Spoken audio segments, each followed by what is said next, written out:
Good afternoon, honorable members. Good afternoon.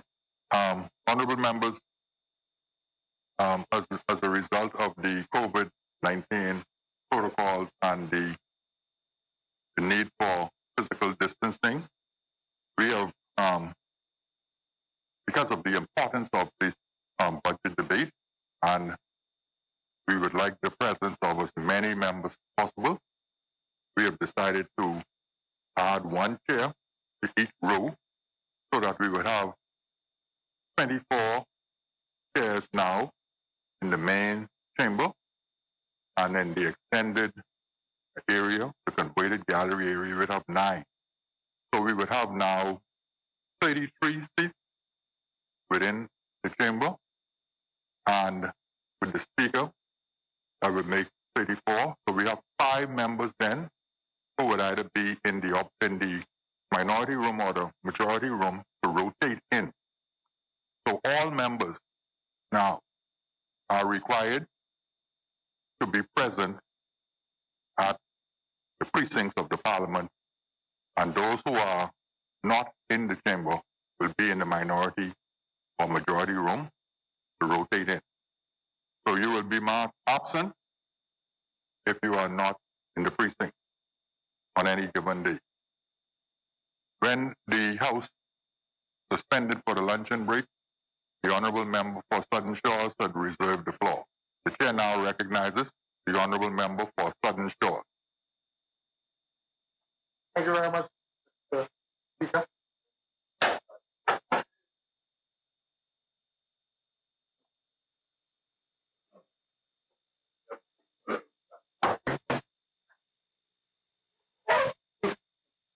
Mr. Speaker, I rise in this hallowed place as a humble servant, the great constituency of Southern Shores, a community that has reposed their trust in me to improve their circumstances and that of our citizenry.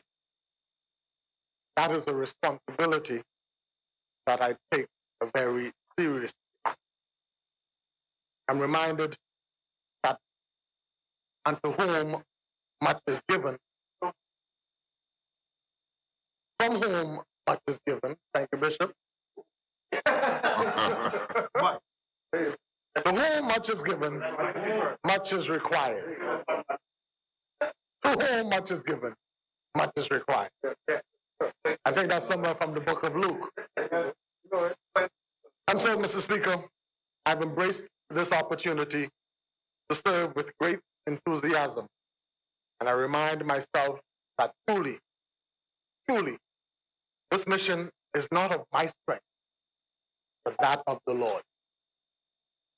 Mr. Speaker, Southern Shores is a diverse constituency, ranging from Rocky Pine Road in the north all the way to Marshall Road in the south.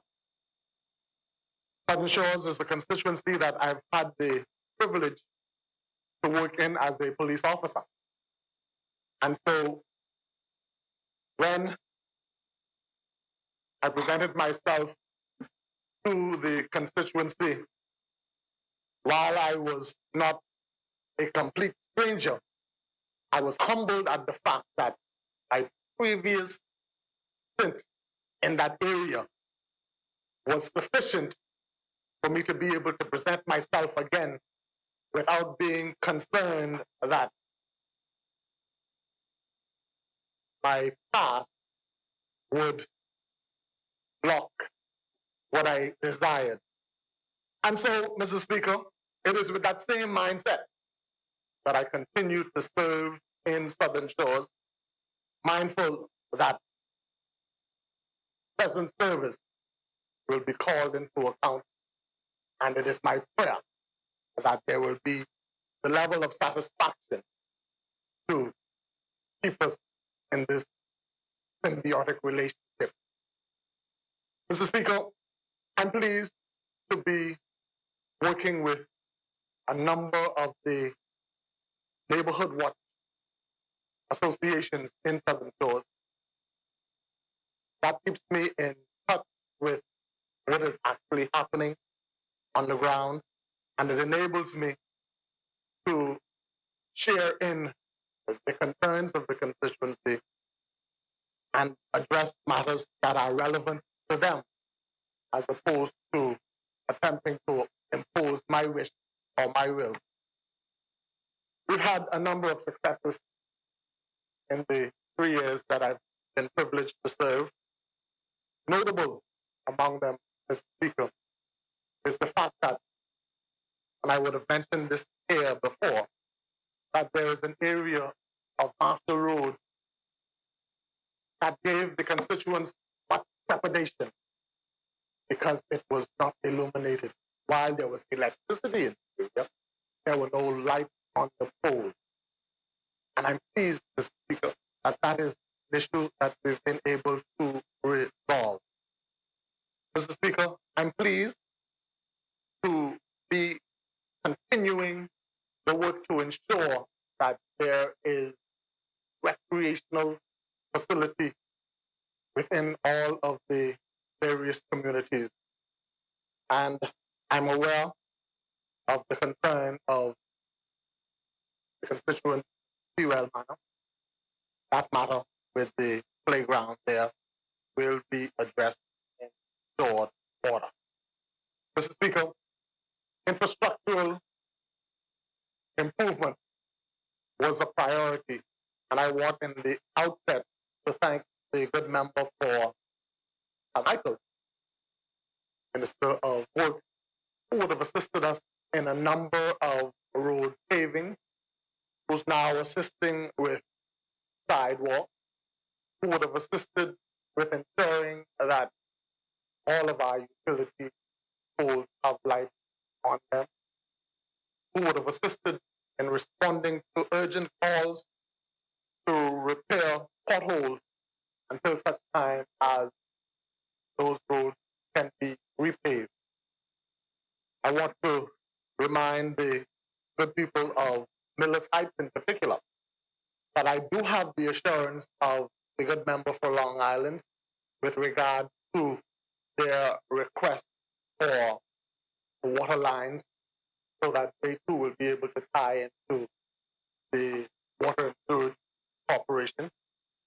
I'm also reminding the folks in Millers Heights that I'm aware that they continue to wait for the speed bump.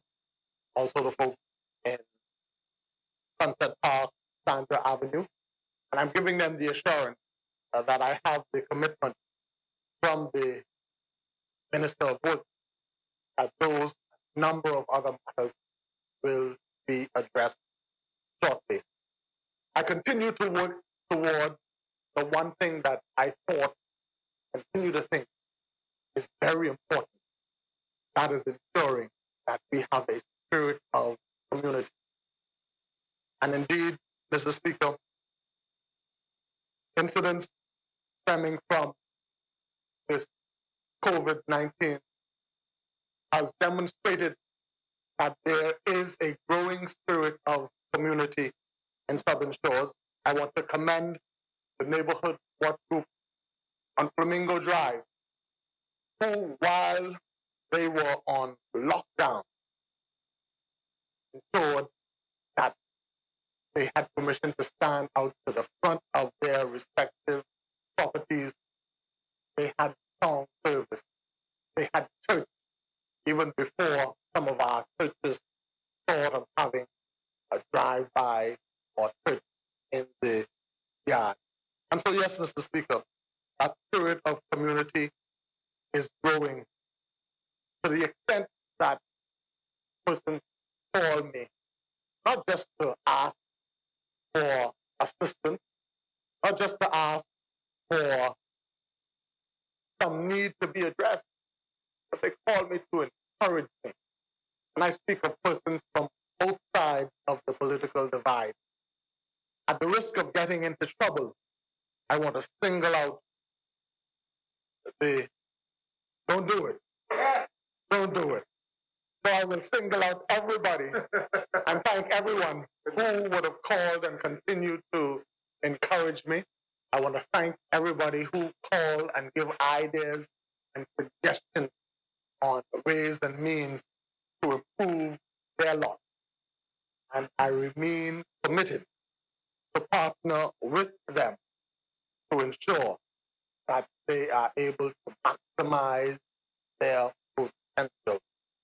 I want to say a special word of commendation to all of the graduates from that area, particularly the high school graduates, who I know under these circumstances are not having the kind of ceremony they would have dreamt of. But I want to say to them that their success will not be measured by a mere ceremony. Their success, Mr. Speaker, will be measured by the way in which they apply themselves moving forward. Their success, Mr. Speaker, will be measured by the way they take advantage of the various opportunities that are available for free education at UB, free education at BTVI, opportunities that are available for them to become entrepreneurs and owners of the Bahamian economy. Mr. Speaker, I speak to persons who would have graduated years ago, but still have some dream that those opportunities are available to them also. And so, Mr. Speaker, as I go into the portfolio presentation, I want Southern Shores to know that the commitment I had on day one is yet alive and our partnership continues. Mr. Speaker, the Bahamas finds itself in a position, in an unfamiliar position.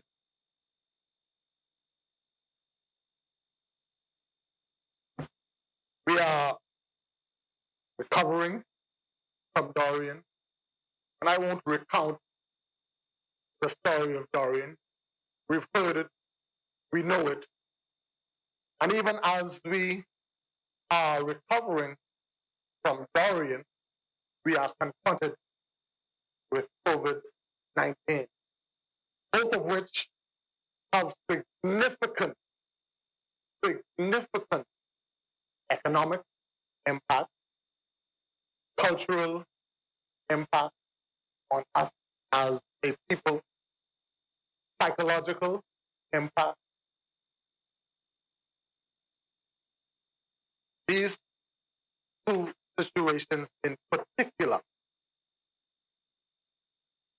have caused us as a people to find the need for some self-reflection, to find and ask ourselves about what is really important and what really matters in the final analysis.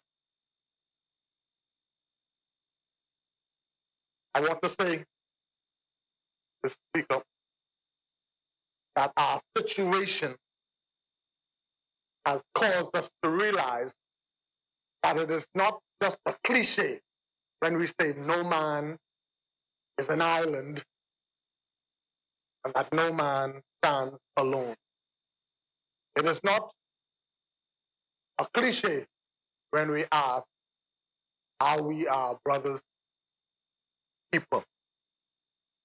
Mr. Speaker, I have the awesome task and pride, with the deepest humility, to be the coach, the head coach of the team at the Ministry of Social Services and Urban Development. I have as my assistant coach, Parliamentary Secretary Michael Folk, who I'm sure while he's driving on his way here is listening to this presentation, and he should crack the door any minute now. Mr. Speaker, this team This team could be likened to any championship team. A championship basketball team, a championship football team, but it is indeed a team, collective group of persons working together for one common purpose.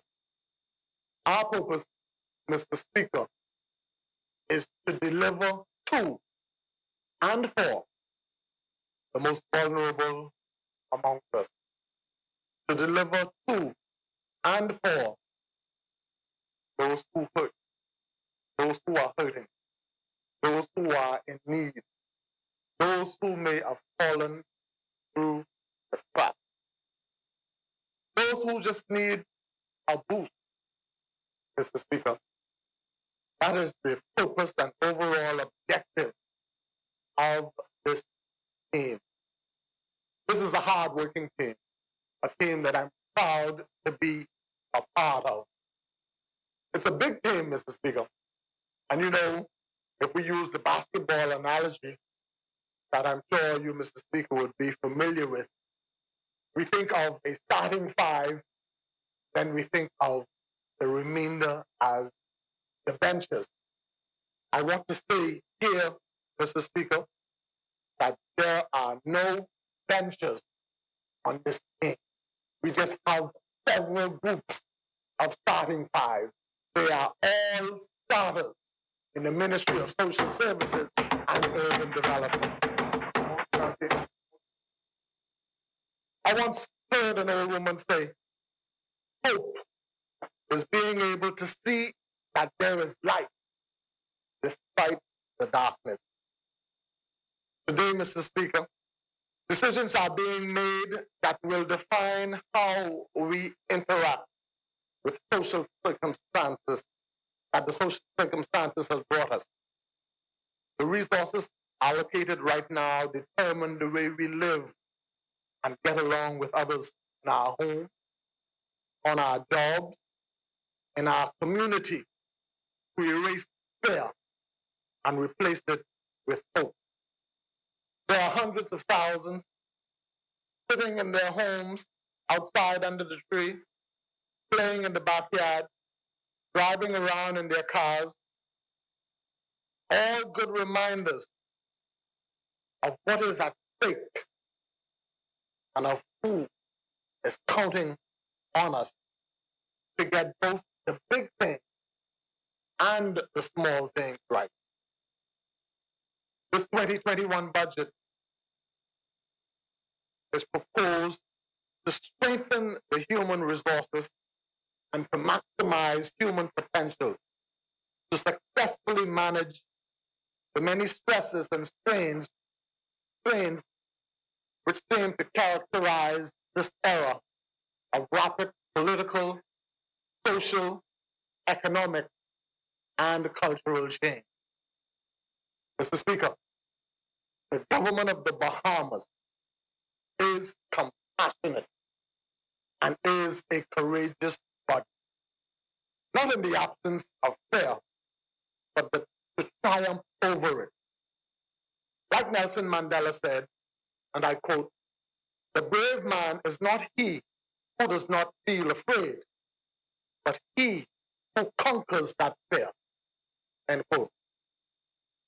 The approvals here today have far-reaching consequences, Mr. Speaker, and limitless advantages. In this budget, we have committed to supporting the Bahamian people in these extraordinary times, while setting and implementing a dynamic mix of policies that will underpin the development and advancement of Bahamian families. As Minister for Social Services and Urban Development, with responsibility for human and humane services, I'm proud that this government has allocated some $86 million in direct support, with nearly $60 million allocated the current fiscal year for social services assistance directly related to COVID-19. This expands the social safety net by some 140 million in the wake of COVID-19, an unprecedented measure for an unprecedented time.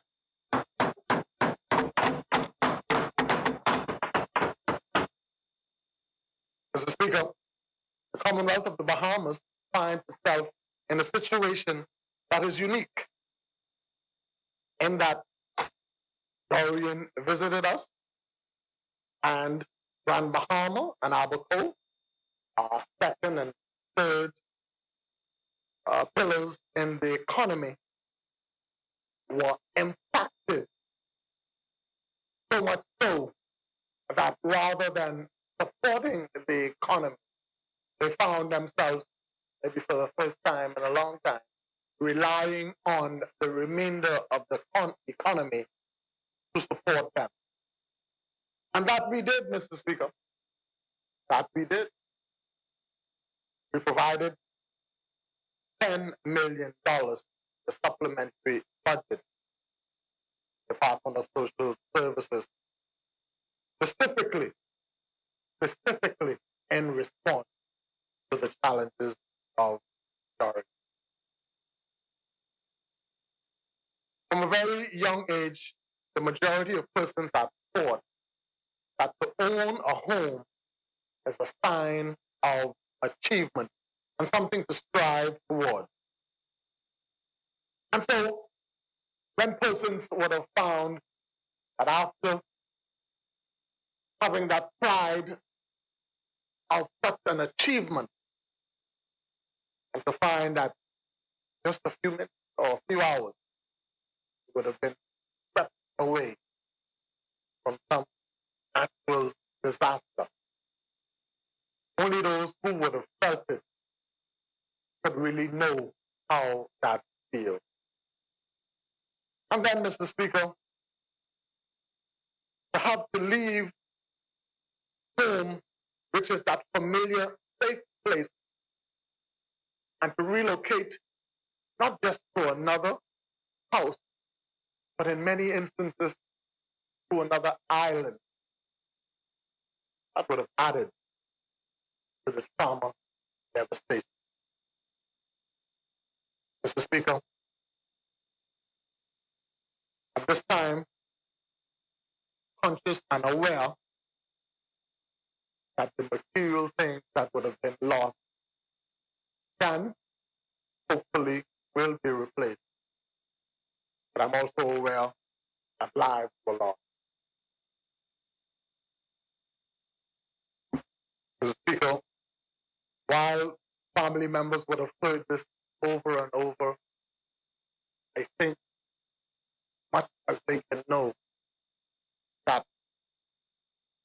our thoughts and prayers are with them as they continue to struggle with this new reality.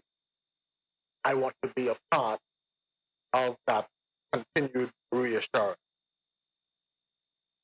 Mr. Speaker, the Department of Social Services, which falls under the umbrella of the ministry, has focused on providing assistance to victims of both of Hurricane Dorian, namely food assistance, rent assistance, uniform and footwear assistance, burial assistance, and financial assistance with furniture, namely appliances and beds.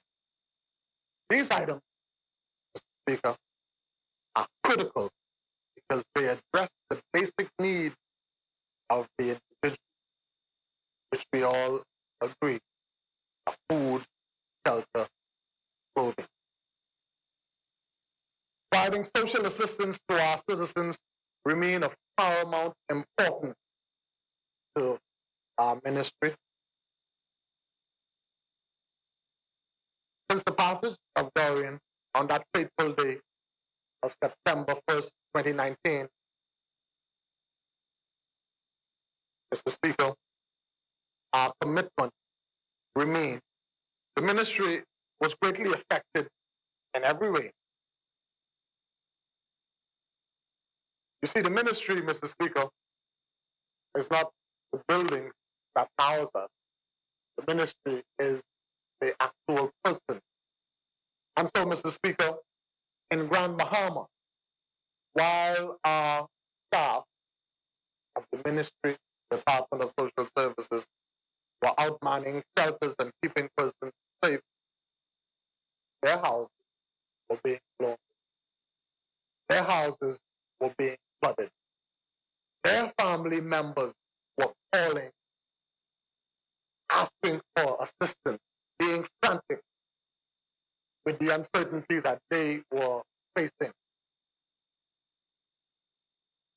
I've heard stories of persons who, while in the shelter, were attempting to calm persons down, were on the phone listening to the screams of family members who were saying that the water is rising.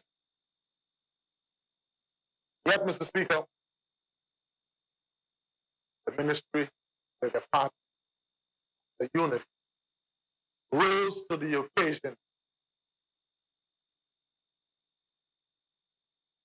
answered the call, responded to the various requests.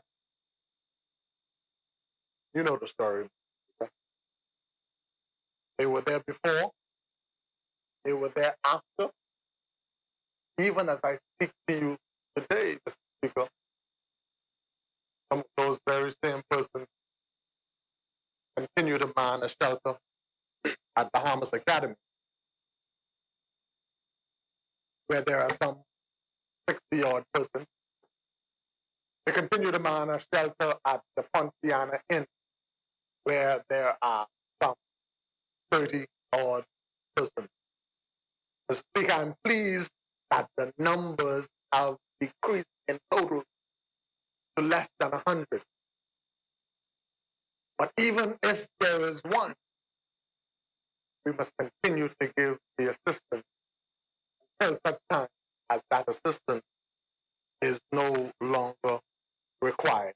And so, yes, Mr. Speaker, ministry was impacted.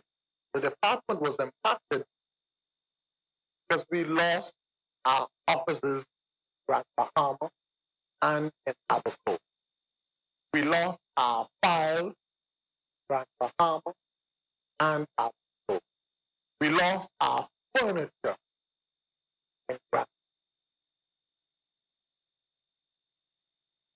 But our staff returned to work as quickly as possible. Our staff sat on crates, those boarding crates, and continue to give service. The office in Grand Bahama, Mr. Speaker, which is challenged with long lines and frustrated persons, and rightly so. They're frustrated because they want and need service.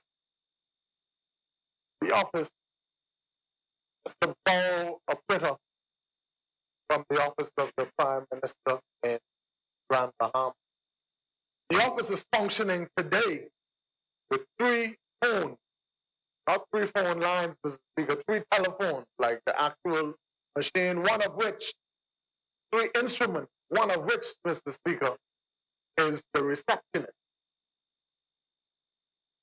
And so I say to our client, I understand your frustration.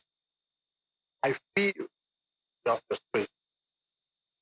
But I need you to have some appreciation for the fact that the persons who are required to relieve that frustration are also frustrated. And so I'm asking for an understanding from both sides. Mr. Speaker, when I first came to the ministry, one of the things I told our staff is that, but for the grace of God, we who stand behind the table giving service could be on the other side of the table receiving service.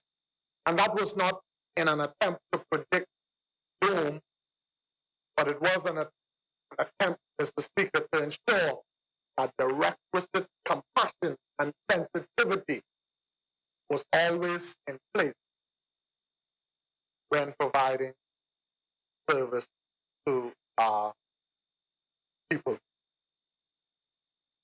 Mr. Speaker, Dorian, COVID-19 resulted in an economic situation which necessitates the government stepping forward to ensure that those basic necessities of man are met to the extent that we are able, resources allow. Realizing, Mr. Speaker, that it's not by accident that when you hear those three basic necessities, you hear food first. The government has embarked on a joint venture program with the public sector, with non-governmental organizations to ensure that we are able to feed all of our citizens. And Mr. Speaker, I would have heard some criticism, and some of it may have merit, Mr. Speaker. Some of it may have been intended to be constructive and to get us to see some areas that need adjustment. And I'm grateful for all of those suggestions and even criticism. I want to warn, though, Mr. Speaker, that there was no playbook left behind for this particular circumstance and situation. I want the critics, even if they don't do it publicly, in their quiet place to acknowledge that they too would have been challenged, that they too, while traveling these uncharted waters, would have made some mistakes, that they too would have had to make some adjustments as we proceed. And so, Mr. Speaker, the government, in partnership, formed this National Food Distribution Task Force, which is being chaired by Mrs. Susan Larson. And I want to thank her and her committee for offering this service. And why do I say this, Mr. Speaker? We are, whether we want to acknowledge it or not, we are a politically polarized people. Charles Andrus would agree that 40% over here and 40% over there, and he's fighting for the 20% in the middle. And Mr. Speaker, our intent is to activate the participation of that 20% in the middle to ensure that neither side will have the complaint of one side being favored over the other in this food distribution task force. Mr. Speaker, they're not reinventing the wheel. They went and co-opted persons who were already in the business of feeding persons. They partnered with the Red Cross. They partnered with the Feeding Network, Hands for Hunger, Lend a Hand Bahamas, One Eleuthera, IDEA, Relief Abaco. Persons who were already in the business. And they formed 9 zones, Mr. Speaker. 5 in New Providence, 1 in Grand Bahama, 1 in Abaco, 1 in Eleuthera, and the remaining family islands. But make no mistake, Mr. Speaker, make no mistake. While this program is being overseen by this task force made up of independent persons who we believe are in the 20% in the middle, this is a government-sponsored program. It is a government-led initiative. It is a government-financed food distribution task force. And so, for those who may be tempted, to suggest otherwise, let me make the record clear now that this is a government of the Commonwealth of the Bahamas seeking to feed the people of the Commonwealth of the Bahamas.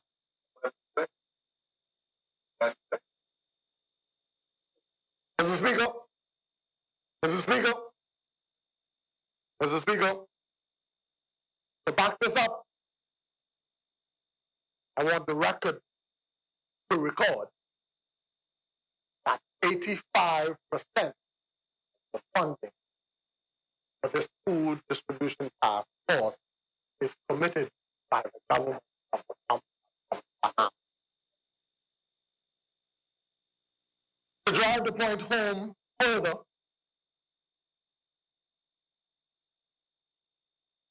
the government of the Commonwealth of the Bahamas, through the Department of Social Services,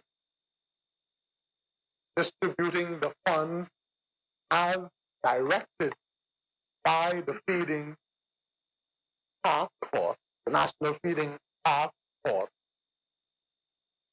to ensure that their projections are met. And they project that they will feed 80,000 persons for a 12-week period. Mr. Speaker, I thank them already, and I will continue to thank them because that is an enormous undertaking, and I trust that the figures that were crunched would suffice. But I am comforted by my faith that if more is needed, more will be provided. The Department of Social Services budget allocation for 2019-2020 was $39,090,505. To date, Mr. Speaker, we've spent $33,673,472. So we have some bills outstanding. I'm sure, Mr. Speaker, that we're going to spend the entire budget and we will come to the DPM for some additional monies. This is aside from the $10 million that was set aside from Dorian. Mr. Speaker, there were some questions raised last year about the sufficiency of the allocated budget. I want to say to persons who had those concerns that where needs and requests were not met, it would not have been for lack of funds. It may have been that we have not yet cleared up all the bureaucracy. It may have been that the person making the request may not have followed the requisite protocol. In the case of Dorian, it definitely was that the persons who would have been awaiting furniture those stores that provide the furniture and those places have no furniture. It took them months to get the furniture. And so those who would have been approved, even though they've not yet gotten, I want to assure them, as I stand here, Mr. Speaker, that their funds for their approvals are secured and they will get those items. Mr. Speaker, this year, the Department of Social Services has been identified to receive $60,362,205. They always seem to get this $5. But I'm satisfied that that $5 at the end is always necessary to tack on to that person who is $5 short of a meal.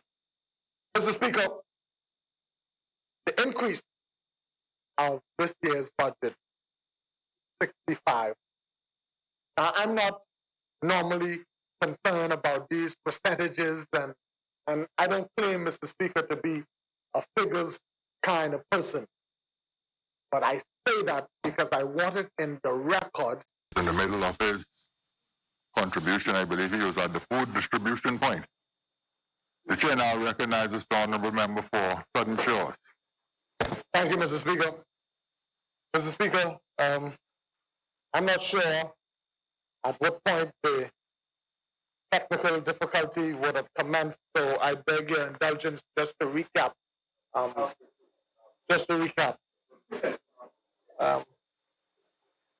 Speaker, I would have spoken to the ministry's budget of 39 plus million for the department's budget of 39 plus million for last year. I would have indicated that we've spent 33 plus million to date, and I'm satisfied with outstanding debt that we will exceed that which was allocated.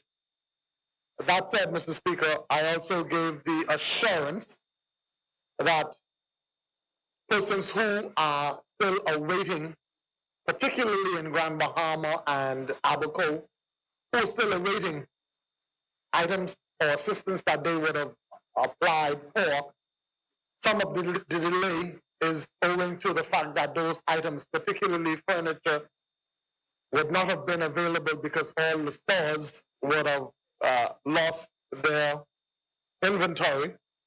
And so I assure those persons that are awaiting that their funds have been secured for the approval of the items that they would have asked for. I would have spoken, Mr. Speaker, to the National Food Distribution Task Force, indicating, well, first of all, thanking Mr. Susan Lawson and her committee for taking on the task of overseeing this national food distribution. I would have assured the Bahamian people that the reason for putting this in independent hands is to ensure that whatever polarization, political polarization exists, would not interfere with everybody having equal access. I would have assured the Bahamian public and this House, Mr. Speaker, that this is a government-led national food distribution task force, that the government is providing 85% of the funding, that the government continues to partner and is grateful with the private sector and is hoping that their partnership would be continued. Mr. Speaker, the department continues to maintain and upgrade existing offices with the tools needed not only to work in a comfortable environment, but to work smarter with modern technology. In this regard, approval was granted to install the new social protection portal, which is dubbed Promise. This system is user-friendly to clients, Mr. Speaker, who can apply online for various programs. It provides current information about the ministries and departments' activities and programs. It can track applications. Clients can lodge complaints. They can appeal the outcome of applications if there are concerns. The system prevents, and this is very important, Mr. Speaker, the system will prevent duplication of services. It is the fear of this duplication that in many instances would have caused some delay, because we had to ensure that persons who are getting only what it is they are entitled to, eligible for, etc., as opposed to persons just getting it because it is there. And then when the person who is in real need shows up, there's nothing left. This system, Mr. Speaker, will generate statistics and reports, and among other features, will modernize the Department of Social Services. Mr. Speaker, I would have mentioned earlier that I heard some comments about concern for the dignity of our clients. I want to assure the Bahamian public that this system is geared towards just that.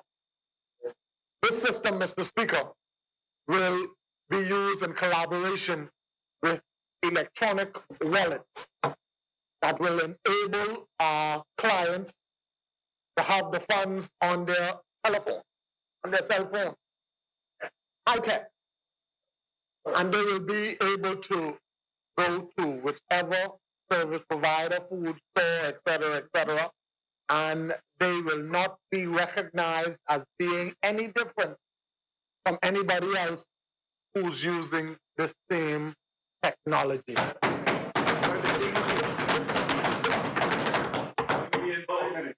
Mr. Speaker, it is safe to say at this point, because the contract has already been signed for the Promise, because we will be beta testing about 400 persons at the end of this month, it is safe to say, Mr. Speaker, that no longer will our clients have to stand on these long lines outside of our offices awaiting service.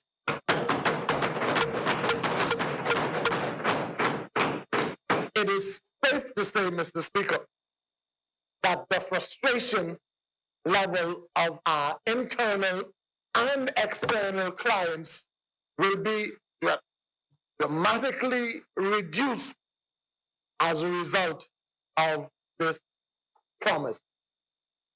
Mr. Speaker, approval was granted to hire additional staff for the department. I wish I could say that that will increase the staff complement considerably. But I can't honestly do that, Mr. Speaker, because staff would have retired, staff would have resigned, staff would have been transferred. Therefore, for the most part, the addition are merely replacement. However, I will continue, even in these trying economic times, I will continue, Mr. Speaker, to advocate for additional staff. In my last budget presentation, you were made aware that social workers, Mr. Speaker, are some of the lowest paid public servants in spite of their qualifications. And I would have gotten the response from the side opposite. Fix it. Mr. Speaker, I'm proud to say, Mr. Speaker, it is fixed.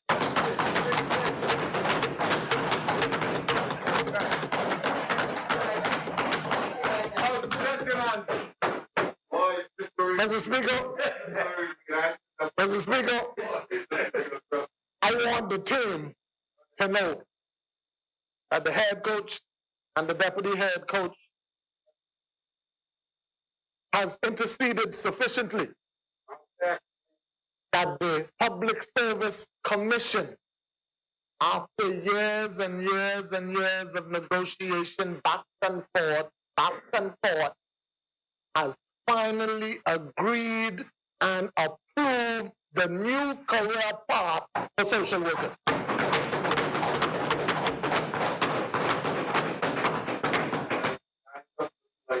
Mr. Speaker, this was very important. This was very important, Mr. Speaker, to me as the coach and to the management team, because we realized that if the person giving the service is not within him or herself happy or pleased, productivity will be affected.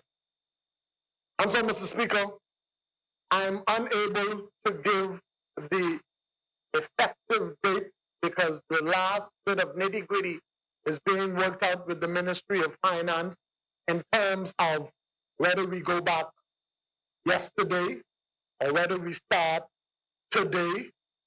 But I am satisfied to say that the negotiations are no more and the new career path will be announced with all its bells and whistles in short order. And so to those persons,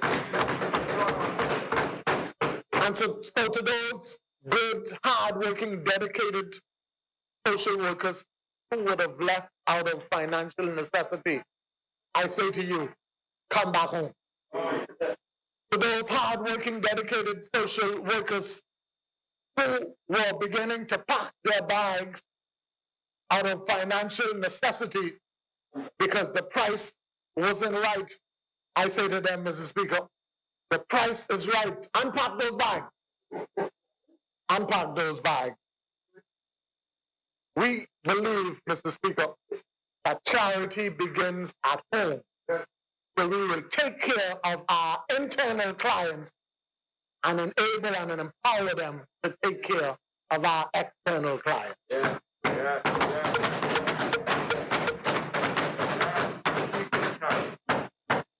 Mr. Speaker, I want to express sincere gratitude to all who were involved in those long negotiations.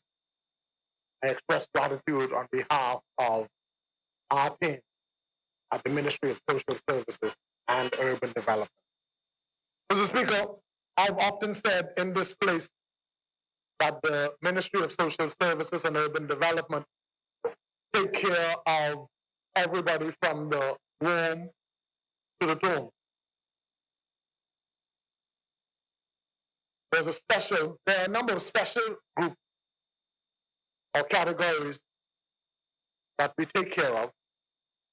Among them, Mr. Speaker, is our senior, more experienced older person. And so I would like to express sincere appreciation to the National Council on Older Persons, who is under the distinguished leadership of the former Speaker of this very place, Ms. Italia Johnson.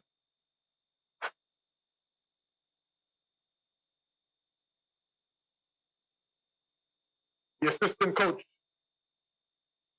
Parliamentary Secretary Michael Folk, have worked long and hard with that commission because his mandate was to ensure that there is an older person's protection bill. Mr. Speaker, I want to thank the Attorney General, who is not here, but I'm sure he's listening. I want to thank him and the Law Reform Commission, who are presently reviewing that piece of legislation. And it is our hope, my assistant coach and myself, that we will lay that bill in this place before the end of this calendar year.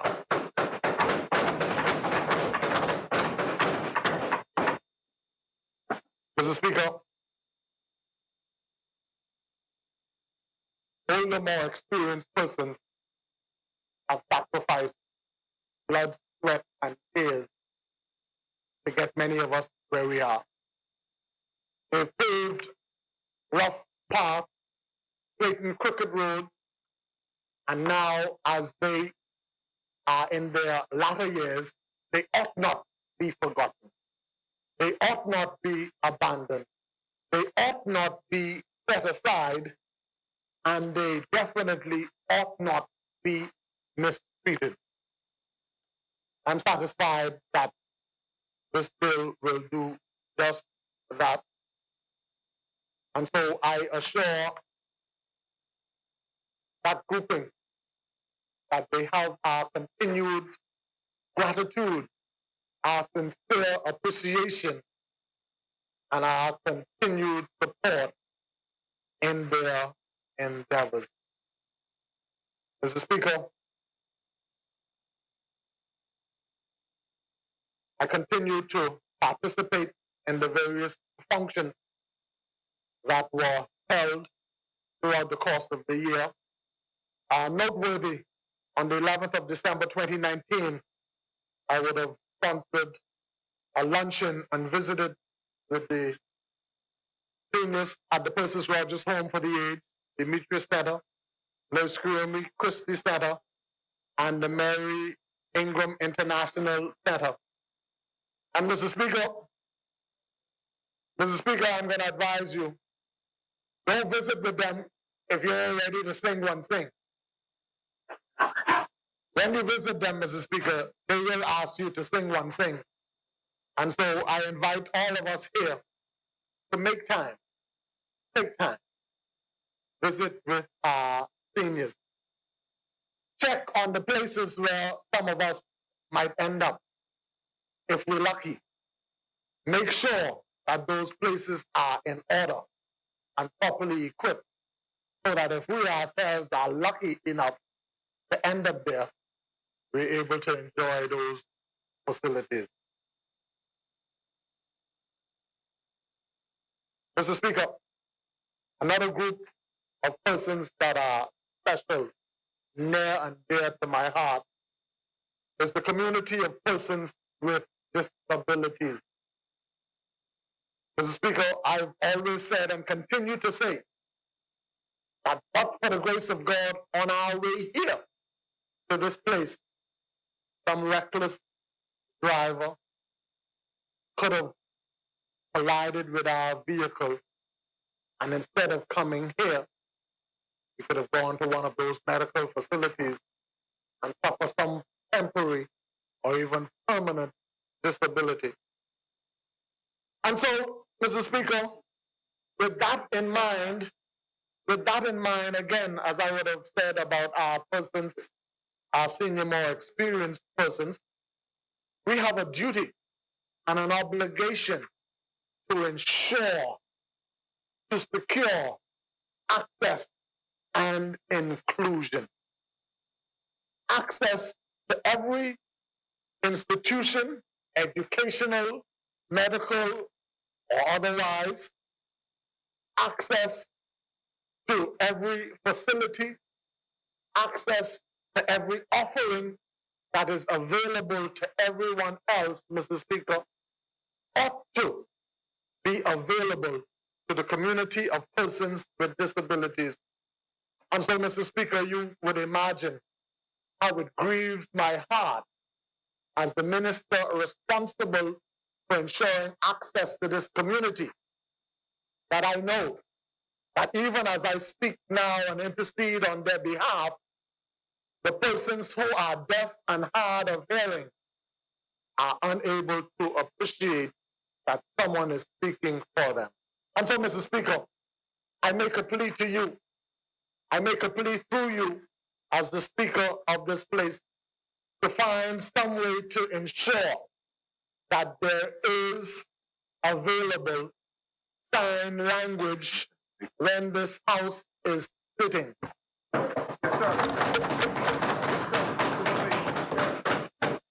Good move. Mr. Speaker, Those persons who are deaf and hard of hearing cannot be readily identified if they were to walk in here, because everything else appears to and is normal. Those persons are busy being productive members, contributing members, tax-paying members of this community. And so they need to know what we're discussing here for them and on their behalf. They need to be aware and be able to say, nothing for us without us.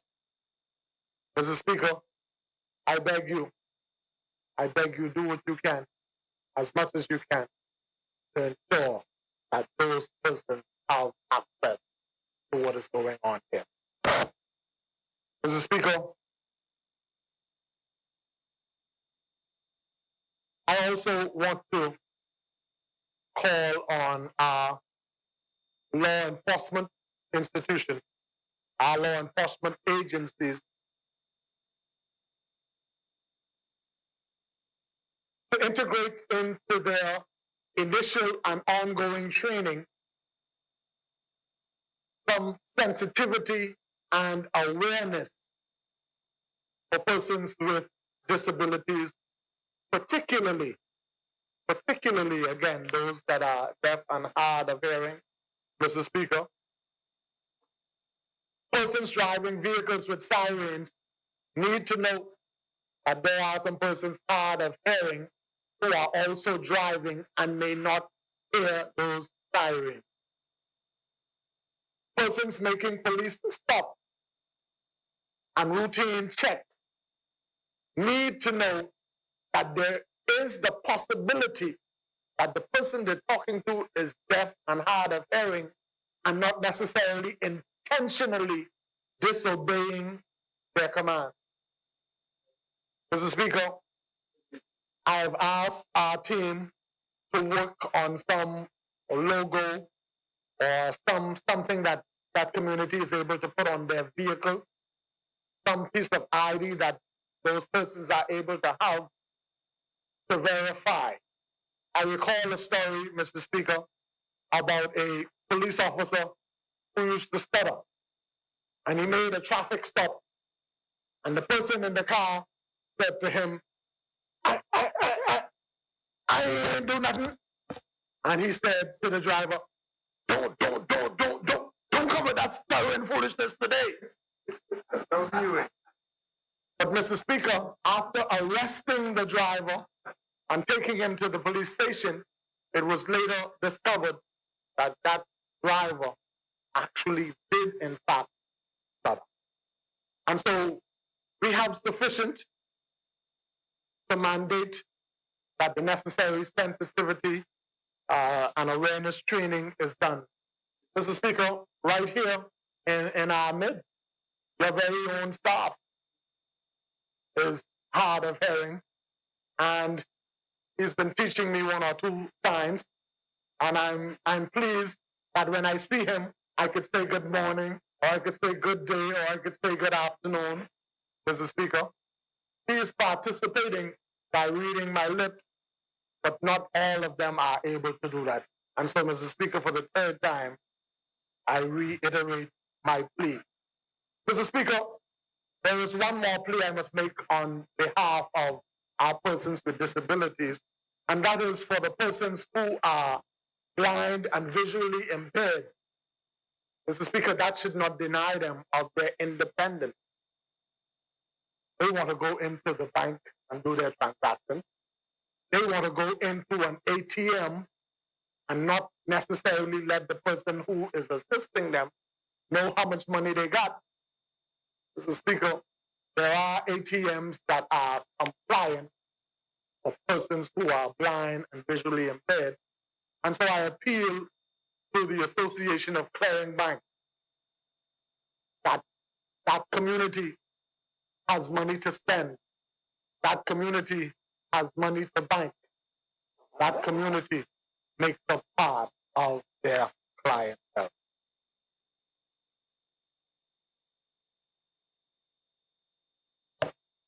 Mr. Speaker, while I'm on the subject of persons with disabilities, I want to thank Reverend Lester Ferguson and the Commission for their continuous hard work and support. I want to reassure them of my commitment in their work. I want to thank Mrs. Maria Kelly, who would have served as the lead person at the Secretariat. Maria, we appreciate all the work that you would have done. We appreciate that you have to move on, but I want you to know that we continue to discuss ways and means by which you could be a part of what we do, because we know the bonds that you would have created and established with the community of persons with disabilities. And at the same time, Mr. Speaker, I want to welcome Mrs. Desiree Clark, who has just joined, and Mr. Ronaldo Henfield, who himself is deaf and hard of hearing, but he is an excellent clerk, Mr. Speaker. He started working the minute we told him that he passed the interview. We told him we didn't have permission yet to hire him. He showed up to work every day. We told him we didn't have money yet to pay him. He showed up to work every day. And so, notwithstanding these trying times, I want to thank my cabinet colleagues who I was able to convince that we need to hire this man and make him an official part of our organization. I welcome them both, Mr. Speaker.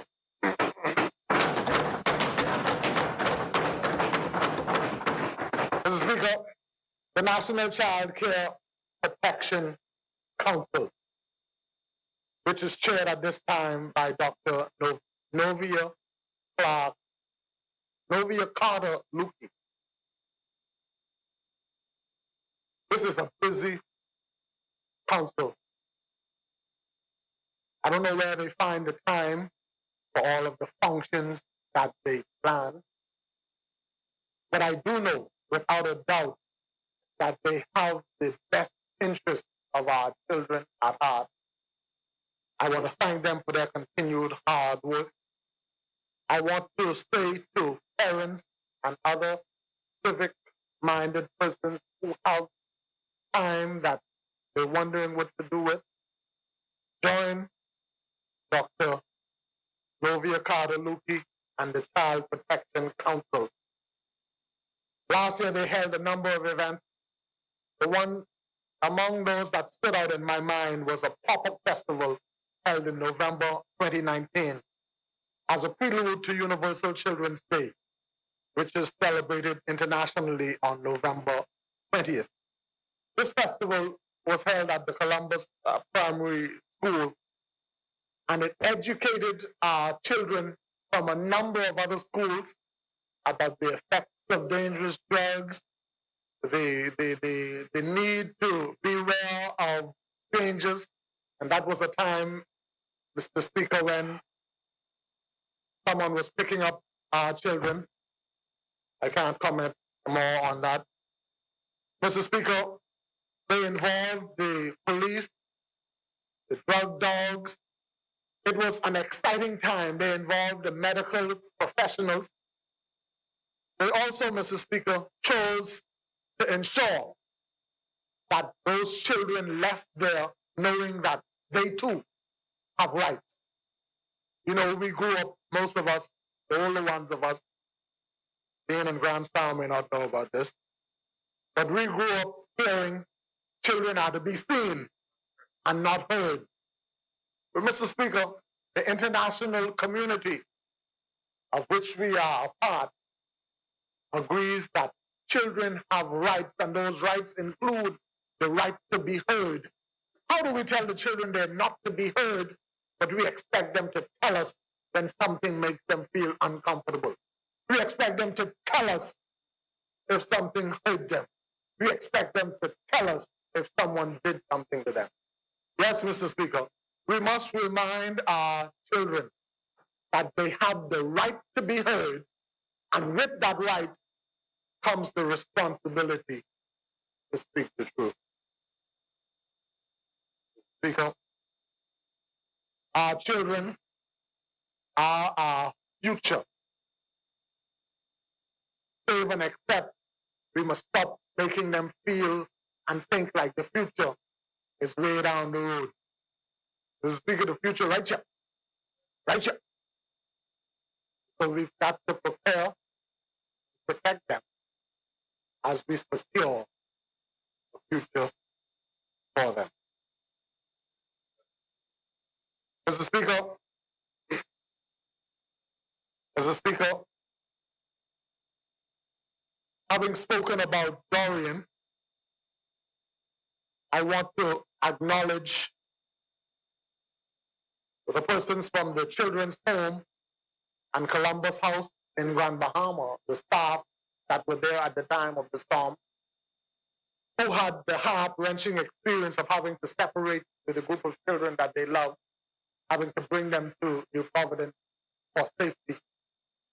Those children, 43 of them, were accommodated in various homes here in New Providence. And the staff, on several occasions, have come to visit with those children, even at their own expense.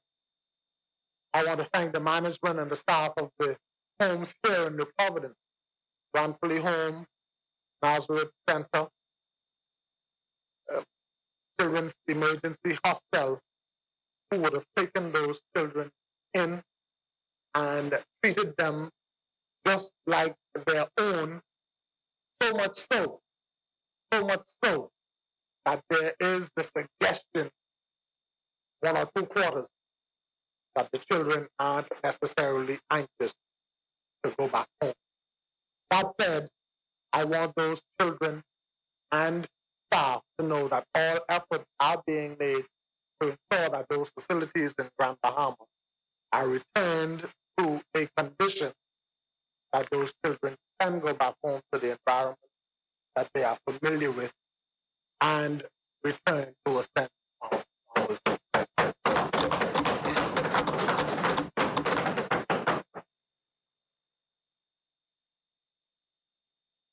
I want, Mr. Speaker, at this time to acknowledge the former administrator of the Nazareth Center, Mrs.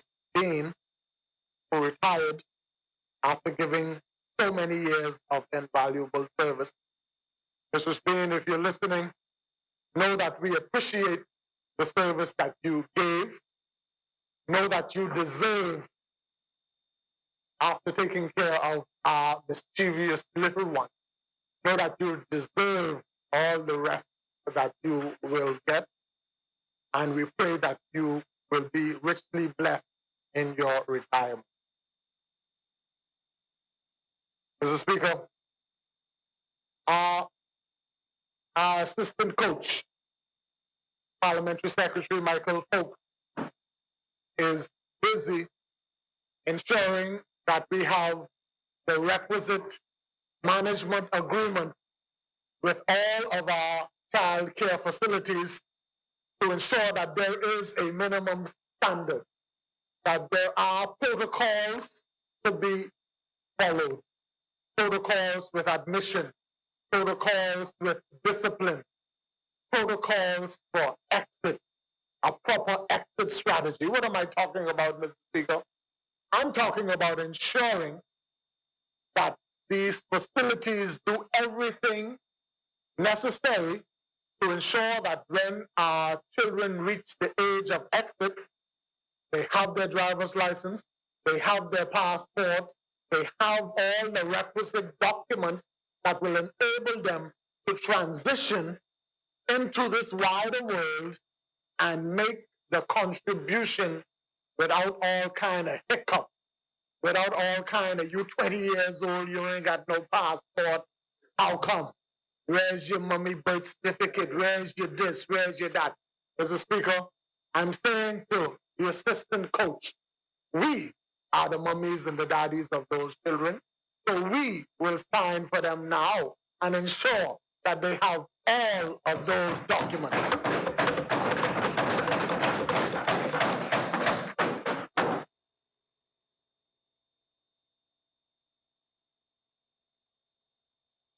Speaker, we continue to work with our children. We are undertaking a significant work at the Elizabeth Estates Children's Home to ensure that the environment is conducive. I'm advised that the contractor is proceeding well.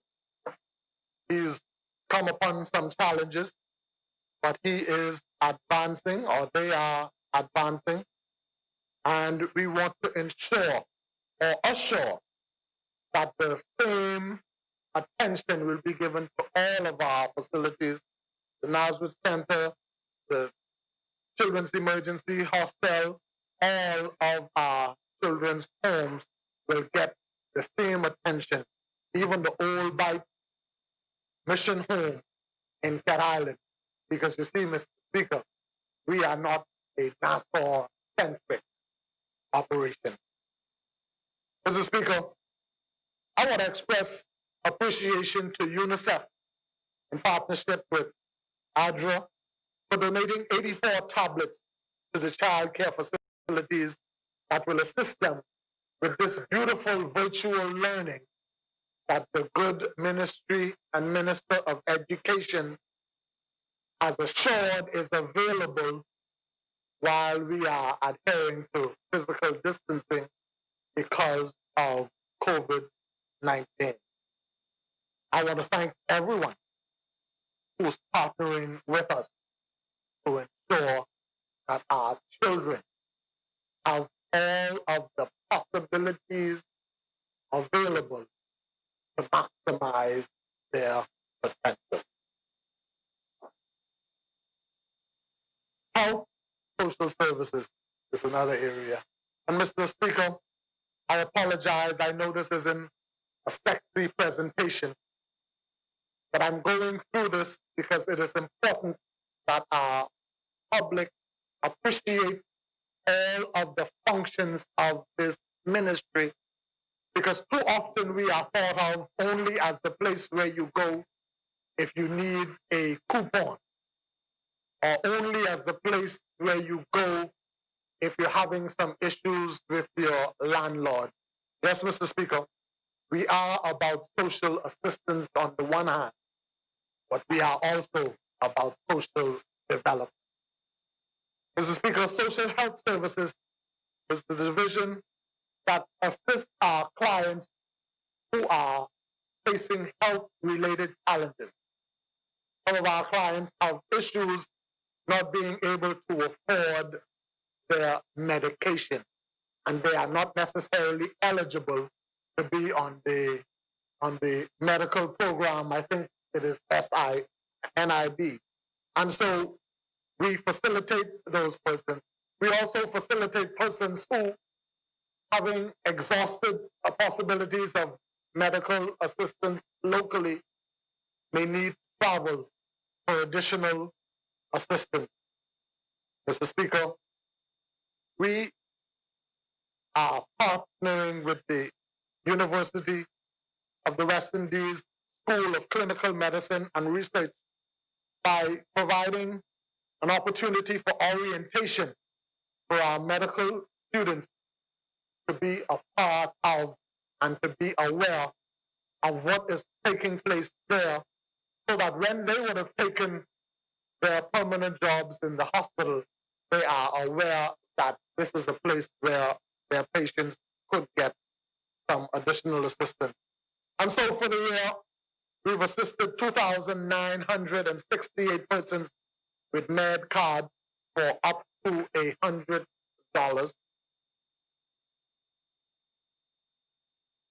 Health Social Services is also located at the Sandilands Rehabilitation Center for persons who are there receiving the assistance that is offered there.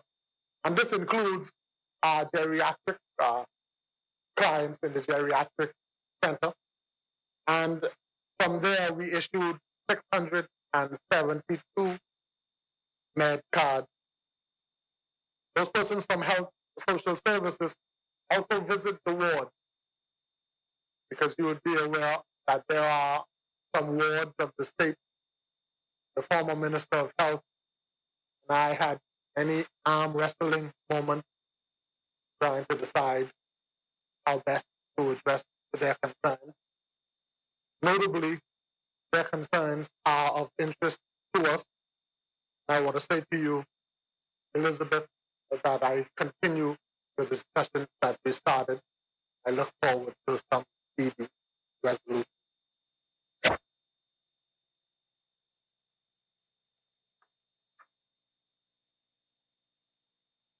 Mr. Speaker, we also have a community counseling assessment center.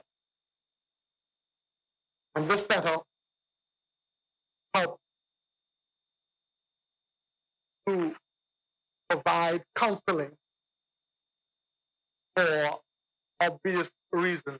And if you take into account, Mr. Speaker, recent events that would have been mentioned here, you would know, Mr. Speaker, that there is a need for a whole lot of counseling.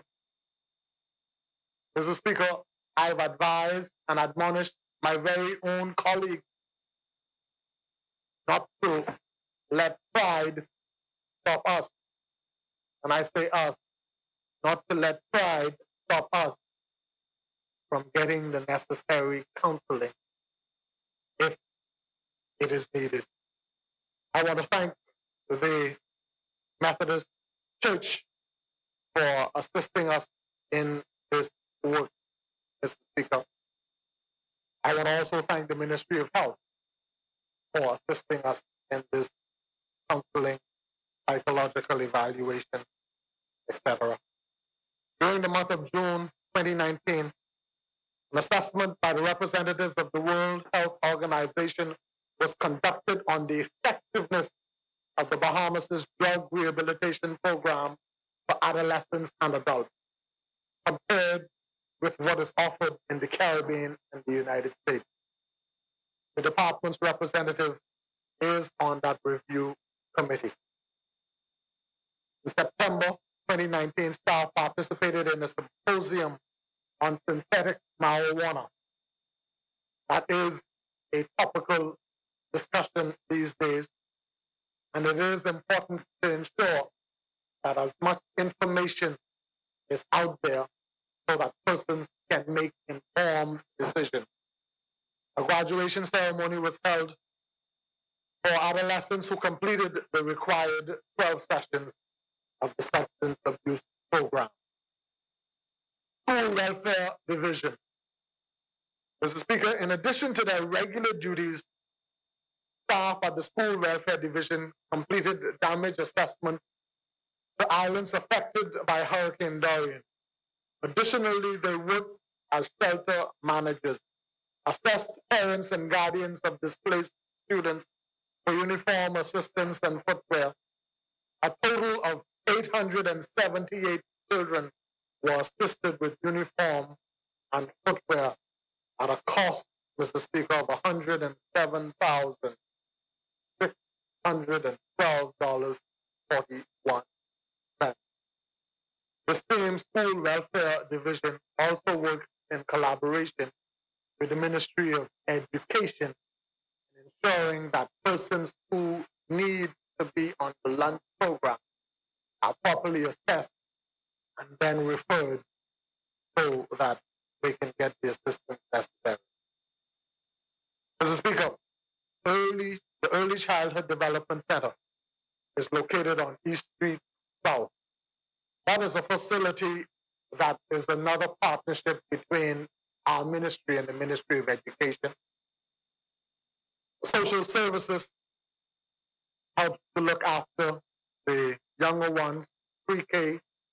Then the Ministry of Education provides the curriculum for the 3 years and beyond in preparation for their entry into primary school. Mr. Speaker, we've had 9 break-ins in that facility in the last 3 weeks. 9 break-ins. And Mr. Speaker, the sad part is they go in, ramble around, nothing is taken. The entry point is secured, and they go back in through another point. Mr. Speaker, if anyone out there knows who's involved, please ask them to stop. If you're the one who's doing it, please stop. I want to thank, Mr. Speaker, the police at the South Beach Police Station, who's been offering regular patrols since then. And I believe, as the police jargon goes, they're following significantly.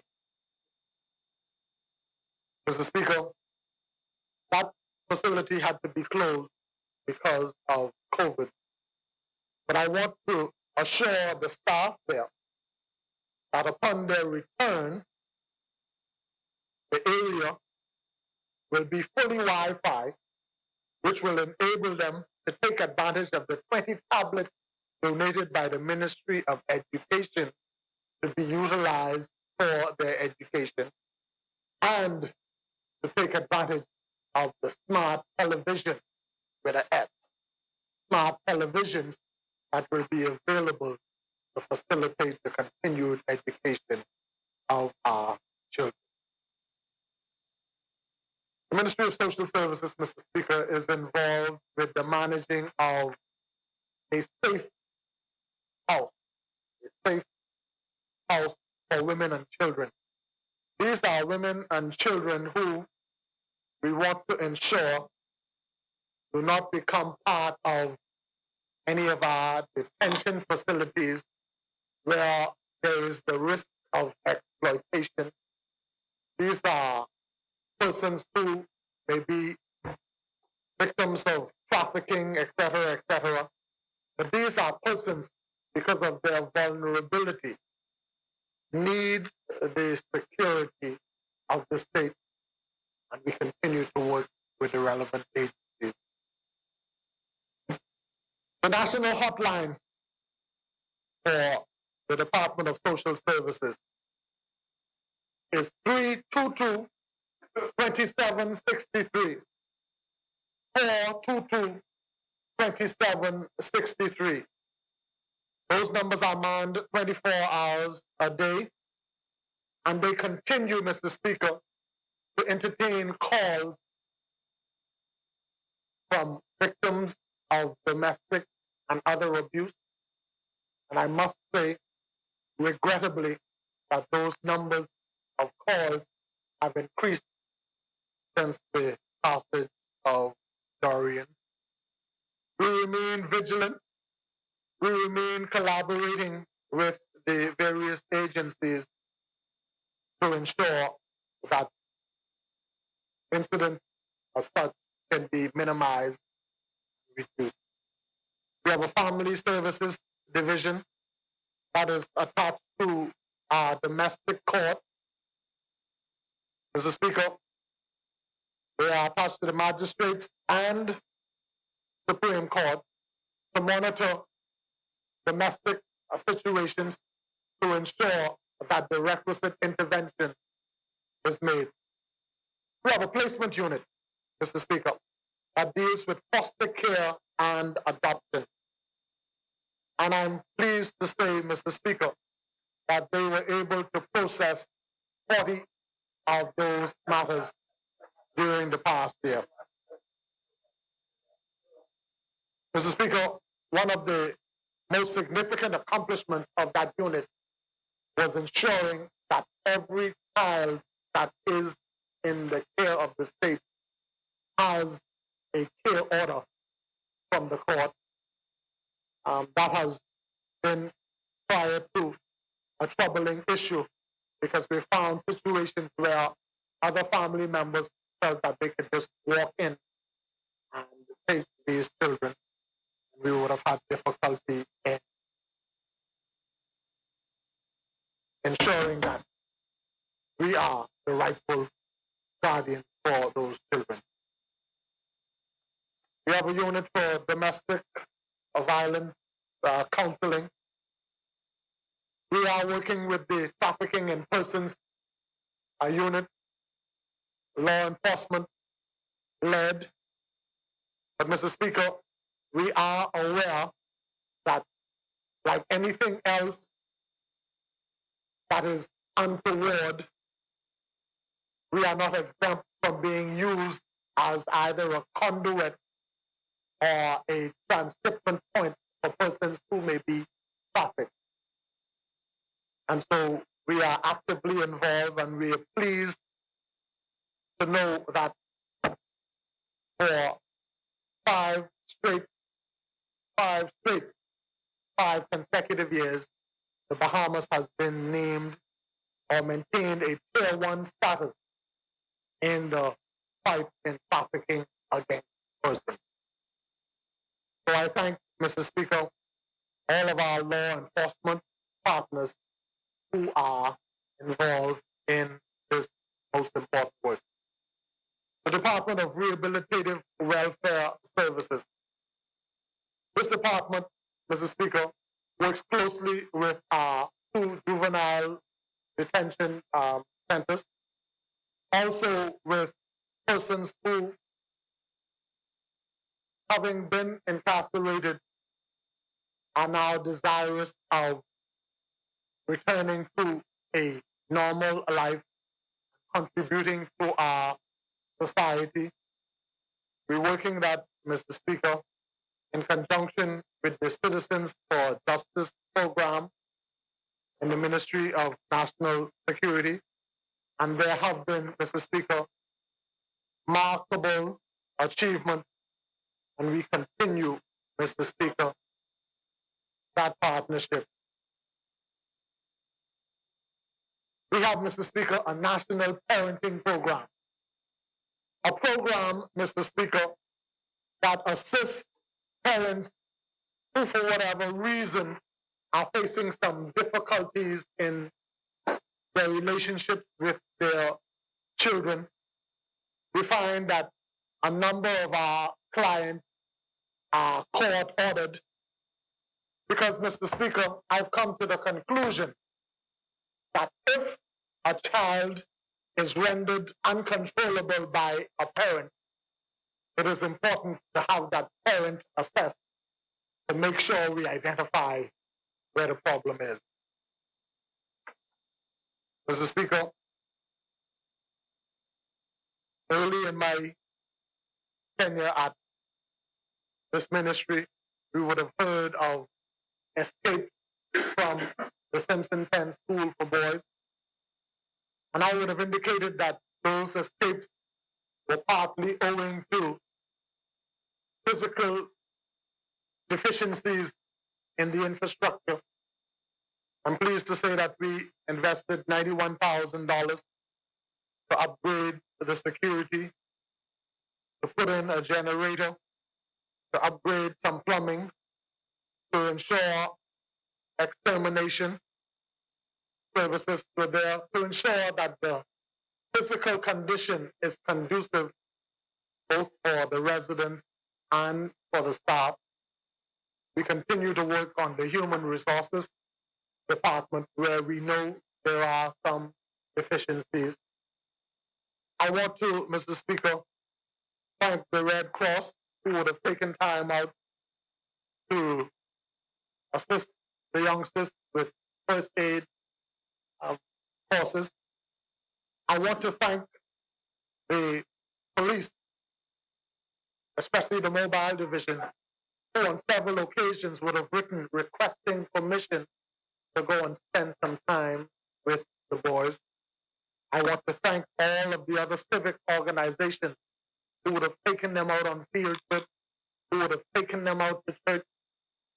You see, Mr. Speaker, no matter where our persons are detained or what reason they're detained for, if they're not serving a life sentence or death sentence, at some point, the boys will come home, Mr. Speaker, and we want to make sure that the boys are fully equipped, that they can properly reintegrate into our society and make the necessary contribution to take this country to another level. Mr. Speaker, the Department of Gender and Family, and I'll speak to them shortly, have significant focus on the empowerment of women and girls. And I would have told the Department of Gender and Family that while all of that is good, there's no Eve without Adam. And so any effort we make to save Adam is an effort well worth it because it helps us to save our people. It helps us to ensure a partnership between the sexes that will continue for the advancement of our society. Mr. Speaker, the girls are left out. They too have their visit. They too had some upgrades at their facility. They too are being given every opportunity. We are attempting to collaborate with BTVI. I'm glad the minister is here to ensure that a certified person can go there and work with them on their cosmetology and their ethics and their etiquette and all of that, to ensure too that they are able to leave those institutions and be productive citizens.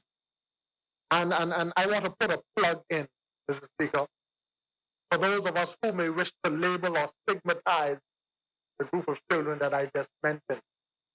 I would have you know that a great percentage of them are only there because some parent or guardian determined that they were uncontrollable. Not that they committed a crime, not that they stole anything, but simply because they were deemed to be uncontrollable. That is what is available to us as a people for them. Speaker, I long to see the day when there will be other alternatives. But as this is what we have, this is what we will work with, and we will make the best out of it.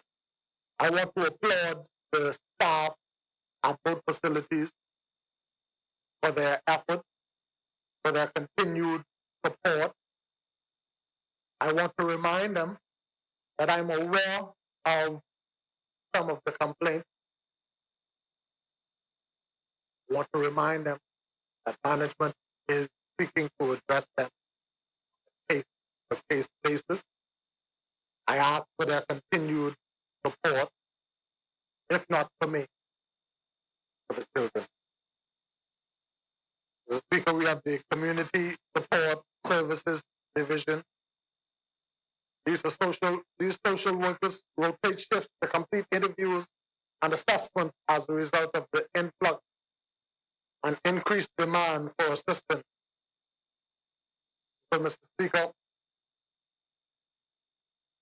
many of these persons are only attached to a division in name, to a section in name, but they are all over the place, crisscrossing to make it work. Mr. Speaker, we appreciate their every effort. Since the passage of Hurricane Dorian, and in light of the increased numbers, we had to relax some of the requirements. We had to increase some of the rate of assistance. And so in that case, for emergency food assistance, which would have been $50, we increased it to $100. Rent assistance for Dorian victims would have gone from what would have been $1,200 for a year to $700 for the first 3 months, and then reassessment for an additional 3 months. Uniform assistance, burial assistance, and financial assistance, which include furniture, were also increased, Mr. Speaker. Up to May of this year, the desk has provided the following: food assistance to 454,153 persons, which amount to $551,949.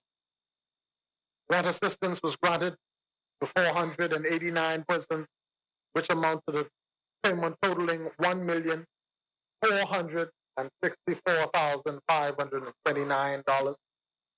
Uniform assistance to 412 persons for $107,000. Burial assistance in the amount of $27,000, and financial assistance to 71 persons, totaling $86,939.70. The Disaster Management Division have been in full gear and have overlapped with preparations for this hurricane season. Mr. Speaker, they work in collaboration with NEMA. NEMA own the shelters. NEMA identify the shelters. We at Social Services inspect the shelters, and we at Social Services manage the shelters. Just a bit of information to clear up some ambiguity. Mr. Speaker, we've had some training for shelter workers. We're also engaged in conversation with the Red Cross, who once managed shelters, to now partner with us so that in the event we find ourselves going beyond the 2-3 days that we normally use to man shelters, we could have that kind of support.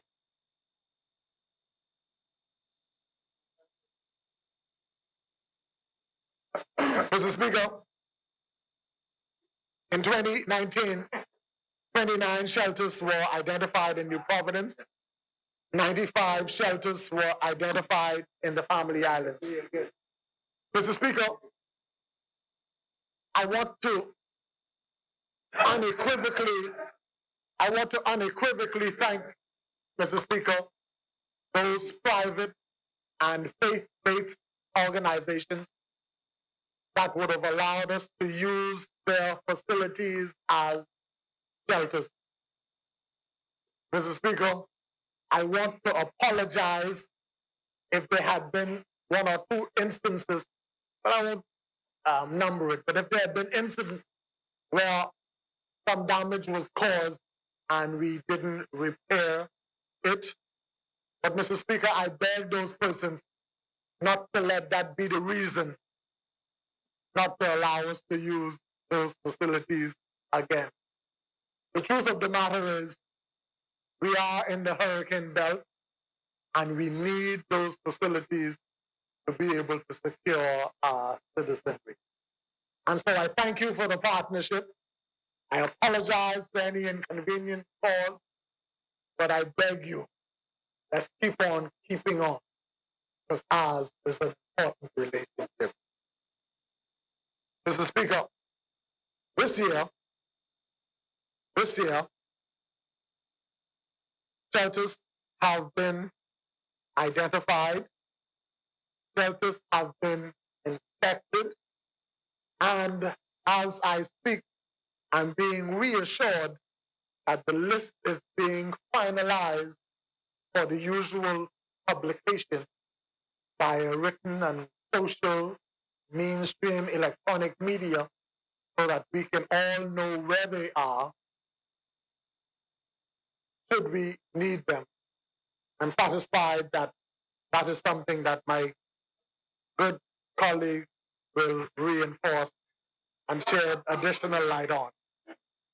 Mr. Speaker, in addition to all the things I mentioned earlier, we at the Department of Social Services find ourselves having to assist deportees, not persons that we are deporting, persons who are being deported back to us.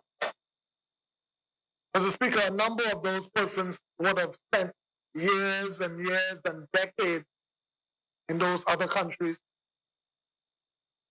with all of their family there with them, with their permanent establishments, etc. But having committed some infraction or the other, they found themselves being deported or returned to the Bahamas where there is no family and no place to go. And we found that we had to assist them with transitional housing, with food, etc., and with assistance getting back into the mainstream of things. Mr. Speaker, we haven't been able to do all of this by ourselves. And at the risk of getting in trouble, I must single out one entity that has helped us, particularly with these deportees. That is the Great Commission Ministry that has helped us with housing. Mr. Hanschel, if you're hearing, Mr. Hanschel, if you're hearing, I want to thank you. I want to reassure you that the conversations we have had via telephone and otherwise are not lost, and I continue to work on those situations that we discussed.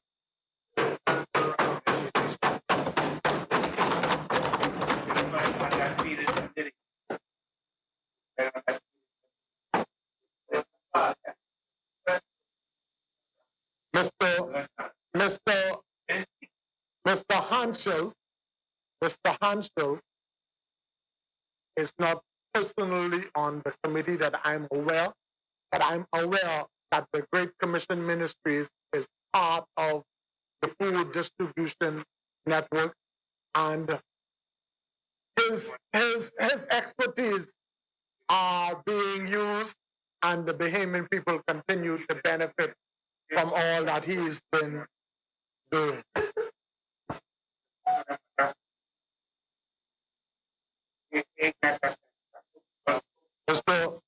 Mr. Speaker, you know, Mr. Speaker, we all have to learn how to play in this sandbox, Mr. Speaker. We all have to learn how to. Yes, we all have to learn, Mr. Speaker, that this car only got one steering wheel, Mr. Speaker. One driver, Mr. Speaker. Let the driver drive, Mr. Speaker. Mr. Speaker. Mr. Speaker.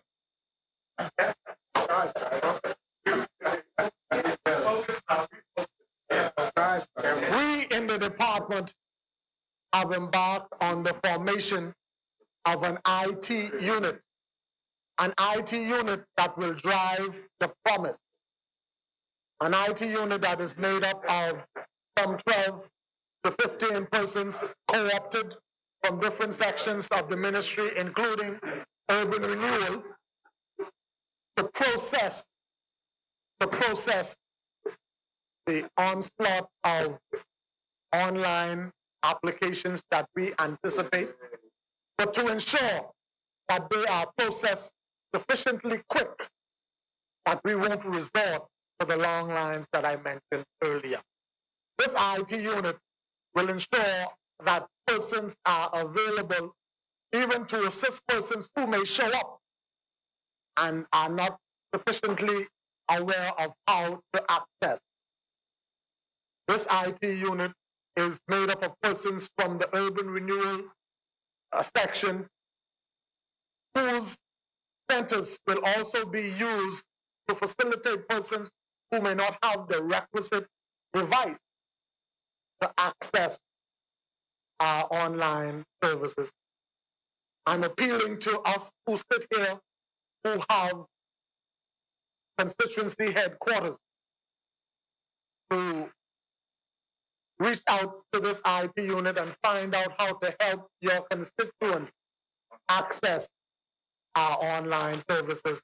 I'm appealing to faith-based and other civic organizations to do the same, because we are determined, Mr. Speaker, we are determined that we are moving towards a paperless operation.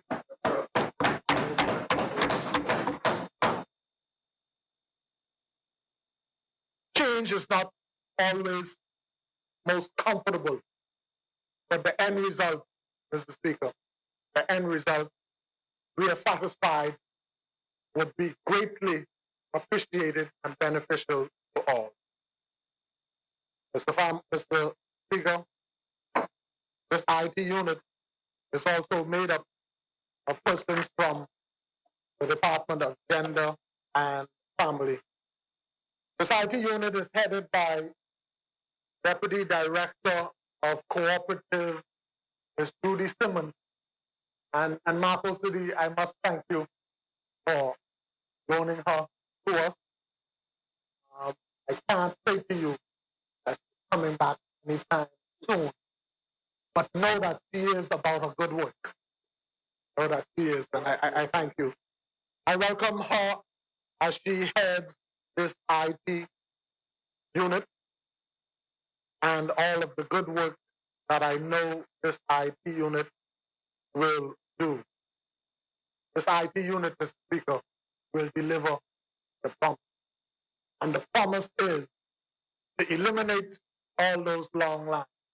The promise is to reduce the waiting time. The promise is to reduce the frustration South and Central Andros. The promise is to ensure that we could sit here in New Providence and see what the social worker is doing in South Andros.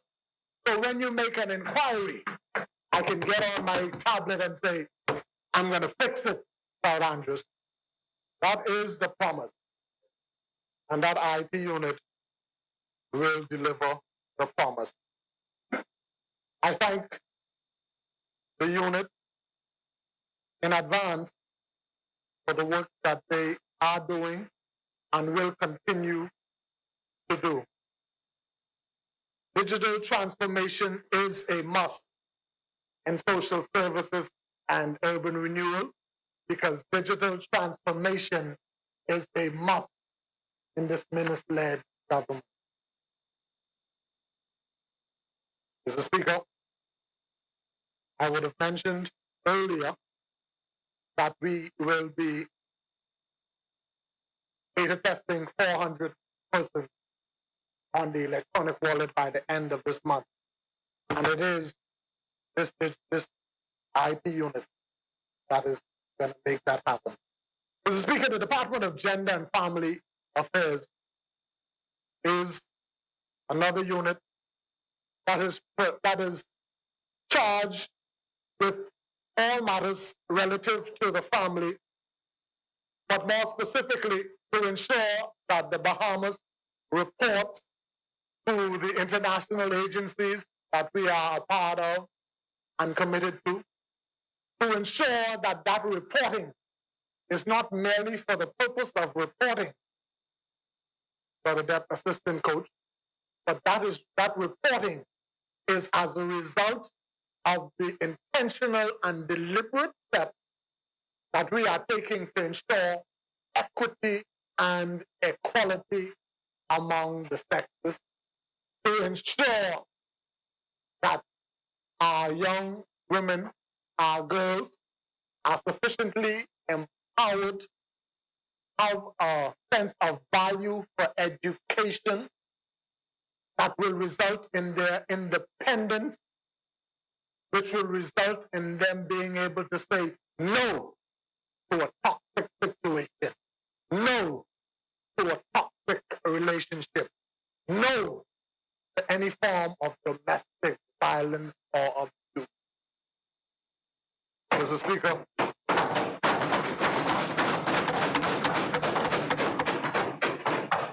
Speaker, theirs is a mammoth task. They cannot do it alone. As the minister, I have the benefit of advice from NWAC, which is the National Women's Advisory Council. I want to thank them, Chairwoman Adderley and her team. But the Department of Gender has partnered with a number of NGOs, and they've had a number of training sessions. They've had a number of school visits. They're partnering with the University of the Bahamas to get some research, to do some surveys, to enable us, Mr. Speaker, when we travel and represent this country abroad, to be able to give accurate data showing the impact of the work that we're doing. You see, we've been able to go away and say, we're doing this, we're doing that, we're doing this. But when asked about the impact, I found myself having to, I'll get back to you, Mr. Speaker. That is not normally a part of my vocabulary. So the Department of Gender and Family is ensuring that I or whoever else represent is able to speak boldly, is able, Mr. Speaker, to speak with confidence and give the requisite data. I thank the Department of Gender and Family led by Dr. Jacinta Higgs. We continue all of our international observances, and we are, for the most part, up to date with all of our international reporting. I want to extend gratitude also, Mr. Speaker, to those NGOs that partner with the Department of Gender. Long-term stands out, Mr. Speaker, and I thank you for allowing us at the requisite time to decorate the House in their orange in the fight against violence, and to allow members to participate. Mr. Speaker.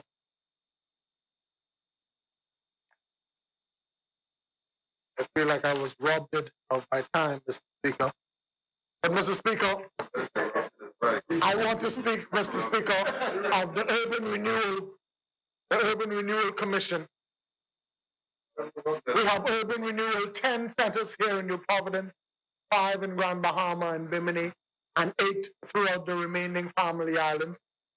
Urban Renewal, Mr. Speaker, is reaching out to our communities, particularly the less fortunate, particularly our senior citizens, and ensuring positive engagement, ensuring, Mr. Speaker, that there are homework centers available, ensuring, Mr. Speaker, that those persons who may otherwise go to bed hungry have some place where they could stop to get a snack. Mr. Speaker, it warmed my heart. I beg your indulgence for a couple more seconds. It warmed my heart, Mr. Speaker, to hear Andre Ayton, the NBA, the Bahamian NBA star, speak to his visiting the Nassau Village Urban Renewal Center, which is where he was assured that he could get something to eat before he went to bed. I want to thank him, Mr. Speaker, because he has given back. He made a significant donation. I just want him to know that we'll be coming for some more. Because there's a lot of work left to be done. Mr. Speaker, Urban Renewal is led by our director, Kellen Russell, and his is a phenomenal team that rises to the occasion every single time. They're doing a great work with the youngsters. The Urban Renewal Band participated in the Martin Luther King Parade in Tampa. Over 80 members of the band traveled, and while there, they visited a number of colleges, and I'm pleased that they came back home with a number of scholarships. This morning, the Urban Renewal Commission was giving out breakfast. They had a fancy name for it, I think, a Taste of Love. They were giving out breakfast in all of the communities. I'm grateful for their work, and I ask for continued support from them to the members of the public. Mr. Speaker, this budget Mr. Speaker, that Southern Shores support is a people's budget. If you look at the increase in social assistance, it's for the people. If you look at the increase of funds available for entrepreneurship, for ownership of the economy, as Marco City asked for, is for the people. Pine Ridge asked for, is for the people. Mr. Speaker, and I continue to do good. Mr. Speaker, I am pleased, Mr. Speaker, to support this budget because this budget, Mr. Speaker, is people focused. This budget, Mr. Speaker, is intended to alleviate the pain of the poor and the downtrodden. This budget, Mr. Speaker, is intended to offer opportunity for ownership in our economy. This budget, Mr. Speaker, is to make sure that South and Central Andros has an opportunity to get a piece of the pie. Mr. Speaker, Exuma and Ragged Island is included in this budget, this people-focused budget. Cat Island is included in this people's budget. So, Mr. Speaker, I'm pleased, Mr. Speaker, to support this budget. Mr. Speaker, what is my time? It's your time. Mr. Speaker, I wanted to leave a quote from Psalms 93. It's from Psalms 93. And the quote is that the voice of the Lord, and I'm paraphrasing because I can't find the paper. The voice of the Lord is louder than the voice of the waves. There are a lot of waves going on. There's a lot of noise from the waves, Mr. Speaker. But the voice of the Lord is mightier than the noise of the waves. Southern Shores supports this budget, Mr. Speaker. Thank you, Honorable Member.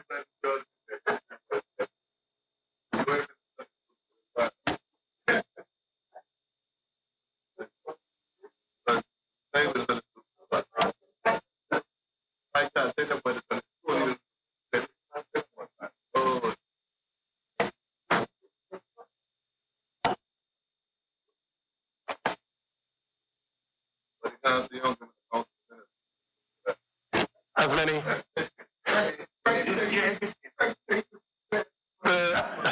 The chair recognizes the member from Marco City.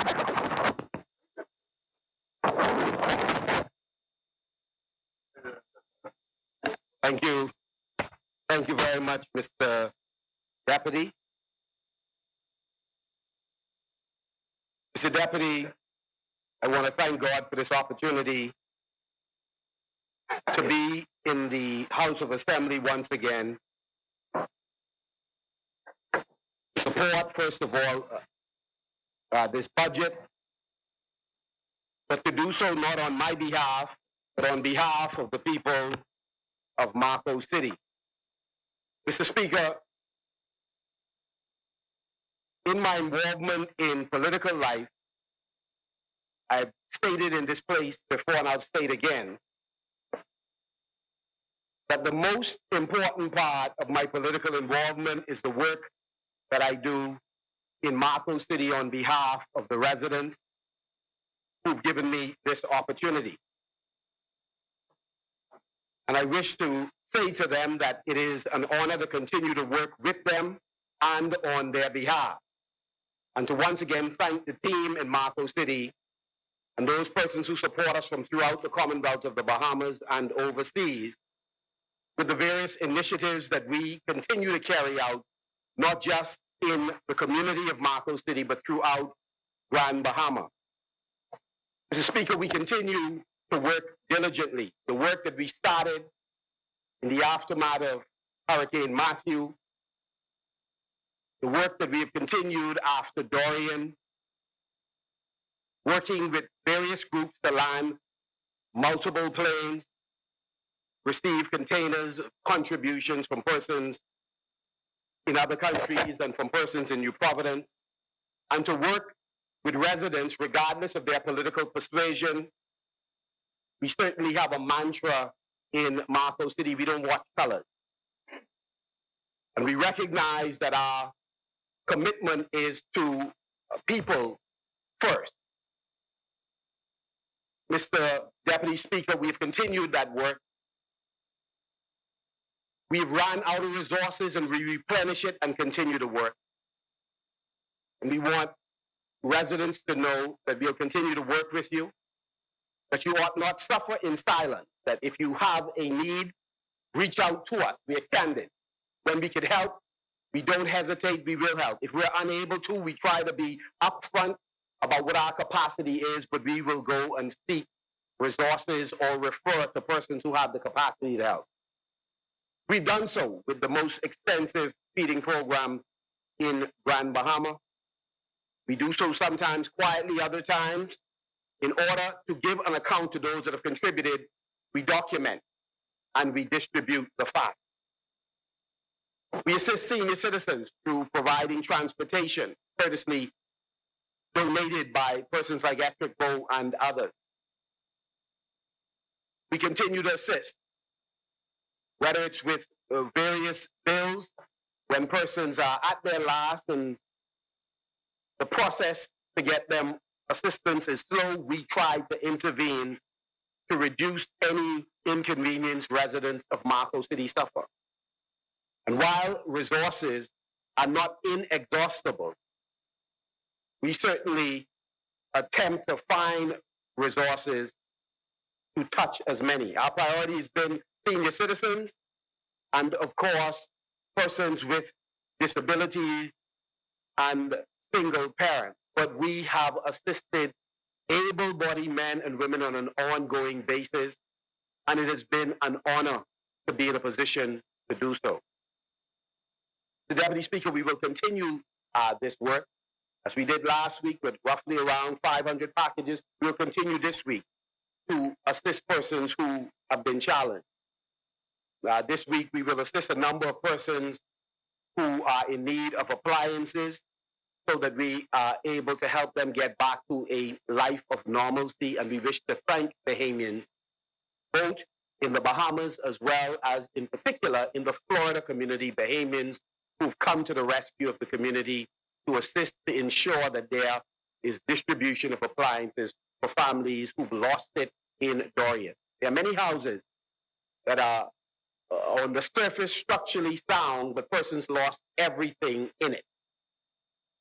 And so we believe that we ought to stand in the gap and assist where we can. The Disaster Reconstruction Agency, we will work with Minister Lewis as well as K. Forbes Smith and the team to ensure that our members in our community are registered and they can get assistance with the small room repair. We've been very diligent when we discover that persons have not yet gotten assistance, following up. And so we wish to thank all the staff members who have readily been assisting in getting members of our community registered and to ensure that they get that check in their hand, that they're able to get the requisite supplies. We'll continue to do so. Please contact that agency in order to get help. If you have problems, we have a team that's standing by, ready to assist you in getting registered so you could receive assistance. We've also been assisting in terms of ensuring that those persons who are looking for help from NIB, from social services, that we attempt where possible to walk persons through the process. It is not an inconvenience. And so please call us. If you text, in my case, if you don't see a blue tick, please call me to advise that you've sent a text. I will do my best to forward it to the relevant persons, and my colleagues can tell you we are simply relentless in Marco City. We will call you at strange times as well. My ministerial colleagues can let you know. There is no shame in what we do. I'm not good at seeking assistance on my behalf, but for those of you who I serve, who I'm employed by, we will call at all hours to try and get assistance. So it's not a bother.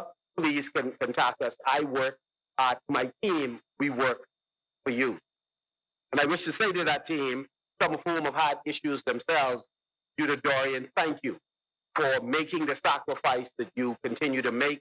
And even in the midst of COVID-19, when we worked diligently here in New Providence on the emergency plan, the team that was on the ground still went out in the midst of COVID-19, despite the fears and the uncertainties, to assist residents in delivering packages, in ensuring that emergency utility issues and other issues that persons had, that we were able to meet many of those needs.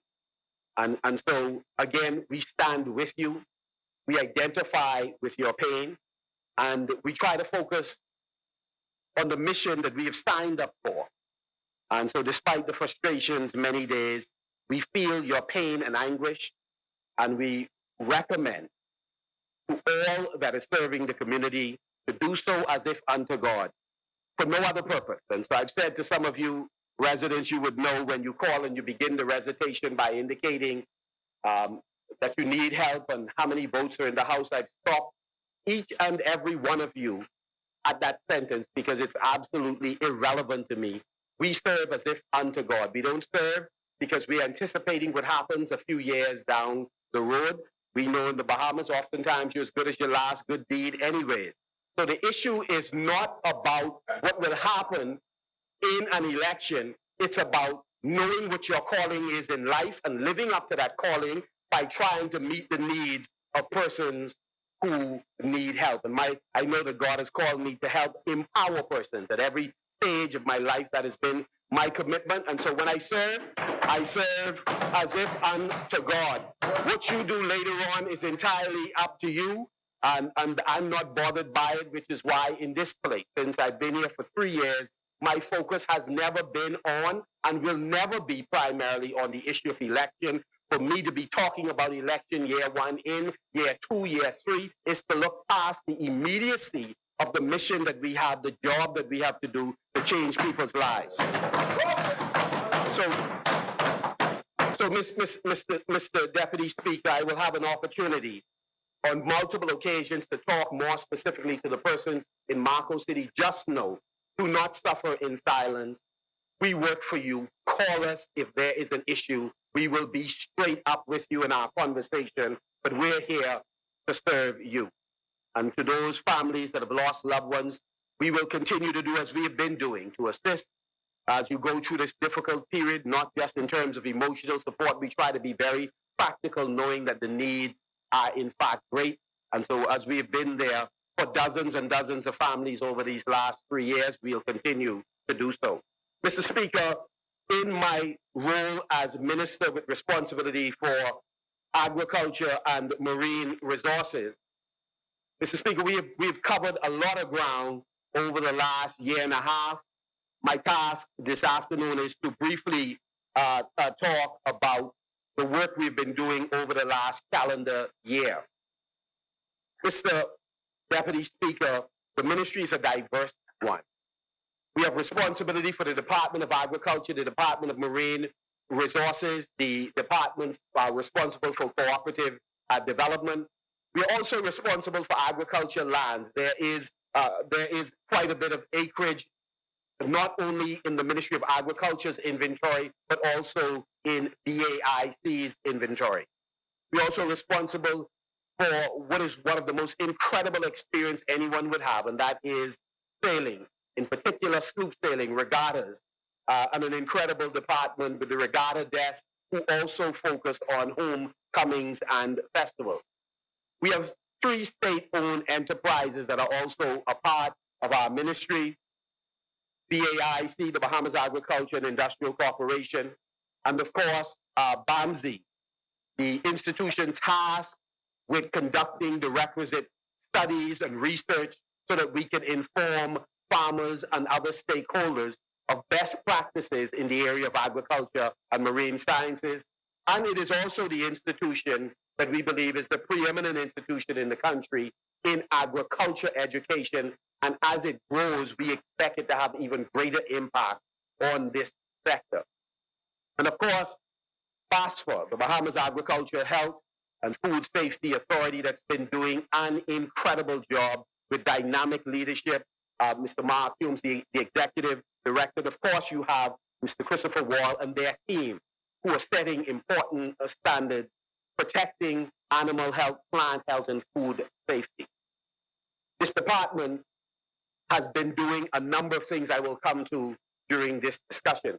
Mr. Deputy Speaker, we have worked diligently in the Ministry of Agriculture and Marine Resources to address the internal customers' needs, to ensure that we are addressing the things that impact them so that they are in a better position to serve the community. We have met with the Department of Public Service and the Minister Brenzel Roll, who has been exceptional in assisting us, can tell you we have absolutely no difficulty in camping out at public service when necessary, to work with his staff, to walk through the various issues related to reclassification, transfers, increments, etc.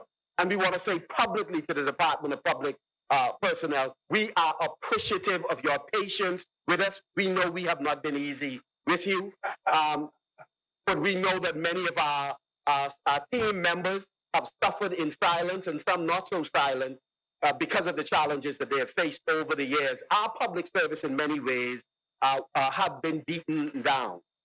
Under successive administrations, we have hired because we have a broken system, far too many persons than the country can bear. Let's be real about that fact. And we have not often properly deployed people in a way where we've gotten the best out of them. So we have functioned in many ways as an employment agency. However, in the process of doing so, we have not been able to cost effectively and in a timely fashion meet the needs of our people. So frustrations have grown, and as it has grown, productivity has gone down. And so Mr. Speaker, coming into the ministry a year and a half ago, I sought to continue to work by my predecessor in addressing those human resources issues to let our people know that we care about them. We want them to succeed in their careers and to support their families, and therefore we'll fight for what they're entitled to, and we will challenge them to live up to their obligations as well, because what needs to be clear in the Bahamas is where there's right, there are also responsibility. Mr. Deputy Speaker, the Cabinet of the Bahamas has heard our cry in Ministry of Agriculture and Marine Resources when we've made the point that we do not have sufficient technical team members to meet the needs of the stakeholders who we serve. And so both in agriculture and marine resources, we've had two of the most dramatic approvals that we have had in the ministry in the last 20 years.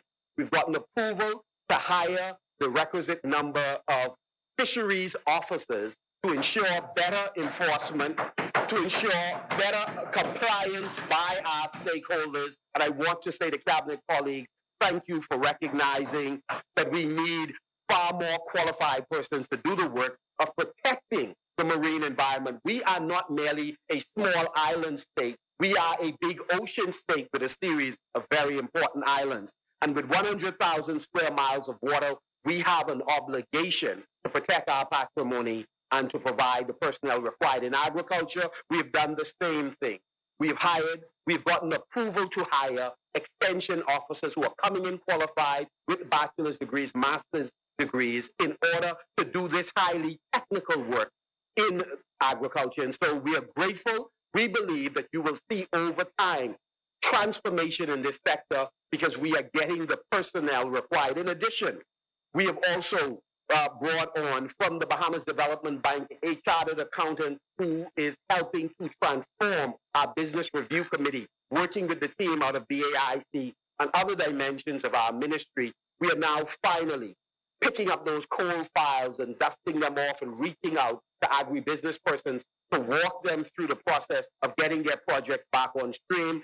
We are now vetting projects far more quickly, and we are more responsive to the inquiries being made by the general public and the upsurge in interest in the agriculture and marine resources sector. We brought home a talented Bahamian who worked at the Food and Agriculture Organization in Rome, who's brought a considerable energy and brilliance to work on our extension services and to provide guidance in policy.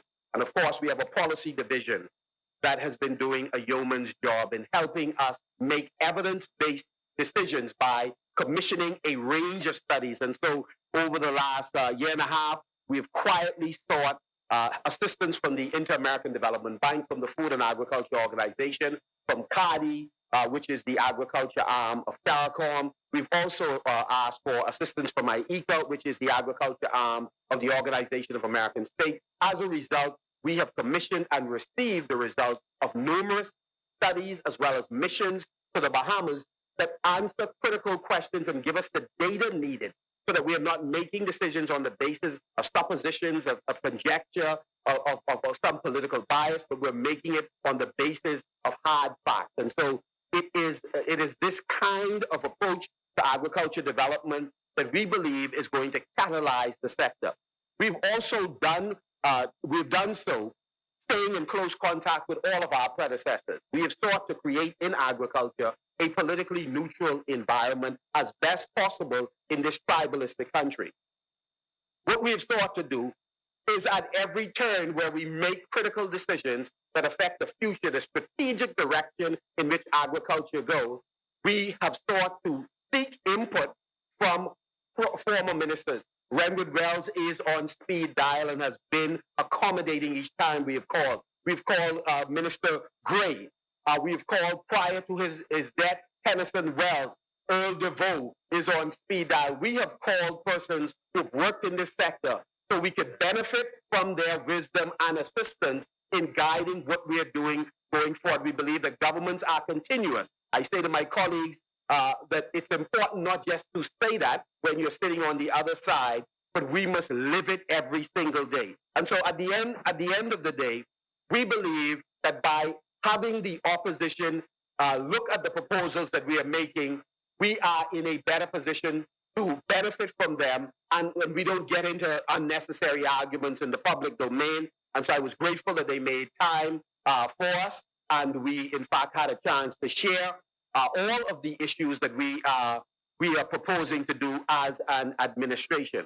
And so Mr. Speaker, it is really against that backdrop I wish to fairly quickly and just to comfort those of you that see the pile of paper in front of me. I've just covered a substantial amount of the paper in what I've shared with you already. And so let me then move quickly to look for a moment at what we have sought to do in the aftermath of COVID. Speaker, you would notice I did not, in the traditional sense, go through the individual figures that are in every department in the ministry. I wish to take a different tack, and that tack is really to make the point that despite the cynicism many Bahamians have felt over the years about the future of agriculture, we ask you to take a fresh look at agriculture and marine resources, the sector. The contribution today, according to studies conducted by IDB and by others, clearly show that we are a small contributor to the gross domestic product of this country. However, we employ a significant number of Bahamians, and we have quite possibly the largest potential to be a contributor, not just to GDP, but to employment generation in this country if we get it right. If policymakers get it right, if stakeholders get it right, if the private sector gets it right, if the practitioners get it right. And so a part of this contribution today is to make the point that despite the cynicism you feel, because after 9/11, it was clear that we ought to have focused on food security, and we didn't. Bahamians are prone in certain circumstances to backslide. So in the moment, we are quite excited about the potential of a thing. We see as clear as day the necessity for food security and non-agriculture production of a wide range of products.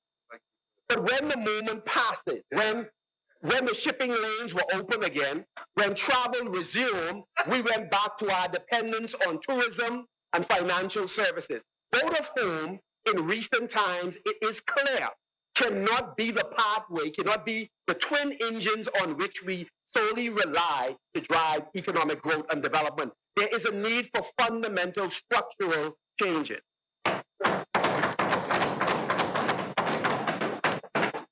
And so, Mr. Deputy Speaker, agriculture and marine resources have been responsible historically for the development of a number of important communities throughout the archipelago.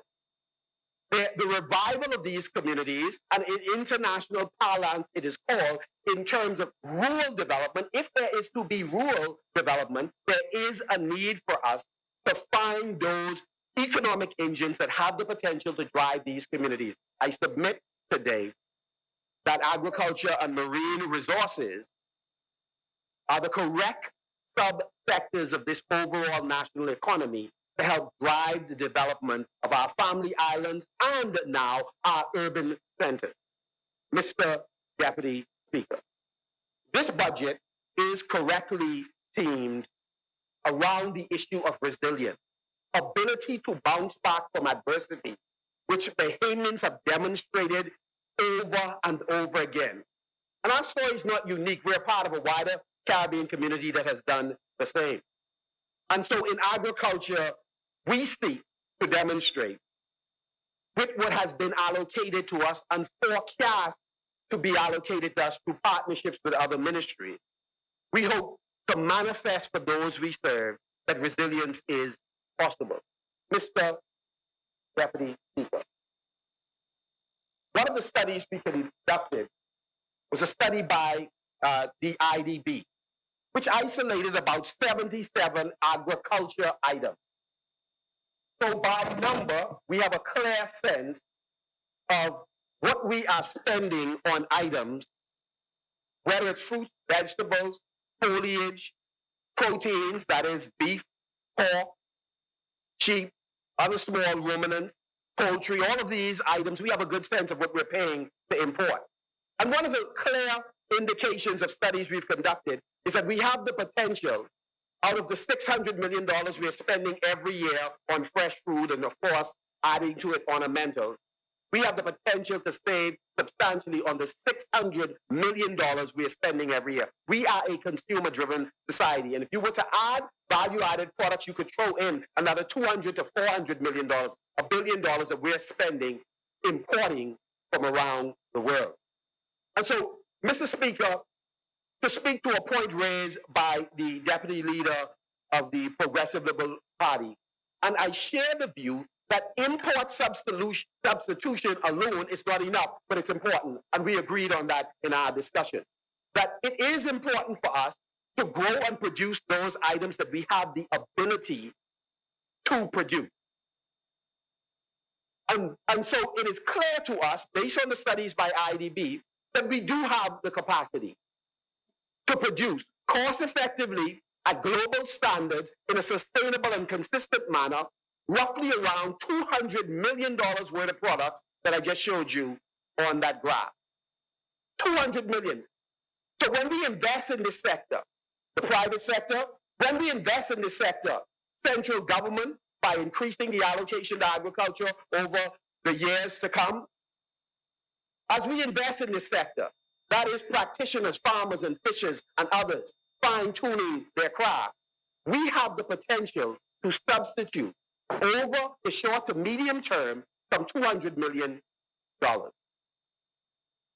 And if we create, as my colleague, my predecessor called for, an agriculture revolution, we have the capacity to begin to structurally change the economic base of this country that cannot continue to stand on tourism and financial services. Financial services is under assault from European countries in particular, the OECD and others.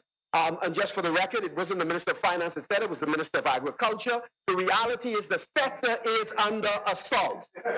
And so the rules that they're applying to us, it is a moving goalpost that they don't apply to themselves.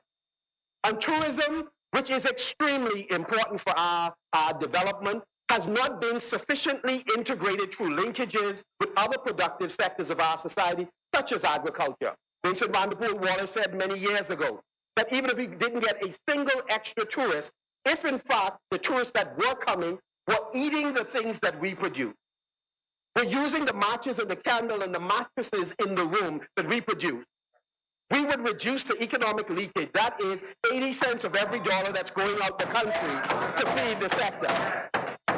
And so it is this transformation that we have to commit as a country to. And so this is not the nationalism of sitting home with expectation that our sovereign wealth fund will cut us a check, and while we sit doing very little. This is a kind of nationalism that says, yes, the sovereign wealth fund is extremely important, but it is only important to the extent that we do the hard work to deposit something in it. And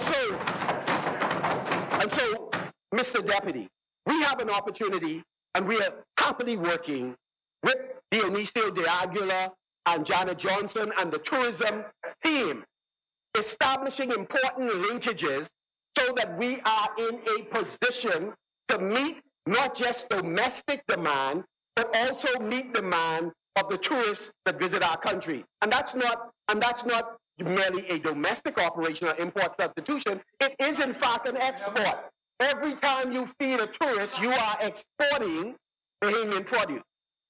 And so in order to support this vision that is not a unique vision, the government of the Bahamas had to make several important policy determinations.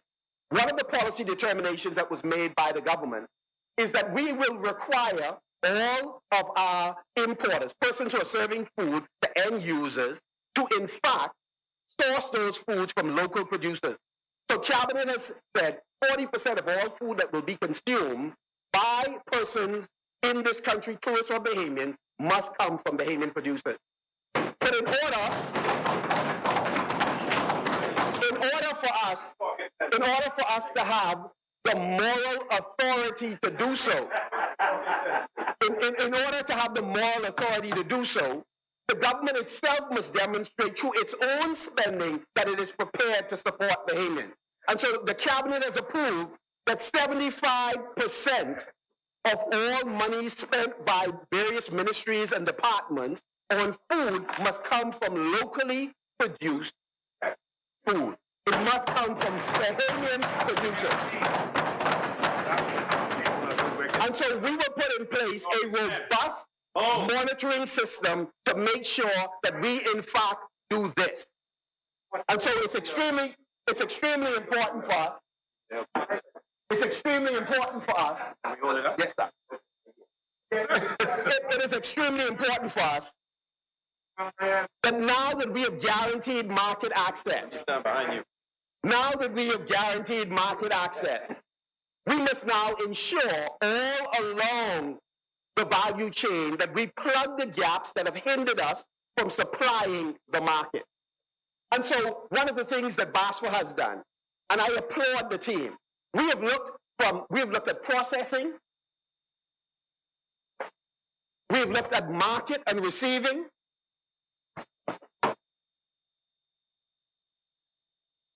we have looked at all of the areas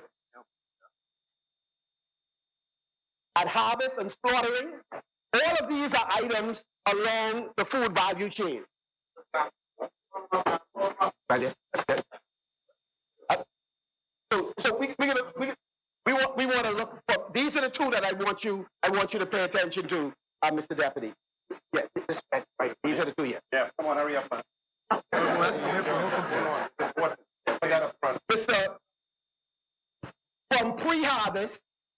From pre-harvest to post-harvest, it is important for us to fix the gap that has hindered us from, one, getting our food into the food stores, the restaurants, the hotels, the cruise ship. That has hindered us from exporting in the numbers we used to export overseas.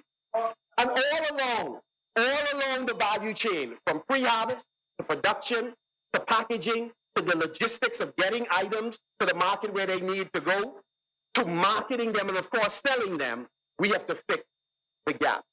And that is the assignment that we have accepted, and we are challenging the public today to join us in this assignment. So let me quickly move. So the question, Mr. Deputy Speaker, is how do we do this? One, we have to introduce new technologies. And so the Bahamas government is committed into introducing new technologies that will, in fact, assist in the development of the agriculture sector. New technologies include having the right seeds, the right variety or breeds of animals. It includes also having the right certification. So if we are to get our foods into hotels, into food stores, on the cruise ship, in the international market, they want to be sure that their customers are protected. Therefore, there must be standard operating procedures in how we function. There must be traceability, that they must be able to know where was that product grown, or from what waters did you get it? Is it in a bountiful supply so that in a sustainable way, you can continue to harvest it, deliver it to us without destroying the particular species?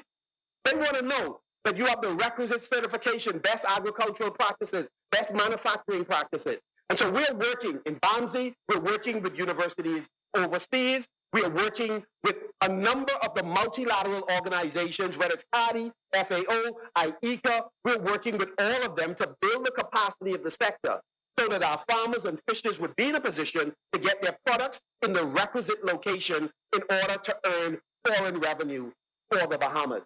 We have the capacity to do it. Mr. Deputy Speaker, but apart from solving the right varieties, the appropriate seeds, and of course having the right certification and standard operating procedures, it is also important for us to solve the logistical issues that exist. Right now, today, it is very difficult to move agriculture products throughout the Family Islands into the most populated centers and in turn overseas. So there's a logistical issue with inter-island transportation, which represents an economic opportunity for entrepreneurs that are out there. It will make sense for them as we continue to ramp up the production of agricultural products. No one is going to dedicate money to a vessel that is half or a quarter full in terms of agricultural products. Similarly, we cannot, under the present system, transport the variety of items into New Providence, into Grand Bahama, the rest of the Bahamas and overseas, unless we have the correct cold chain facilities. Not all products are to be frozen, some are to be cool at a different temperature.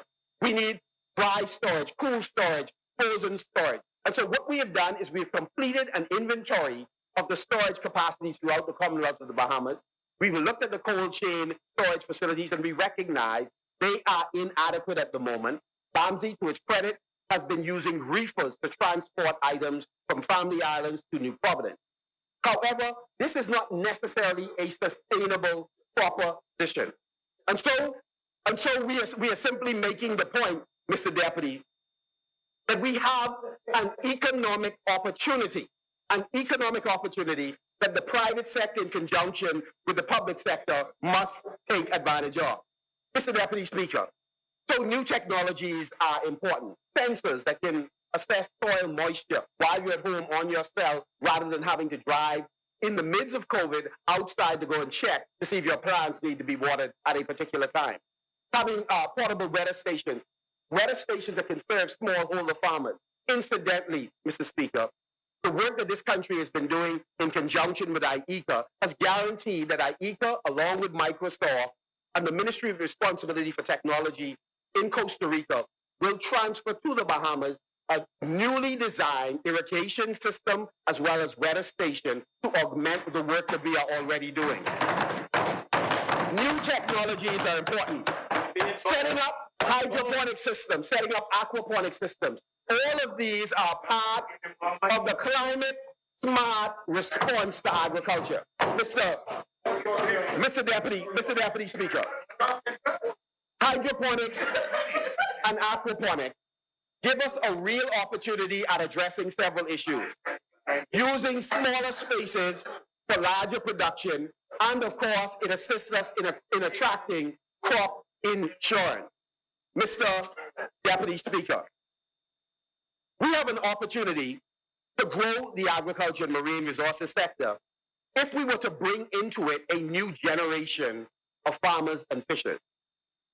When I came home from school, there was a gentleman who made a point to me, a minister in government, that I should consider going to Program Shore and teaching agriculture.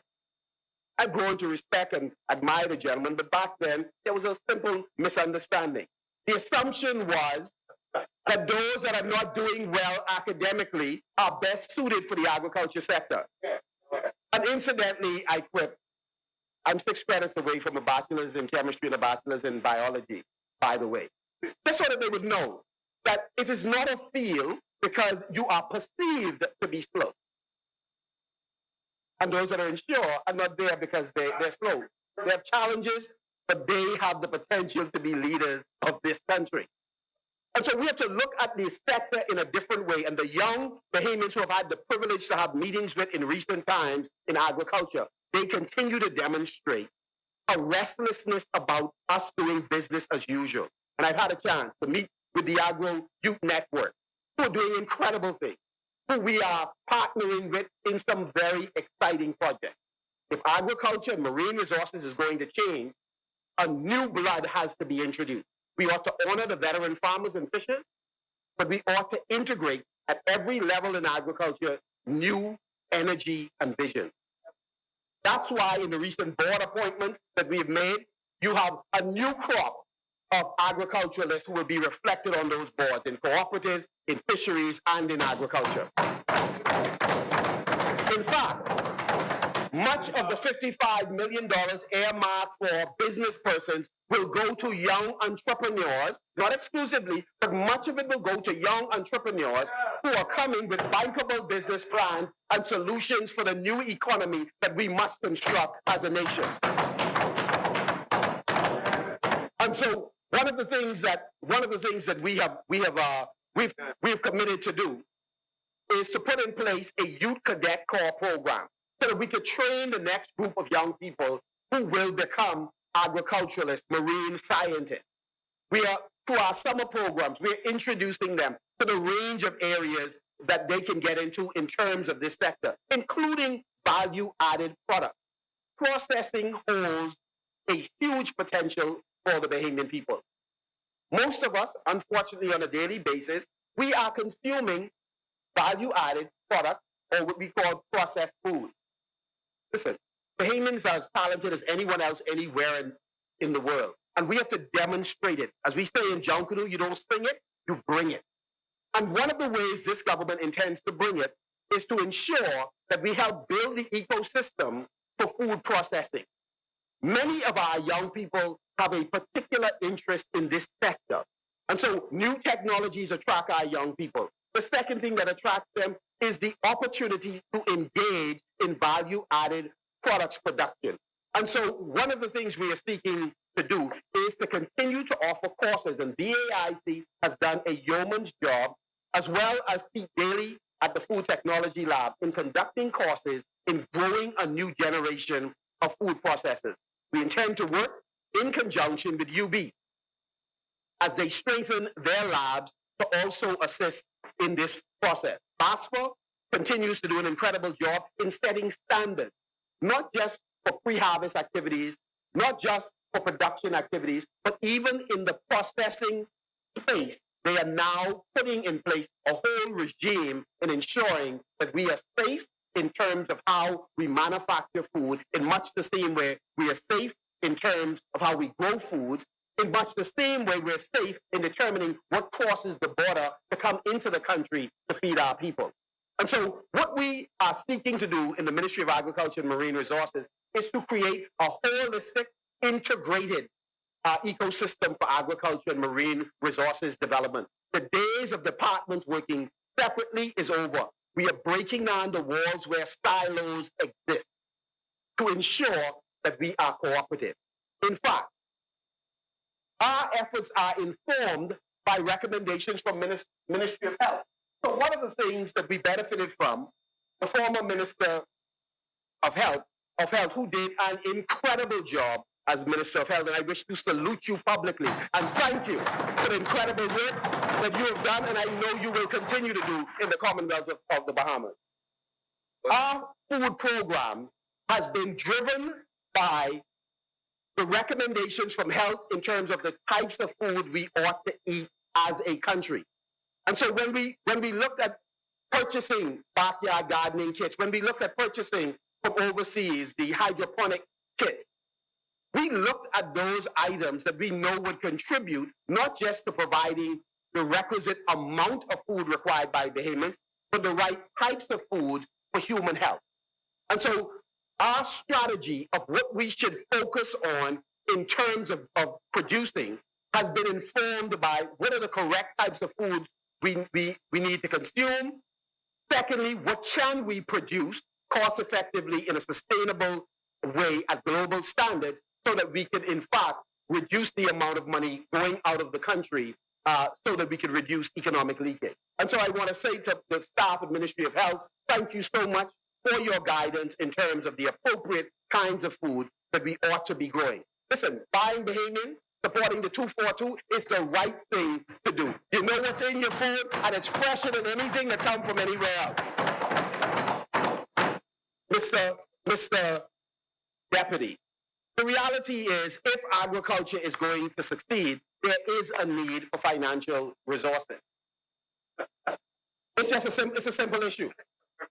Bring it home now. Bring it home. And so we have every confidence that the Small Business Development Center is going to work with farmers and fishers in order to help them dream bigger dreams that will be manifested because in a tangible way they have resources to dream them. We have the capacity, in our view, to generate significant employment. Right now in Grand Bahama and Abaco, there are thousands and thousands of pounds and tons of trees that are lying waiting for composting, waiting for mulch to be created, waiting for some furniture to be manufactured. And we have been working diligently. I want to thank the Forestry Department and Minister Ferrer and his team for working with us diligently in designing work programs designed to utilize the waste that came from the most catastrophic disaster in our history in order to produce beautiful things and provide employment for our people. And so the funding that is available at the Small Business Development Center, we look forward to benefiting from that in the agriculture sector. We also look forward to working with the Bahamas Development Bank, who we believe have an important role to play in transforming this sector. And so we are eager to see a fully recapitalized development bank and to benefit from the expertise that they have there under the able leadership of Mr. Barnett and Mr. Dave Smith, so that we can jointly develop instruments, financial instruments that will catalyze the sector. Mr. Deputy Speaker, I wish to turn my attention to a very critical component of funding.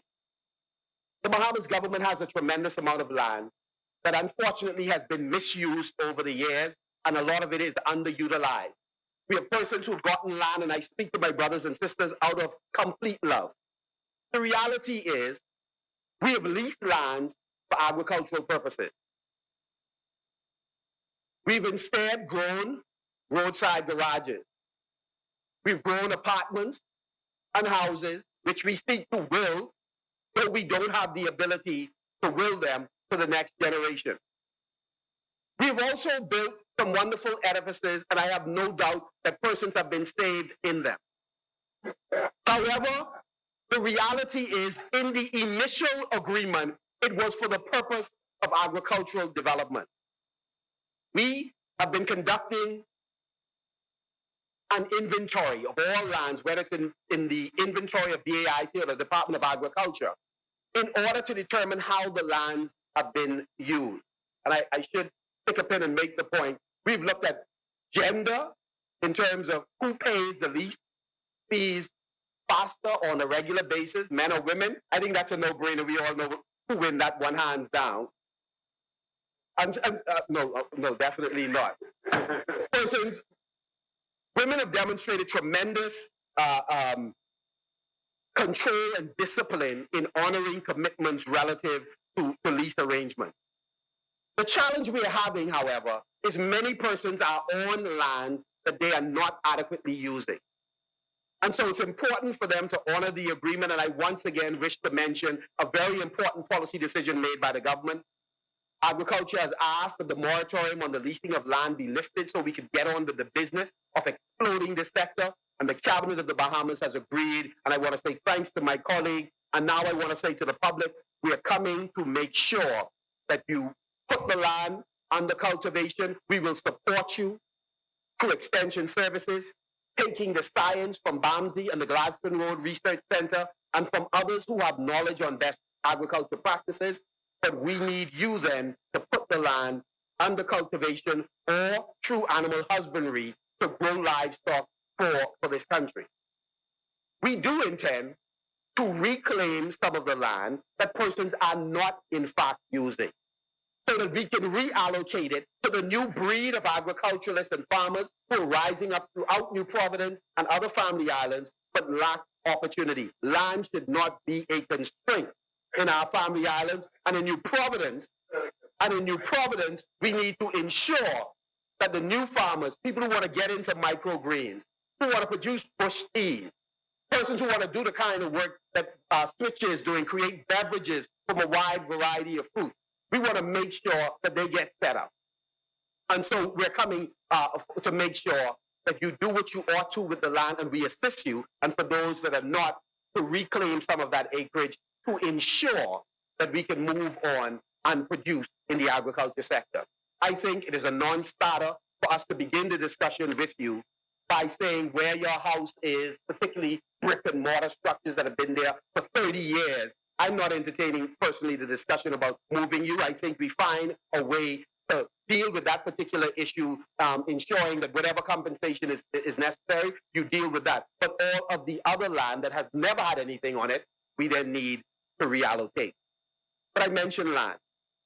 It is time in this country, yes, to do some bold things. To set up an agriculture fund that conveys government land into the fund, and that fund also has in it an inventory of bankable business plans that we deem to BAIC, to the Chamber of Commerce, to the best financial minds that would oversee this fund, that we deem them as things that are viable in terms of development to raise capital. The Ministry of Agriculture and Marine Resources is presently in discussion with some very smart people from the financial services sector about setting up such a fund and asking Cabinet, give us the latitude to take lands not being used at the moment, convey it into a fund, raise the necessary capital so we can fund equipment, so we can fund capacity building, so we can fund agriculture projects. What kinds of projects? Projects like growing algae that can produce biofuel, healthy snack, animal feed, to take fish waste and use it as animal feed, to take seaweed and convert it. So many things to fund sponging operations, so that we are at least sending out raw material. We are in fact processing it, because we are just as smart as the people who we sending the raw sponge to in order for them to process it and make more money. To Cascarilla, we are working along with the Bahamas Development Bank. BAIC is leading the charge. The Department of Cooperative, CARDI, is offering assistance, where Michael will explode with Cascarilla development. The government of the Bahamas, through the Prime Minister, is going to approve an additional 100 acres for the residents, Acklands and Crooked Island, so that they can create a nursery to continue to grow Cascarilla, so that in a sustainable way we can harvest it, process it, extract the oil from it, and produce other items. We don't need to just be primary producers sending to somebody else so that they can be secondary processors. We have the capacity to run a vertically integrated business proposition that will benefit our people with entry-level jobs as well as highly paid jobs. We deserve it, and we got to be bold about doing it.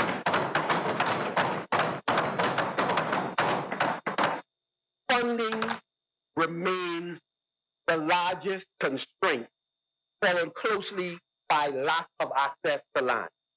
And so I'm happy that we're creating the ecosystem where the financial institutions, as well as the Department of Agriculture, will have an opportunity to fund particular operations that tie into the strategic vision of the country.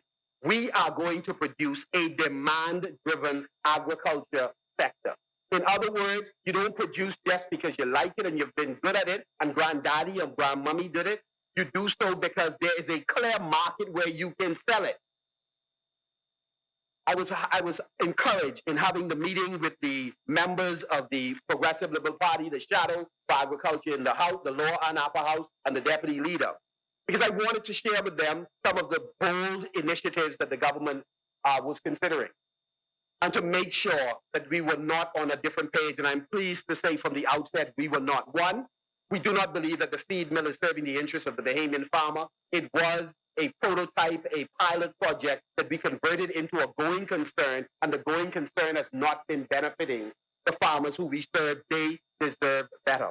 And therefore, I ask Cabinet to give us an opportunity to enter into a PPP with a private group, and that private group can be the group of farmers who presently use it. It can be a group of agribusiness, no matter what their subsector title is.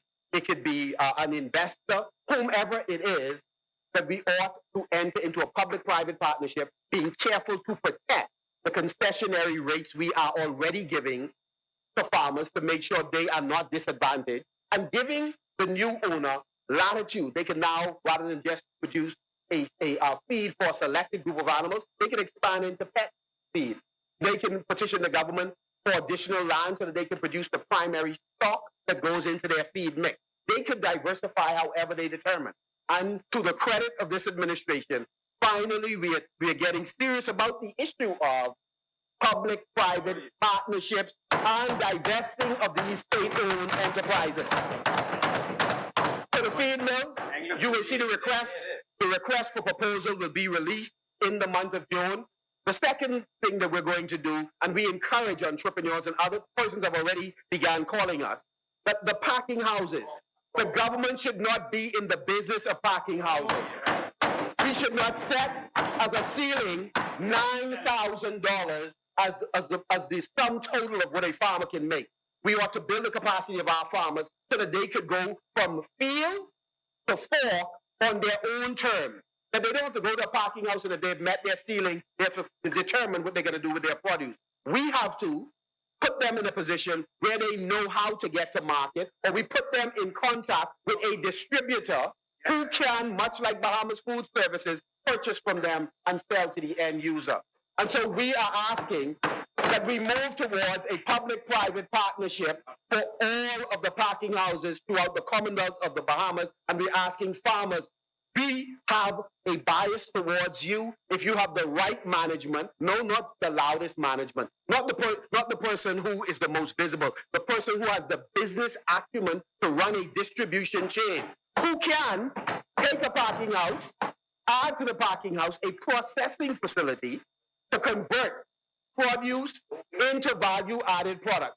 And so processing isn't just about ensuring that if something is overripe, you can now convert it. It's about sometimes planting the right type of tomatoes that make the best tomato paste. We are saying that whoever takes over the parking house, you have the latitude to do a number of things to catalyze the sector and transform business for those farmers on the ground. And so the parking house. The third thing is, if we are going to ensure that the livestock sector is going to pop off, if it's going to succeed, there is a need for a functioning abattoir and a slaughterhouse system throughout the Commonwealth of the Bahamas.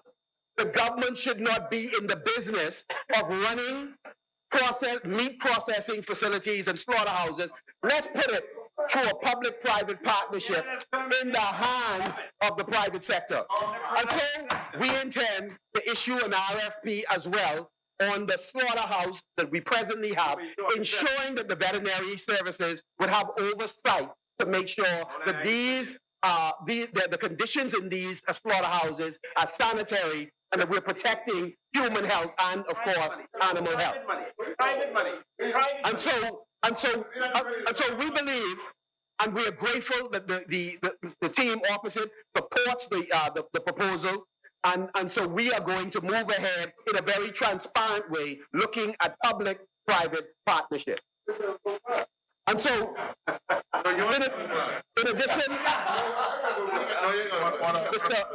Mr. Deputy, one of the additional things that we are committed to, and I want to thank Mark Humes and Carlton Boleg, who have been doing a yeoman's job.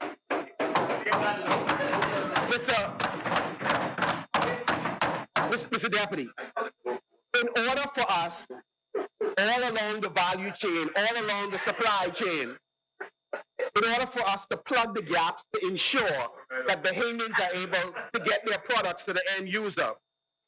There's a need for us to have consultation with all sectors so they can understand the ministry's vision and they can support. We have had a number of consultations, and Mark has, Humes have worked the member for Port Charlotte has worked very closely with Janet Johnson in organizing consultations with hoteliers, and we are grateful to all the hoteliers who participated, with retail and wholesale food store owners or operators, so that we can have a common understanding in terms of what must happen in order for us to protect this economy. Because we believe that through buying Bahamian at global standards, sensible prices, assurance of sustainability, we are going to benefit this country overall. And they know it is in their interest to also support this initiative. And so we, through an amicable arrangement, is seeking to achieve greater penetration of Bahamian products for tourists as well as for our domestic population. One of the studies I mentioned earlier was a study by IDB that looked at boutique agriculture, Mr. Deputy. The study recommended several important things. One, I've mentioned before, the value of credit, the liberalization of land, so that Bahamians can have access to land, and increasingly we ought to make sure that Bahamian farmers get land at a fee simple basis. This business of leasing indefinitely for 21 years is something we must revisit as a country. What farmers and agribusiness persons need, they need paper in their hand to go to financial institutions. And so we must look at divesting from the land and making sure that persons can purchase it. Now, if you're having a relationship, for example, with a multinational agriculture company that wishes to come in and do business, that's a different story. We hold on to our patrimony, and through a lease arrangement, we enter into a relationship with them. But the fellow who needs 5 acres, it has to be, we have to do it differently, and this cabinet, I have a clear sense, is ready to make those kinds of decisions.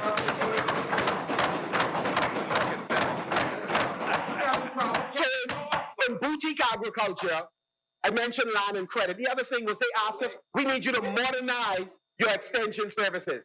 We need extension services where science is taking the farmers so that they can do what is appropriate.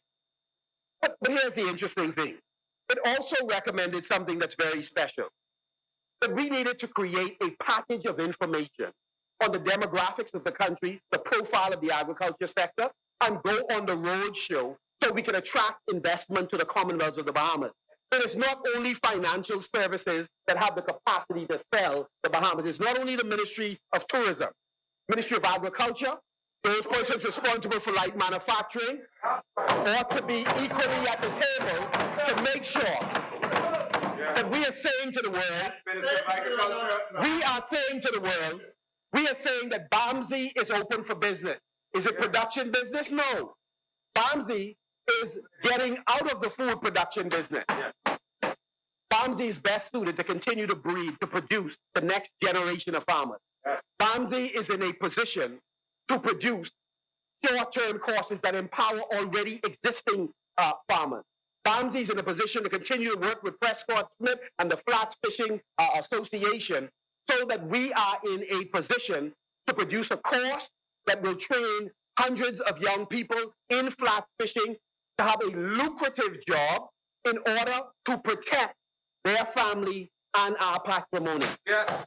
BAMSI, incidentally, has developed such a course along with the association and the ministry to ensure that we train the next generation. And so I'm saying to all of our friends throughout the family islands who have boutique hotels, etc., Bahamians, non-Bahamians, we value all of you. But know it is a non-negotiable that you do not have a guide on these vessels who is suitably trained so that Bahamians can earn a living sharing with you the absolute beauty and stunning features of the Bahamian flag. And so I wish to say that we have an opportunity in BAMSI to continue to explore these courses. And so what has been interesting, and again, another major policy decision the Cabinet of the Bahamas has approved that BAMSI be treated in the same way as UB and BTVI. So free tuition and those other benefits will be a part of BAMSI's new school year in the fall. And I want to celebrate the board at BAMSI and to thank them for the service and do the same with BASFA and the same with BAIC. We appreciate you and we value for the long hours that you put in working along with the teams that work in the respective agencies that you are in charge of. We appreciate your effort. And so we believe that BAMSI should not be in the food production business. The food production business should be left to the private sector. Unfortunately, the board has agreed that while students' interests will be protected by ensuring that land is reserved for them to continue to do clinical trials of all types, that universities overseas, corporations are able in joint ventures to conduct necessary studies, the bulk of the acreage should be leased to the same persons who are in the AFP program or other farmers or agribusiness persons so that they can pay a lease arrangement and they can put the land under cultivation in order to earn real money that we need in order for us to reduce the amount of funds flowing out of this country, making somebody else's country rich. And so I want to thank the board for having the wisdom that we ought to change the paradigm by which we operate in North Andros. Let me also say, for years, I wish to speak with permission, Mr. North Andros, to some of your constituents. We have spent some time strategizing around how to solve the problem at Bartard in Andros. And Bartard, as many of you would know, some 2,000 acres allocated to original families for the purpose of agriculture. After 21 years, they would take possession of the land, etc. The short of the story is this. Both administrations have looked at this issue. All of the land is not and have not been under cultivation. However, persons have built homes and some persons are diligently farming in Bartard. How do we solve what is a vexing issue where persons do not have fee simple title to the land? So we sought to consult FNM and PLP ministers of agriculture. So I spoke with D. Alfred Gray, with Tennyson Wells, with Earl DeVoe, and I spoke also with Renwood Wells. Cabinet agreed that it will be unfair for somebody who has a house that is built on this land, their family have been there for years, to have any discussion about them moving. Therefore, it was determined that where their house is located, automatically, without any discussion, that ought to be conveyed fee simple title to those residents. What was also agreed, and again, this is why it was important for me to talk to members opposite about this issue. The question was, what else could we do? And what was said to me, and I'm not speaking out of school, by the minister from side opposite was, what you are proposing is certainly more generous than what we had considered, and that is, in the first, not the section with the 1 acre, but the spot, that an additional 4 acres be conveyed at the end of the next 12 months if there's cultivation going on that parcel of land. So in essence, 5 acres are to be conveyed. Fee simple title, no issue to those residents. What else is possible? If the residents are minded to continue the cultivation for the remaining acreage, because they were given either 40-acre parcels or 80-acre parcels, they first of all have the first right of refusal on the other 35 if they got 5 acres, fee simple title, or the first right of refusal on the next 75 acres. And so what I've asked the Attorney General, Carlton, and myself are asked to do, let us move urgently to convey that land to these residents so that they don't have any uncertainty about this. And then to the ministry, let us build their capacity to put the remaining acreage under cultivation so they can stay within those families that are there. But let's be clear. This is not about fundamental transferring of land. This is about, are we prepared to work the land to ensure ownership for the remaining acreage. And so that is going to be a significant step forward. Mr. Deputy Speaker, climate change is real. And the Bahamas has been devastated by a series of hurricanes, and these hurricanes are more frequent and even stronger. As I speak to you, I'm speaking to you coming out of a community where 9 out of 10 of my neighbors no longer reside because all of the houses were devastated. Few persons have gotten back home. The vast majority of us, including myself, are now either living in a condo where in one you and your family in one room, the rest of your earthly possessions in another room. Some family members are with other family members. It is a serious challenge. In Grand Bahama, there are thousands of families, notwithstanding the dignity and strength of the people in Grand Bahama and Abaco, who are not wilding out despite the worst kinds of conditions under which they're living. There are some serious conditions they're dealing with every day. So every time it rains, there are not only flashbacks, but there are people who are shifting furniture in their home. Climate change is for real. The agriculture and marine resources sector, we're experiencing it. We're experiencing it in many ways. One, salt intrusion. The farmers in East Grand Bahama were devastated, not just by the surges, but by oil on a number of their animals, by the soil being contaminated by salt, and in some cases, in the initial stages, by oil. Studies are, in fact, continuing. And so what we are seeking to do through the department with responsibility for policy and planning is to look at climate-smart technologies and practices that will help farmers, no matter where they reside in the Bahamas, make sensible choices about the type of agriculture, the type of equipment that they use, to help fishers make sensible decisions about what they do. And so we are conducting a number of workshops throughout the Commonwealth of the Bahamas to equip those persons who work in government as well as those practitioners in the field of agriculture and marine resources. We believe that crop insurance is extremely important. We are having a number of fruitful discussions now, and we expect those discussions to pay dividends. Mr. Deputy Speaker,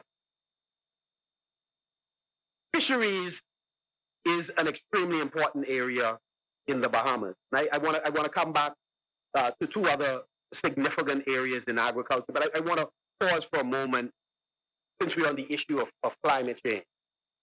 We lost, in the aftermath of Dorian, 2 of the 3 most important economic centers in the country. In terms of fishing and agriculture, we lost 1/3 of our national capacity. That's how serious it is. I'm grateful that the Small Business Development Center, IECA, CADI, the Food and Agriculture Organization, provided substantial help in terms of input for farmers and help for fishers. I also want to recognize a number of the NGOs, like Global Medic, Bahamas Red Cross, Samaritans First, and others who also assisted the sector. If we are going to rebuild the sector, it's important for us to have the right policy prescriptions, and secondly, to have the right programs to be put in place. So let's start with policy. One of the policies that have been in existence under both the Progressive Liberal Party and the Free National Movement is that only Bahamians are allowed to fish in Bahamian waters for commercial purposes. It's been a rule under the Progressive Liberal Party and the Free National Movement. What is interesting is that from time to time, ministers relax that arrangement. So there's been an expectation among some that it is okay for them to import talent from overseas. And most often, the talent has been imported from countries that have themselves fished out their own waters. No, it may not have been those individuals, who they were seeking to bring here. But I can tell you, it's been from the countries primarily who have fished out their water. So from time to time, ministers have said, this year, since your business model is in place, etc., we are going to give you permission, but next year we're not going to approve compressor permit for your divers who are from overseas. When I came when I came in the chair, I had a similar conversation with commercial fishers, and I indicated we were not prepared a year from now to sign off on compressor permit for their divers. Mr. Deputy Speaker, today, as I stand here, a group of commercial operators who are operating in conjunction with their divers are suing the Commonwealth of the Bahamas government to permit non-Bahamians to go fishing in Bahamian waters. And we say to the commercial operators, though they are not named in the action, we say to them that we value you. We want you to succeed. We will do any number of things to work in your interest because we are your employee. What we cannot do is sign on to the proposition that a sector, one of the few sectors reserved for Bahamians, one of the few sectors reserved for Bahamians, that we are prepared now to provide a compressor permit in order for non-Bahamians to dive in Bahamian waters. So we have been inflexible on that issue. We don't intend to make an adjustment on that issue, and we look forward to the court date so that we can litigate this issue fully. What is also true, however, is that the political directorate of this country and the successive administration have been slow in putting in place the Fisheries Act, the amendment to the 1977 Act. We are finally finished with that. It is with the Law Reform Commission. And I've asked that we seek to have that done prayerfully before we break for summer, but certainly before the end of this year. There is no reason I can think of that we should not have the fisheries bill completed, sent to cabinet before this house so that we can protect 100,000 square miles of water and the multiplicity of economic opportunities that exist in the blue economy because God has blessed us with this geographical area. What we are also seeking to do in conjunction with the association responsible for flat fishing is to bring into force a conservation fund so that we are able, through a public-private arrangement of this fund, raise the requisite resources in order to manage our marine environment, particularly the flat. The government of the Commonwealth of the Bahamas does not have sufficient funds in order to manage our marine environment. Not the flat in its entirety, and not the marine protected areas. In fact, we had intended, and we will still, in fact, introduce, along with Minister Farrell, we will work with the NGO community, the Bahamas National Trust, the Nature Conservancy, Brief, and all the others. We will seek to introduce additional marine protected areas. I believe the number was 43 we were looking at prior to this period. However, one of the things we are clear on is that there isn't sufficient money in the treasury of the Bahamas for the full management of all those spaces. So we have to find creative ways to raise funds from persons who are friends of the environment, not just locally, but internationally. The Conservation Fund, we believe, is the sure way to accomplish that, and we are committed to bringing that to force. In addition, we want to say to fishers that the iconic count, the iconic grouper are both under tremendous pressure and risk. We do not wish to suffer the fate of Florida and some of our other neighbors who've lost their count stock, who've lost various marine species in their water. For that reason, we are introducing measures to protect the count and to protect the iconic Bahamian or Nassau grouper. In terms of count, yes, we are aware that there are certain locations in the Bahamas, conch is in ample supply. And Bahamians, we are some interesting people. We see one boat loaded down with conch, and that becomes the basis on us claiming that there is no issue with conch. But in the next breath, we are willing to say that we have to go further in deeper waters in order to find the same catch we used to get 3 years ago, 5 years ago, 10 years ago. So we believe, one, it is important for us to end the export of conch, and by 2022, we will no longer permit the export of conch. Secondly, that persons who are traveling out of the Bahamas, a Bahamian, for example, will have a limit on the amount that they're able to carry. And if my memory serves me correct, I believe it is 10 pounds. Thirdly, we are prohibiting all persons on pleasure craft who are coming into the Bahamas with a cruising permit. Minister of Tourism, we are no longer permitting them to catch conch. They can catch some other things. They can't catch conch. Thirdly, we have to work out as a prerequisite for implementing this particular measure. We want inspections to be done at multiple locations throughout the Commonwealth of the Bahamas, so that if you're traveling with conch coming back in, whether you're going to Long Island, you're going to Eleuthera or to New Providence, you can get an inspection along the way. But what we need is for conch to be landed in the shell. It is the only way. It is the only way we are able to determine the maturity of a conch by its lip thickness. Not because it looks big. You know, we have some other situations where people get in trouble. Our parents can tell you one thing, but the reality is something else. So we need to determine, and therefore we're looking to have conch landed in the shell. The other thing, as it relates to the Nassau grouper, we are utilizing a number of methods, including marine protected areas, particularly for those areas where there's an aggregation of the Nassau grouper, where persons will be prohibited from fishing in those particular areas. Also, to change the poundage, the size of the grouper, so that, again, persons are harvesting grouper in many instances and consuming it before it reaches childbearing age. The species cannot reproduce if it is consumed in its embryonic or in its growing stage. And so we wish to protect the grouper. So we're going to introduce, apart from public education, additional measures to protect the Bahamian grouper. I want to applaud the Department of Marine Resources, who have been conducting enforcement workshops, HACCP training. We've had a number of persons qualified, 21 just recently in Grand Bahama. Bahamians have the capacity to meet international standards so that we are able to export marine products overseas.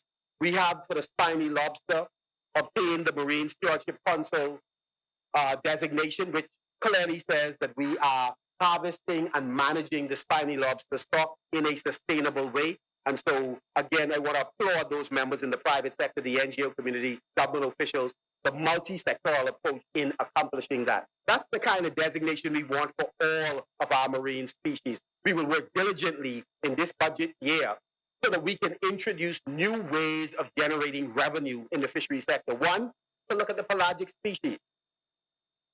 My predecessor, the Honorable Renford Wells, talked constantly about the need to look at the variety of deep water species that we must go after, because we believe the new lobster, in other words, the new species, marine species that can provide revenue, much like the lobster, which represents 80% of our total income from fisheries export, that it's there. Deep water snappers, looking at certain types of tuna, of various types of fish that are not on the endangered list that we can harvest. We need that little thing from the Small Business Development Center to retrofit vessels so that they are in a position to go after the pelagic species. We need the assistance of the Bahamas Development Bank that can take an equity position in some of these new startup companies in order to make this happen. And so we believe that deep water species. Yeah. So again, we believe that the future is bright for the fishery sector. Now, when we go into the various stores, we expect to see snappers from the Bahamas. We expect to see some grouper from the Bahamas, and we are going to enforce the law. It is unbelievable that in 2020 much of the fish consumed in hotels and many of the restaurants are still being exported from overseas. Imported from overseas. And the truth is, for some of the fish, they die in old age. And so we need to make sure we capture them. I'm also talking to my brothers, my friends, the children of my friends who are in communities, who right now you're going through a difficult time because the primary job you had is no longer available. This is time for us to be flexible. This is time for us to give fisheries a serious look as an occupation, to give aquaponics, hydroponics, other areas in agriculture a look. This is time for us as a population to be flexible and agile, to look at new opportunities for feeding our families. I just tell you a quick personal story. I remember when I worked for one of the big companies in Grand Bahama, and they made me available to my destiny. Sorry, they laid me off. And I had the choice.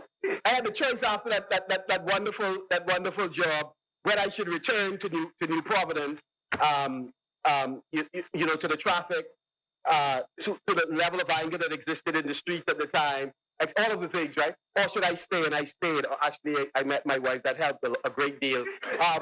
We were dating at the time, but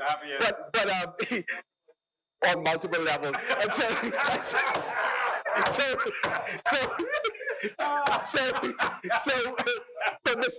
Mr. Deputy, I wasn't working. I wasn't working at that place. I think I was laid off, and I don't want you all to interpret this as meaning I took it to heart the fact that I remembered was the 18th of December. But I left there on the 18th of December, but on the 19th, I was working at one of the other industrial companies. But I was also doing some construction, and so I had Mr. Deputy, I had some pipes in my car. I had a BMW, but I would put pipes down. It don't make no difference to me in the car. I just needed to get it to a place. And somebody called and commented on it, say, out of concern, I saw Pinta and he had like PVC pipes sticking out the window of the car, right? And so she said she heard them and she understood where they were coming from, and she only smiled and said to herself, "Boy, my baby like to work hard, eh?" So the point I'm making is, for me, the dignity of work is valuable. What the occupation is or how it appears to somebody who is looking on, but don't have the responsibility of my mortgage payment, my light, my water, my rent. And so I'm saying to members of our community who are struggling at the moment, as we work collectively to create opportunities in this economy so that you could thrive, so that we can hit that reset button after 2 catastrophes, so that you could resume the journey to fulfilling your dreams and aspiration. Be flexible in terms of finding work that has dignity and value, where you're not being exploited and disrespected in order to support your family. It was a lesson I learned from my mother a long time ago. It has put me in good stead. So if I'm not here, in 2 years from now, I will certainly tell you I will definitely do a play on the Parliament and another place where I sit as well. If I'm not, but I'm just saying, you want to recognize that it is not in any human beings or any of these institutions that you live, move, and have your being. It is in the Almighty, and He will make a way for you to survive post-COVID, in the midst of COVID, post-Dorian, or any other hurricane that might come our way. Mr. Deputy, as I wrap up, I just want to touch on a couple of things that I believe is very important. Bahamians, we have the ability to increasingly feed ourselves. In less than 36 months, we can be self-sufficient in egg production. That's part of why, as a part of our emergency food program, we are importing chicks and buying chicks locally from Justin Taylor to distribute, to assist as a subsidy, because the Bahamas agriculture subsidy package is extremely low. That is why we are going, by the end of the year, our goal is to import no less than 30,000 chicks to assist the egg production business. Fortunately, we have some significant players that are coming forth now that are going to enter the market, some of whom are coming with resources. Poultry, we have the ability. over the course of the next 24 months in a substantial way. That not only enter, but to explode the poultry market. I do not believe that we ought to be tinkering around the edges. 1%, 3%, 5%, 6%, 7%. We have the ability to scale up operations that we are contemplating, and we ought to do so that we enter this market now that we have a guaranteed market due to the policy of the government. We ought to work in tandem with each other. The Ministry of Agriculture and Marine Resources, CADI, ICA, the Bahamas Development Bank, the Small Business Development Center, and the private sector group that have come forth to say they are interested in poultry production. The same is true for swine production. And I apologize to those persons who don't eat pork. I don't either, but a lot of people love the meat. So the reality is, it is a sector. It is a sector that has the potential to explode. And therefore, we are going through the National Slaughterhouse Program, through the Assistance of Veterinarian Services, who are now, I want to congratulate the veterinarians who will, over the course of the next few months, be delivering their programs through telemedicine. We are going to help expand this sector. The Gladstone Road Research Center is working diligently. So is BAMSI, to conduct the necessary trials to determine whether the best breed, whether it's small ruminants or swine, that we can in fact use in order to grow our livestock industry. We are grateful. We're grateful to the multilaterals who have been working with us, and there are two of them I wish to acknowledge, two NGOs. One of them is the Volcani Institute out of Israel, who by way of the Volcani Partnership International is going to assist the Bahamas in a very exciting project. We've been in discussions with a group out of the Netherlands as well. The Netherlands. Well. I think that's Mr. Diagula's, the home of your wife. So colleagues, this project is a project that's very exciting for us. We intend in New Providence to take, in the case of New Providence, 15 to 25 acres, and we hope to clear the land this week. And so I want to thank my colleagues for facilitating rapid movement on this project.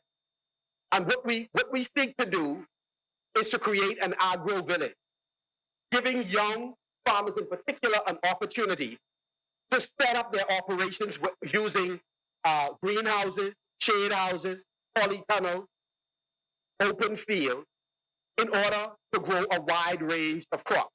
So the first slide that I showed the 77 top items. We want to take those items that we have real potential in a cost-effective way to develop.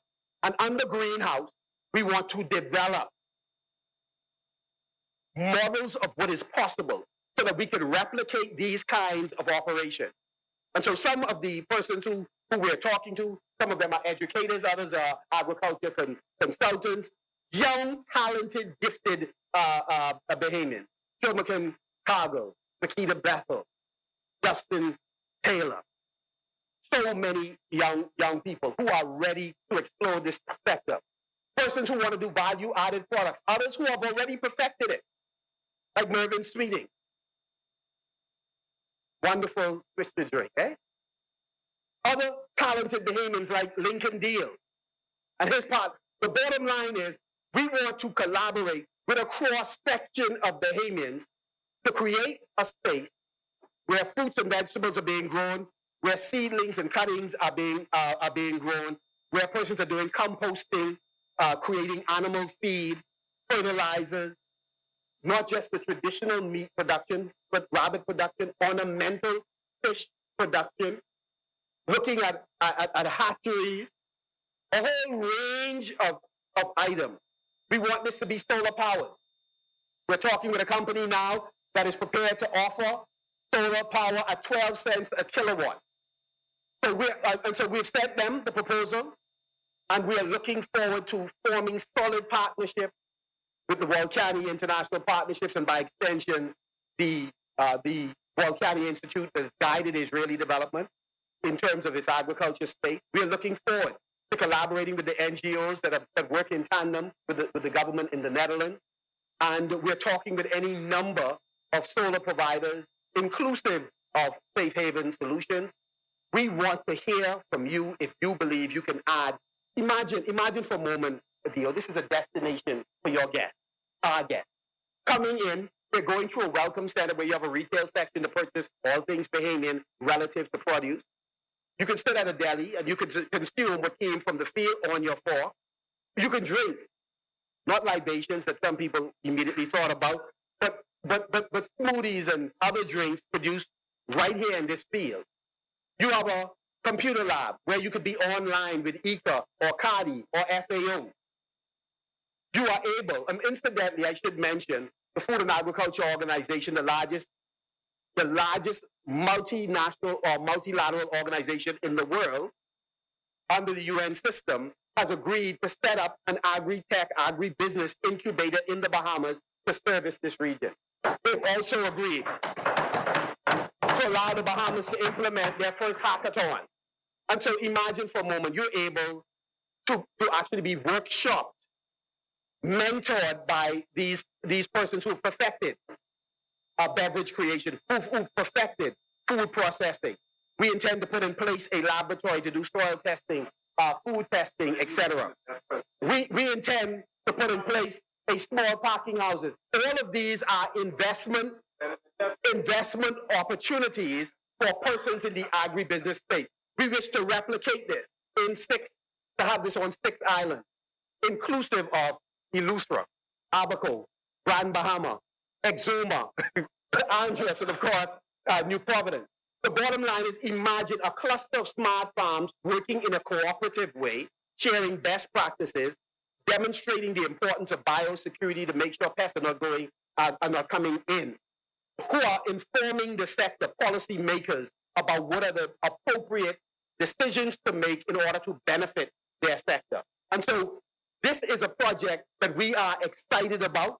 We believe we have the capacity to raise the funds. I've been talking with the Minister of Works in terms of looking at capital works, getting assistance in putting together the infrastructure, and at least 55% now of the persons interested in this project are coming to the table with complete funding. They don't need anything from us. The beverage company that's interested in running a drive-through beverage company, you want to pick up your water, you drive through. They're coming with full money. The only thing they're waiting on is for us to break ground and get started. They don't need nothing from us. Equipment is already purchased. So we have a number of persons in this. So if you're talking to guys who are bringing in containers in order to do hydroponic projects with microgreens, they don't need anything from us. They just want the line. Are you ready? Let's roll. And so we are excited about the enthusiasm that is in the marketplace in order to develop the sector. I want to salute the fishers who have been patient, and I want to say to them, fish markets will soon be back in full swing, and we'll continue to fight for your right to be protected from illegal fishing in the north and poachers in the south. I believe that this is one of the boats that we promised that we are going to sink. We're going to sink boats. And so let's just say boats that come from other countries, just an example, boats that come from other countries, illegally fishing in our water, we made a determination that we want to prosecute, particularly the captains and the engineers. We want to go after the beneficial owners of these vessels. We regret that we have to fine and jail struggling young men who are trying to feed their family from their country, but we have to enforce our law. So our fight is not with them, but those people who benefit, whether they are Americans, Bahamians, Dominicans, or whomever. We want to applaud the Defense Force for the work that they have been doing in interdicting these vessels. We want to applaud the other countries that have been working with us. But we intend to sink these vessels, and we want to explain to the public, we cannot sell these big vessels to Bahamians, because the cost of fuel chasing down a vessel that's no longer in the hands of a poacher actually costs more than the money the government, with Ministry of Finance, would earn on these vessels. So I'm just using as an example all vessels. No, if you sell a Dominican vessel that has a distinctive look, think about your best figure that you can get. And I'm saying to you, the time the defense force takes going after them, what they lose in human hour and they lose in fuel, going after a vessel only to discover it's a Bahamian vessel is not worth it. You are getting infinitely less money for the vessel. And I don't forget, by the way, as I do with you all the time, Mr. Leader, we got the fact. We talk with them. What are you spending going after them? How often are you on a wild goose chase? It is not worth it. And yes, by all means, by all means. I recognize this Carolyn from here, from South Florida. Am I understanding that the policy of Bristol is now stating to destroy the vessels once they're caught illegally posted? Is rooted in the fact that if it was to be resold, where you could recoup some of your costs for arresting them, is rooted in the fact that if it is sold over him and it goes out there, it may be mistaken as a posting vessel again. Yes. I would have thought that you could reconfigure, rethink, and so re-identify the book. That challenge would happen. Yeah. In fact, the view that you have is the view the view that you have is in fact the view that I had, because that was my argument. When the Fishers first raised it, I said, no, I'm not into the sensationalism and etc. I have no interest in that. And then I said, hold on, my boss talking to me. Let me go do the research. And I'm going to just ask the question: how often do you get calls that you end up going after a vessel in its configuration, same configuration? It's fairly regular. Secondly, those vessels are often very old vessels. Right, yeah, this is what I'm saying. They're very old vessels, and the average Bahamian the average Bahamian fisherman is not going to invest in those for commercial purposes. We then said, we'll just get it for BAMSI, to help BAMSI with its research, etc. Because reconfiguring them are very difficult. If you do an inspection of the ones that are there, I mean, they're not going to serve you much purpose on a commercial basis in any event. Yeah. No problem. But again, the figures are pretty small. And I know you're talking donkey, so those figures wouldn't be attractive to you. But it's small figures. It's not the kind of figures that would entice you at all. These are very small figures. And so again, we're going to continue with that program. I also want to mention, as it relates to BAMSI, the goal is to complete for the fall semester all of the various buildings. The teams, as all of you know, small country, are working diligently on all of the centers to make sure that we are open for the new semester. So we've been very bullish at the ministry. We believe it is important that we discontinue having to rent facilities for the students in the community. They are having to eat elsewhere. We ought to get them in these facilities, finish them. Let's get on with the business of educating our young people. And so I want to applaud the team, Dr. Hannah and the team, for the work that they're doing, to the board and all of the persons who are employed, and then of course to Parliamentary Secretary Boleg, who has charge of BAMSI. Thank you very much for all of the work you all continue to do. As I would have had discussions with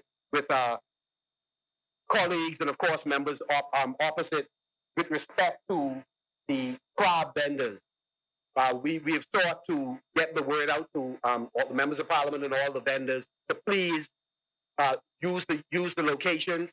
The Member of Parliament for St. Barnabas has been very helpful in that regard, and Donnelly Bowen, her entire team, etc. And we are seeking to do a similar thing nationally as it relates to roadside vendors. So we have formed an intersectoral committee that would include Ministry of the Environment, Ministry of Health, National Security, all of the Ministry of Works, beaches and park, of course, in order for us to designate some locations where people can be, so that vendors are not in the front of people's private establishment They're not. They are only in locations where we could designate, and we work out with vendors in advance of making the decision what the protocols are going to be, so that no one is disadvantaged or no one is displaced.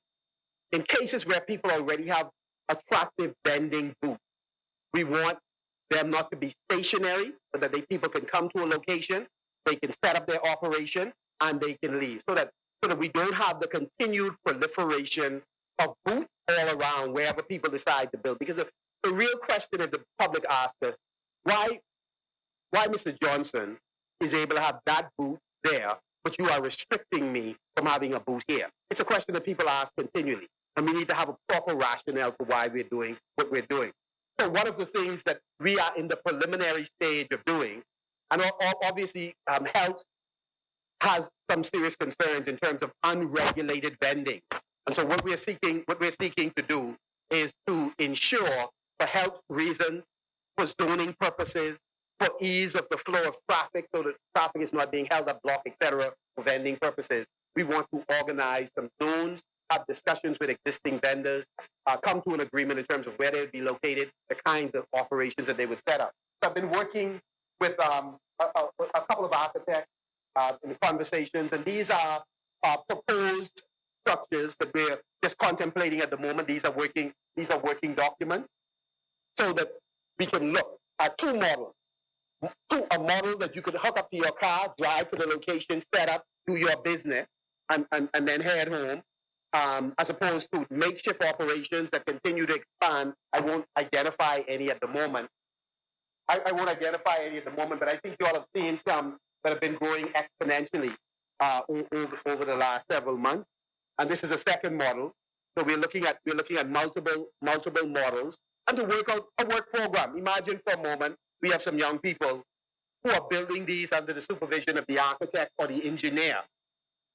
Imagine that. So you're creating employment opportunities. Then there's somebody who may be in Baintown, for example, and the zone you set up is close to Baintown or St. Barnabas, and they can roll this one. Some you connect to your car, others that you roll. So it's good in terms of its appearance, the aesthetic value. You take into consideration the health concerns, etc., and so on. So this is where we're headed with respect to the vending program. Also, with respect to Awaki and to Porterski, we hope to have those open in very short order. A number of the vendors, I'm advised, are already going through the food handlers course, etc. It's been a long time with them being closed, and we want them to be open. We also want them to transition also to takeout, so that never again we can have other restaurants doing takeout and not Awaki and not Porterski as well. We want to make sure that they are able also to benefit. And so I want to thank all of the vendors for their patience. Montague Ramp as well. I had a chance to talk with some of them, but I know they would have met with the team. We want to make sure that we clean up Montague Ramp. It's unacceptable. The couch shelves, the garbage that are in back of the operation, we want to have that clean up. I've asked the PS to look at us engaging in a contract, get some quotes in. Let's help clean that up. The vendors have to play a role in that as well. We'll continue to talk with colleagues about working out an arrangement on whether or not a seawall there is the appropriate fix to prevent the flooding. I do not know the technical or engineering answer. I do know that is a matter that we need to solve out there. And so colleagues, I think we have tremendous opportunities within this sector. I'm calling on all Bahamians to take a fresh look at food security, food sovereignty in the Commonwealth of the Bahamas. I'm asking you to support our farmers and our fishers. When you go to the food store, if I go to the store out west, if I am going to buy tomatoes, it better come from Lucayan Tropical. If you know a sign in there that tells me it's Bahamian, or as I did on last Saturday, went to Gladstone Road to get some plantain and some other produce from Bahamians, some guava jam and etc. We ought to look at the farmers market as locations to shop. And if we're going to all of our food stores and restaurants, we want to support those businesses that recognize the value of supporting things Bahamian. We want to also encourage farmers and fishers. to basically make sure that you are attending the various courses that we put on to ensure that you have the requisite certification, that nobody can block you from getting your food into restaurants, into hotels, and of course, cruise ships. Members of the private sector, over the course of the next few weeks, we'll be coming to you, seeking your support, looking at blended financing for the agriculture and marine resources sector, and we are encouraging you to support Things Bahamian.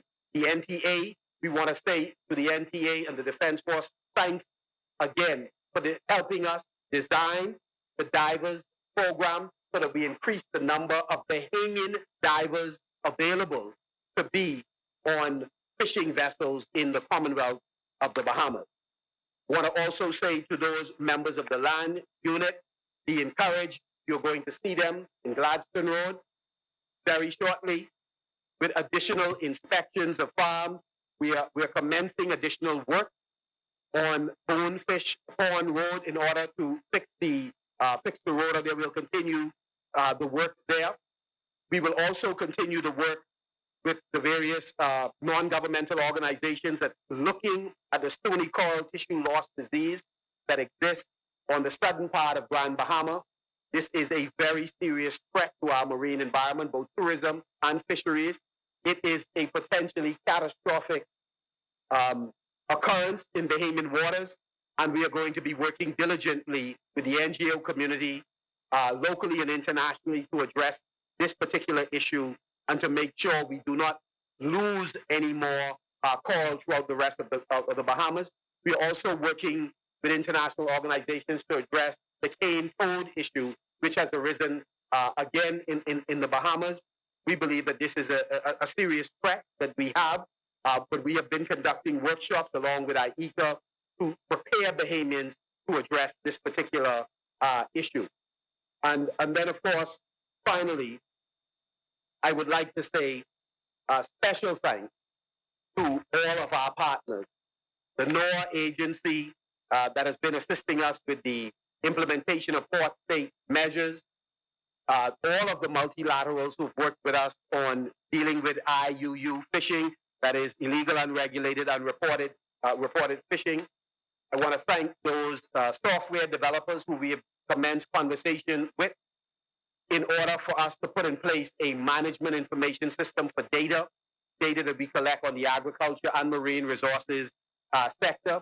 We want all of our decisions to be evidence-based, and so we are grateful to those agencies, IDB, IECA, FAO, that's been assisting us, CARICOM as well, with the data system FISMIS that's used by the Department of Marine Resources. The new app that has been developed by IDB that should be through with its beta testing, as well as the app developed by IECA. We want to express our gratitude to those partners as well. Those partners in the private sector who have also come on board to assist the department. We also wish to say a special thanks with you. I want to support this budget, as I believe my colleague opposite will as well. This is I'm sorry. Well, a couple of things. I think you missed that part of the presentation. I commented, right? I commented on that quite firmly. But also the tone of this presentation is that it's the same philosophy I use in Marco City, Mr. Leader opposite. That where there is shortfall in government provision, and I've already said in a clear way that this ministry needs more. Through public-private partnership, through relationships with multilateral organizations, as we proved after the hurricane, we have the capacity to raise the requisite funds needed to do the things that are important in this country. I would have an opportunity to also update you on the midterm budget about how the collaboration between various ministries will swell the existing funds that are allocated to the ministry. We fight tooth and nail for the teams that we work with to make sure that we get our fair share contributed to us, but we are heartened by the support that we're getting from a number of agencies that will in fact partner with us. I talked about not only hard, our efforts are in the right place and it's paying dividends. And so it isn't hard that produced the policy alone. No, but it's, we're going to get the results, right? And again, the reason we talk with members opposite is to also get your input. Because again, we think you know of some funding sources as well that we believe we'd be able to draw on. So I know, having spoken to the deputy, when we formed the agriculture fund, we know that we'll be able to make a presentation in the financial services community to raise additional. Could you imagine that? That we raise funds to fund agriculture equipment, new startup businesses, etc. Those are the kinds of things that we expect that we're going to do. And so I just want to thank all of the partners and to say to the ministry staff that we appreciate you. We appreciate the Department of Agriculture and the work that they're doing, and the fact that our permanent secretary, who is a go-getter, who has worked throughout COVID. We say all the fellas who aren't as young as they used to be, try, stay home, work on your computer. The permanent secretary, Barry Wilmore, the FO, Raquel, they came out and they worked throughout this COVID-19. But all of the staff members at the Gladstone Road Research Center, we appreciate you. To all the persons in Marine Resources, Greg and the entire team, we appreciate you. The BAIC, all the persons who came in and conducted the survey to determine how much crops, livestock we have in inventory, who put together the database on all of our storage facilities. We want to say special thanks to all of you at BAIC for the work that you're doing, for all the handicraft team that have conducted training in a wide range of areas throughout the year, for the return of Bahama art. We really appreciate what BAIC and Greg Colley and the team is doing in refurbishing the industrial industrial plant that they have on Soldier Road and of course Gladstone Road. And we want to welcome Antonius Roberts into the industrial park as well and the work that he is doing. We want to thank BAMSI for all of the work that they're doing and working in difficult conditions, and of course making sure that we ready the school for our children. We want to thank BAS for talented young leadership under the able guidance of Mark Humes, the veterinarians there, the plant scientists, for all the work that you continue to do to protect the Bahamian food system, to also protect plant health and animal health. Many persons do not know BASPA is putting together a registration for food so that we're in a position, if the case there's a recall, we're able to check very quickly to determine if people are compliant with it. They are the ones who are determining whether or not foods are suitable to come into the Bahamas. So don't buy into the fake news and the talks on social media about what's appropriate, not appropriate. Just contact BASPA, they'll conduct the requisite study. I want to thank them for putting in place the plan to expand our laboratory system to work with UB to ensure that we have a national laboratory system inclusive of redundancy to do a wide range of studies. I want to thank the Food Technology Unit for leading the charge along with BAIC and BAMSI in food processing. So I want to thank all of the staff members throughout the Family Island. We appreciate you because of the work that you do. We are going to be able to create, as my colleague said, an agriculture revolution, a marine resources revolution.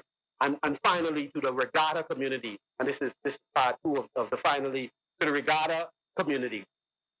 We appreciate the work that you have been doing over the years, your commitment to regatta.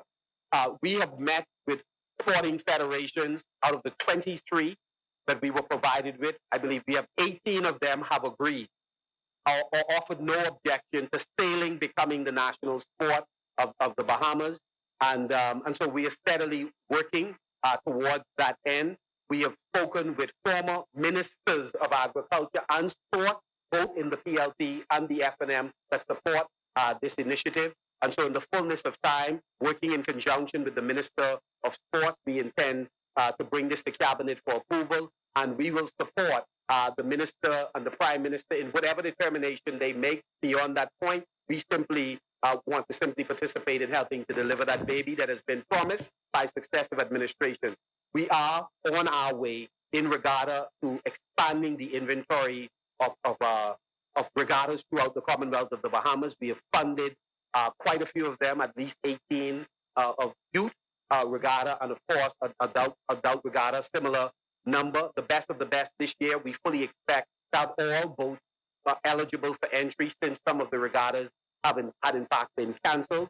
And we are looking to work with Minister Jeff Lloyd in rejuvenating interest in boat building and sail making as a firm industry. That is why we pumped more money into Exuma to assist their youth regatta program. They have a wonderful academy. We are in discussions with persons at the National Yacht Club with a view of creating a national academy for sailing in general. And we want to thank the Star Sailors League participants who came to the Bahamas and have made the Bahamas their home for, I think, the last 7 years, having the grand finality of Olympians, world champions come to use Montague Foreshore as the area for their finale. And so, to the regatta community, we are happy that we are emerging out of this lockdown, so we can resume regattas on the Family Island. We know the role it plays in developing communities throughout the Commonwealth of the Bahamas. We are producing, along with Patricia Mikolas, a wonderful documentary.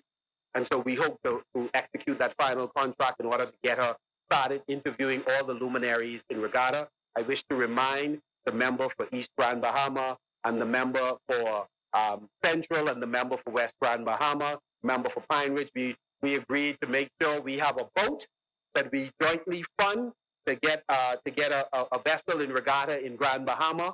And I think that ought to be a weighted arrangement, meaning those that have the most resources should pay the most. And so in that regard, the Minister of Finance, we are certainly looking forward to your substantial contribution. While each of us look in our ashtray for the additional money to augment what you are putting in. Sailing is important in Bahamas. It's a part of our identity. And I think it's safe to say it's a part of our national DNA. To support sailing, I want to say to my wife and daughter who've made incredible sacrifice while we're here working in the midst of COVID, trying to address emergency issues, that I so appreciate you and thank you and value your contribution. You know, gentlemen, ladies, our wives oftentimes are like God. They are so gracious to us even when we don't deserve it. And so I want to say, you know, that I love you, and I appreciate the sacrifice. And then to Sister Laura Benson, who's listening, my mother in Yellow Elder Garden, whose prayers have me here, so I don't feel lonely like many of my colleagues. That even when we're not walking in the will of God and under the umbrella of salvation, your prayers have kept us and sustained us through the most difficult times and the most horrible set of personal decisions. And so I want to say to my mother that I absolutely, unconditionally love you. And to the residents of Marco City, I cry with you. I hurt with you. I work along with you and on your behalf. Love you. We'll see you this weekend as we continue our distribution appliances, in this case, as well as we'll continue the distribution of hurricane supplies. God bless you. Mr. Deputy, I support this budget, and I am confident this administration is going to continue to work in the best interest of the Bahamian people, who we all care for. No one political organization has a monopoly on love for the Bahamian people, and we have to find a way to work across the political divide in these very difficult times so that we can construct a nation that would be the envy of the world. God bless you. Love you. Thank you, the member from Marco City. Thank you. Asmani. The chair recognizes the member for Bean and Grandstown. The chair recognizes the member for Bamboo Town. Thank you, Mr. Deputy. Mr. Deputy, I move that the business of this House to continue beyond 7 p.m. today. Been moved and seconded that the business of this House continue beyond the 7 p.m. hour. As many members that are in favor remain seated, those opposing will rise. The business of this House will carry on beyond the 7 p.m. hour. As many. The chair recognizes again the member for Bean and Grandstown. Thank you. Thank you, Mr. Speaker. Before I begin, I would just like to congratulate the University of the Bahamas graduating class of 2020, of which I am a part of.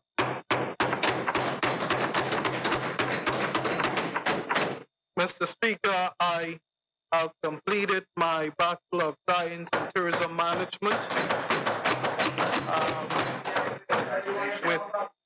no, you keep that one, with honors at the University of the Bahamas.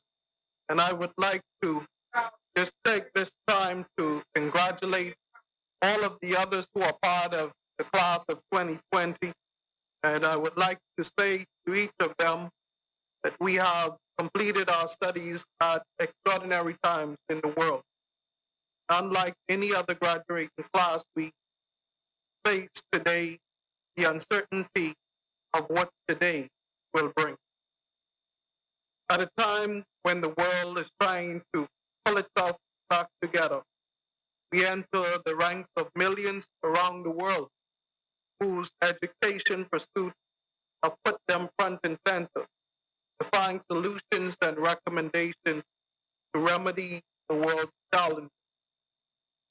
We are a resolute class, having had to endure the conditions of lockdown and the lack of access to basic materials and equipment like printing machines and textbooks and library services and computer labs. Yet we have endured to the end gracefully, despite it all. The class of 2020, take your bow. You have done well. Now go out and make your mark. Mr. Speaker, I now turn to the 2020-2021 national budget.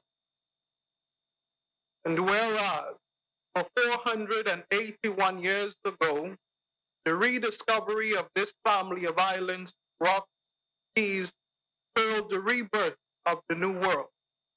And whereas the people of this family of islands, recognizing that the preservation of their freedom will be guaranteed by a national commitment to self-discipline, industry, loyalty, unity, and an abiding respect for Christian values and the rule of law.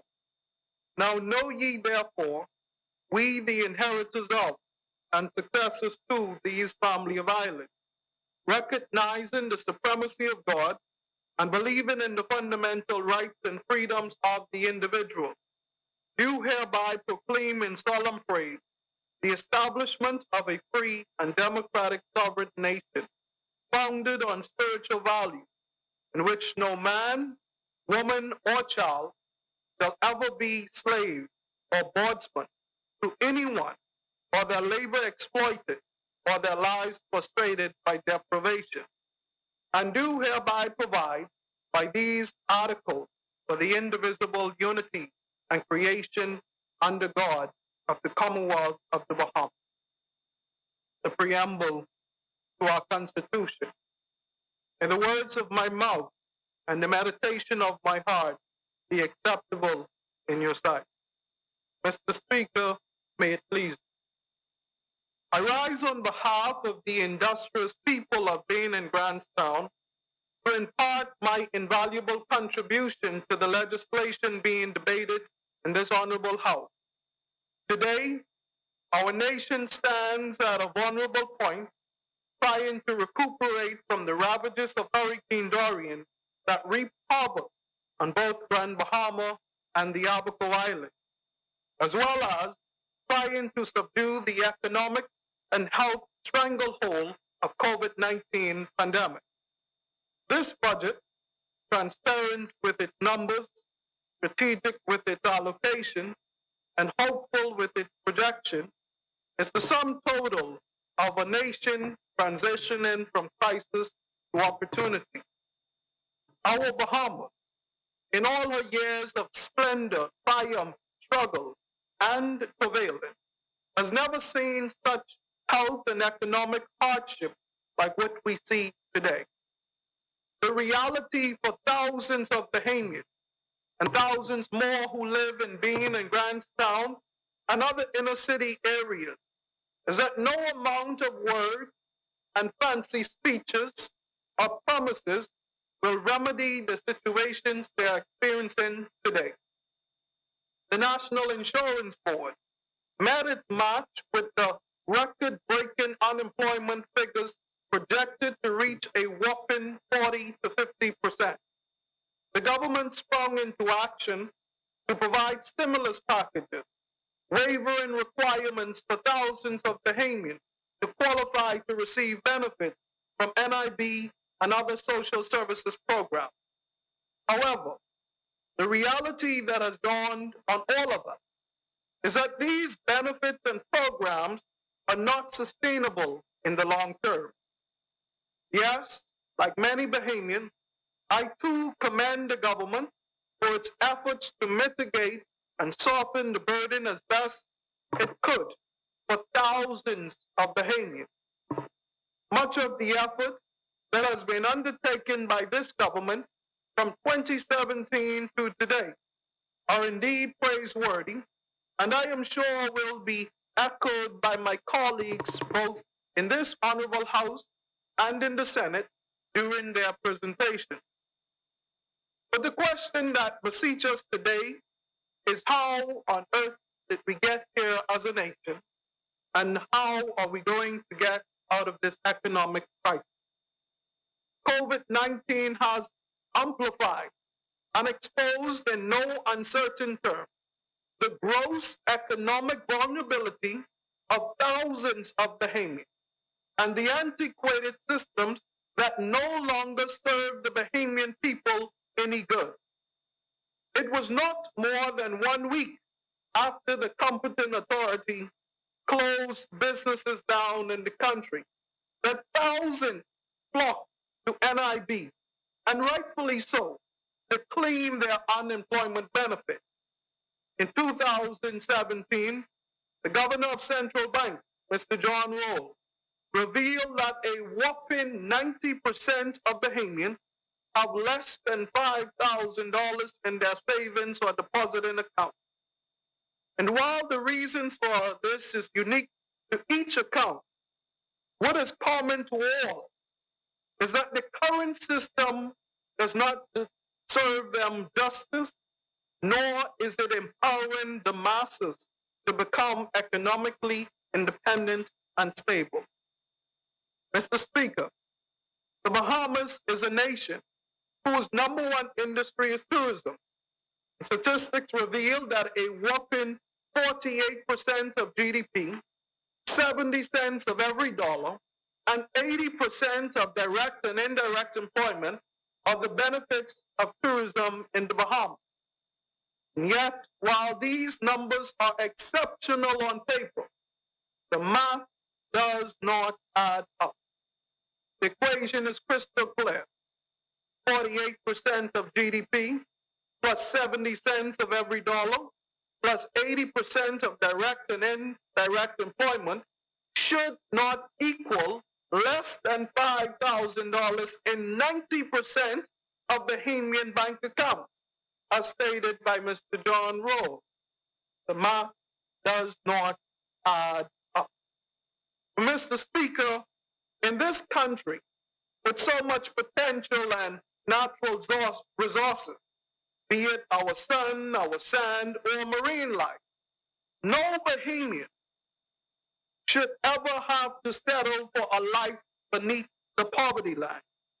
But the truth is, in this country, Bahamians are overtaxed, underpaid, marginalized, and their lives made difficult by the bureaucratic systems compounded by the difficulty of doing business.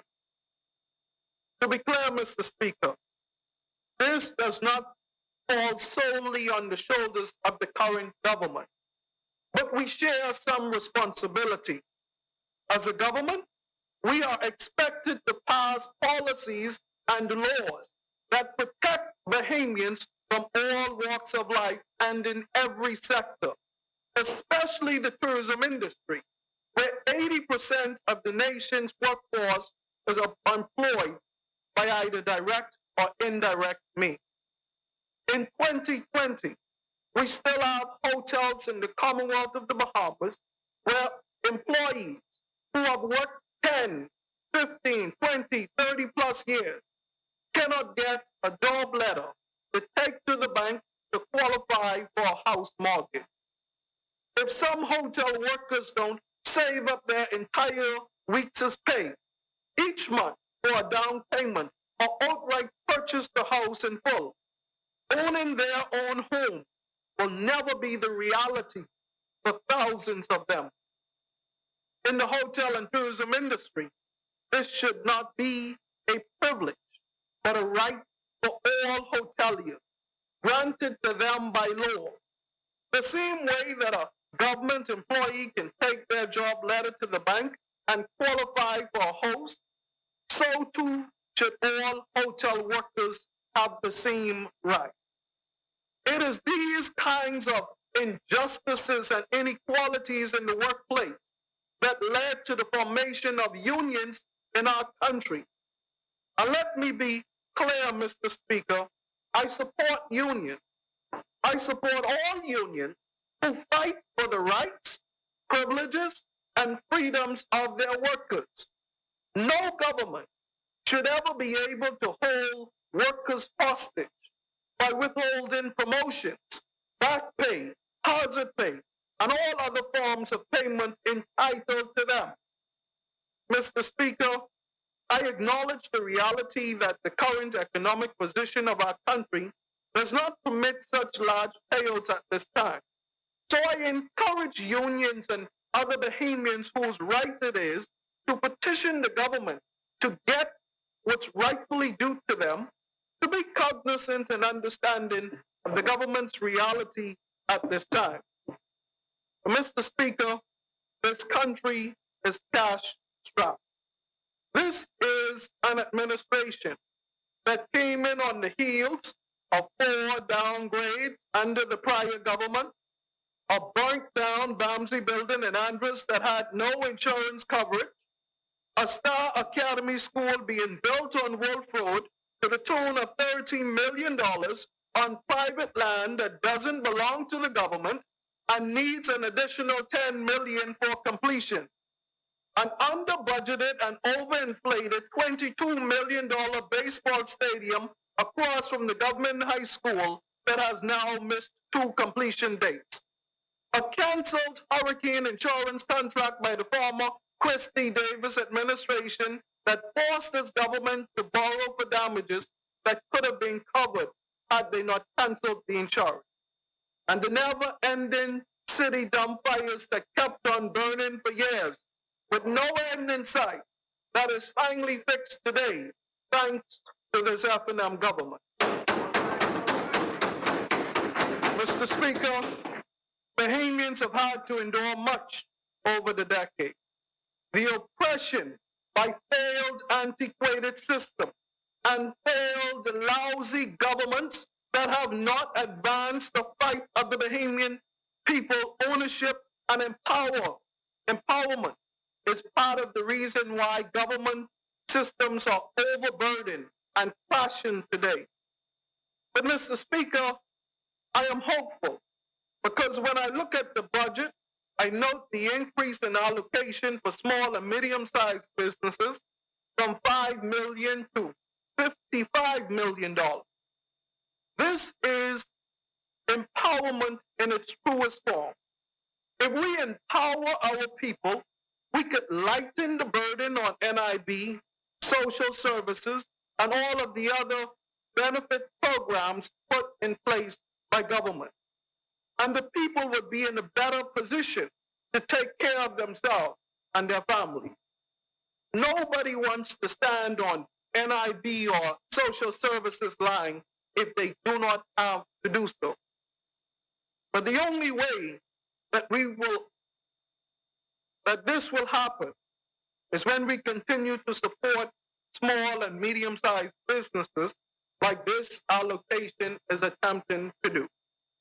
We give foreign direct investors many tax breaks and concessions relative to their potential impact on our economy and their businesses, on our economy that their businesses will have. And certainly there's a place for that. And it is not without its merit and sound reasoning. But similarly, Bahamian-owned businesses deserve their fair shot too. They deserve to be supported and backed by their government, put in place by them to support them in times like these. That is why I believe that this budget was well drafted and strategic with its numbers to move our country from crisis to opportunity. This COVID-19 pandemic exposed the need for more home ownership. The hundreds of people in my constituency alone who have been evicted from their homes by landlords is despicable, distasteful, and appalling. And I cry shame on landlords who use this pandemic to take advantage of the most vulnerable in society. And not all landlords, Mr. Speaker, but those who viciously use the disguise of COVID-19 to rid themselves of tenants who are falling on hard times ought to be ashamed of themselves. And they are not the embodiment of the true essence of what it means to be your brother's people. Mr. Speaker, the projected 15% unemployment figure should call us to action in this honorable House of Assembly. As policymakers, we have the responsibility to legislate and regulate. We can enact laws that protect Bahamians. And so, Mr. Speaker, I wish to call upon this Parliament to consider this proposed legislation. Consider a proposed legislation for an Employee Salary Continuity Act. And the way this Employee Salary Continuity Act will work is that it will make it mandatory for businesses with 30 or more employees who have a net income of 12 million or more to have 3 months salary reserve contingency for all employees at salary scale $40,000 annually or less. This salary reserve shall only be activated upon a state of emergency declaration by the Governor General. And all employees who have passed probation shall be entitled to full salary for the duration of a state of emergency not exceeding 3 months. And businesses shall be required to show proof of these funds on escrow upon the renewal of business licenses each year. This act can be a phased-in approach over a 3 to 5 year term for all businesses. Mr. Speaker, we have to act aggressively and decisively if we are going to bring immediate and bold relief for our people. This proposed act will do just that. Imagine if this kind of policy or act was in place before Hurricane Dorian. The Governor General, upon declaring a state of emergency for Abaco and Grand Bahama, would cause this proposed Employee Salary Continuity Act to be engaged. And residents who were affected on those islands would have had, at minimum, a 3-month full salary coverage to help them rebound. And similarly, when the state of emergency was declared for COVID-19 and businesses were forced to close their doors, this Employee Salary Continuity Act would have covered thousands of Bahamians, even to this day, thereby lightening the burden on NIB and the country's purse. Mr. Speaker, the nation watched as the Prime Minister delivered his national address when he appealed to the generosity and compassion of multi-million-dollar corporations to be lenient and understanding during this time and to keep as many Bahamians on some kind of payroll for as long as possible. So, Mr. Speaker, we are legislators. And as legislators, we have the power in our hands to enact laws we deem necessary to protect the Bahamian people. And so I hope that the Prime Minister, the Cabinet, and this Honorable House would greatly consider this proposed Employee Salary Continuity Act for the advancement of the Bahamian people. Mr. Speaker, we are at a pivotal juncture in the Bahamian people are counting on us to steer them out of this economic and health turmoil. Minister of Finance and member for Eastern Grand Bahama, I want you to know that you have been and Grandtown's blessings and support to borrow as much as deemed necessary to bring relief to the Bahamian people. Mr. Speaker, I am of the humble belief that if we can borrow millions to purchase hotels and for anchor projects, the least we could do is borrow to ensure that the Bahamian people are not left to pick up the pieces of where we would have not done our job. Your budget member for Eastern Grand Bahama, I believe, is steady and focused on turning this crisis into opportunity for all Bahamians. Mr. Speaker, my constituency is one where the arms of government and the resources of the state are vital for thousands of my residents. Agencies like the Ministry of Social Services, Works, Labor, and Education have a direct effect on my people. But moreover, social services play a key role in their well-being. And while the budget reflects a measurable increase for social service, I wish it could have been even more. But I know the tough economic challenges that are at hand, so I am grateful for it and for what is given at this juncture. However, it is crucial that social services do not merely use this increase in overhead costs, salaries, and other emoluments. I hope, Mr. Speaker, that the increased fund would go a long way in helping to bring relief to the thousands needing food, housing, medical, and all of the other assistance urgently. There's a need, Mr. Speaker, a great need to address how some of the staff at the ministry are treating my constituents. I call upon the minister, the good member for Southern Shores, who is responsible to ensure that the necessary customer service training is undertaken for those on the front line. The respect for people's dignity and pride should be the hallmark of those on the front line in social service. And not because someone is down on their knees and vulnerable means that they deserve to be treated and talked to without regard for their humanity and dignity. We are all God's people and deserve the basic respect to be treated as human. Mr. Speaker, there's also an urgent need for the government and the Bahamian people to collectively determine which of our state-owned enterprises should be kept and which should be sold off or entered into public-private partnership. This is because the budget figures reveal that on average, the government has exhausted some $400 million on state-owned enterprise. And with these figures, it is safe to say that these SOEs are spending more than they are making.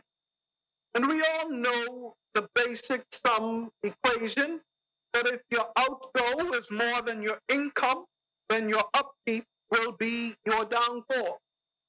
state-owned enterprises should not be like the chain around the neck of the Bahamian economy, but rather they should operate as revenue enhancement for the overall economy. 400 million pumped into agencies that none of us in here would agree to do with our own money. No one would agree to invest or keep pumping money each year into something that has not yielded not $1 in real profit year on year. What are our priorities as a Bahamian people? The reality is that all of us are paying through our tax dollars for agencies that are grossly financially underperforming and in terms of expenditure, grossly overspending. To put it in perspective, this is $400 million that could have went towards paying back pay in the public sector, promotion for agencies and government that have been waiting for years, monies that could have been used to increase teachers' pay, $400 million that could have been used towards hazard pay for those who are on the front line, who put their lives at risk to protect us and provide services that many of us would shy away from, or even to pay down the debt. But to do so, we have to continue, as the Minister of Finance so often say, to trimming the fat. No more inflated government budget. And no more dumping the people's money into state-owned enterprises that are merely sucking the economic life out of us. A new Bahamas, from crisis to opportunity, demand that tough and unpopular decisions and conversation like this must be had. Mr. Speaker, the Minister of Finance and the government have kept its word to the Bahamian people when he said that despite what has happened, no new taxes will emerge in this fiscal year. I must commend the finance team and the strategists and economists in the background who have offered ideas and plans that could be used to stabilize the economy while not adding 1 cent extra on the backs of the Bahamian people. And, Mr. Speaker, I don't think we have fully grasped the magnitude of what has been able to be accomplished in this budget. Having your second and third economic engines of Grand Bahama and Abaco wiped out by Hurricane Dorian, and then a breakdown in the main economic engine of New Providence during the COVID-19 pandemic is indeed an uphill battle to overcome. And so far, we have been making steady strides, and we have done it with this budget, if only for the mere fact that the government has met its obligation, offered stimulus packages, waived requirements, granted loan continuity for small businesses, increased budgets where necessary to address the current economic crisis, and yet, not one new tax imposed. This is the balancing act between your citizens' well-being and your fiduciary responsibility as Minister of Finance. Simply commendable.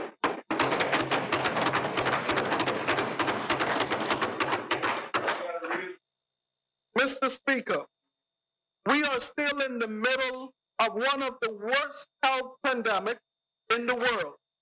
We still have a long way to go before we can claim that we are COVID-19 free, or that we are no longer a major health risk. But I take courage and I take hope because the FNM is the government at this crucial time. And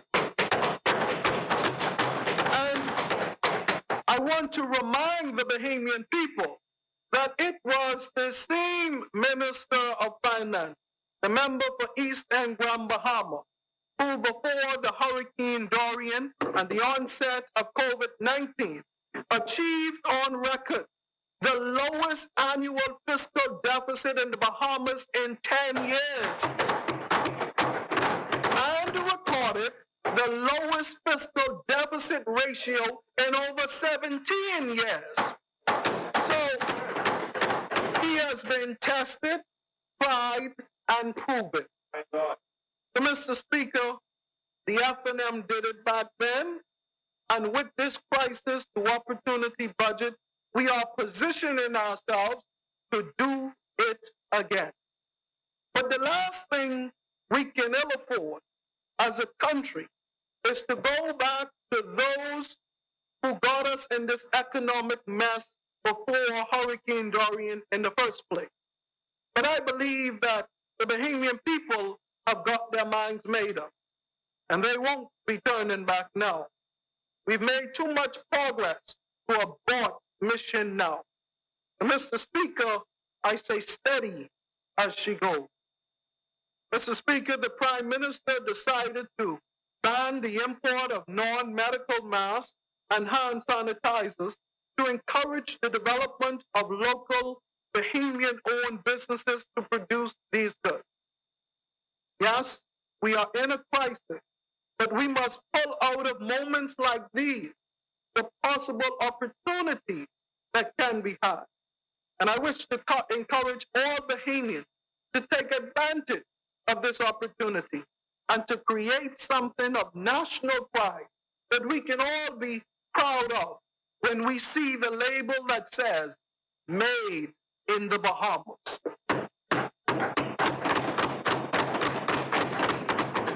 Finally, Mr. Speaker, with this budget, I can comfortably say that a new day is on the horizon. My generation can stand at ease, knowing that the decisions that are being made today are in our best interest, and they deserve our support. As a collective people, we will only get through this tough economic time when we stop pointing fingers. As citizens, we have our fair share of responsibilities too. Prioritizing our needs, educating our children so that they can be free and independent of the clutches of poverty, and holding men and women who sit in this honorable House of Assembly to an account, that we may deliver on our promises. Mr. Speaker, in closing, I have done much work in my community, in my constituency, and it is my hope and my prayer that the thousands who have benefited from the fruits of my labor are encouraged. May the work I have done speak for me.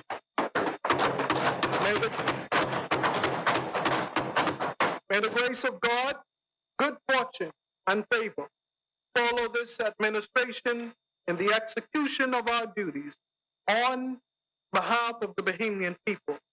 I support this 2020-2021 budget, and I yield the floor, Mr. Speaker.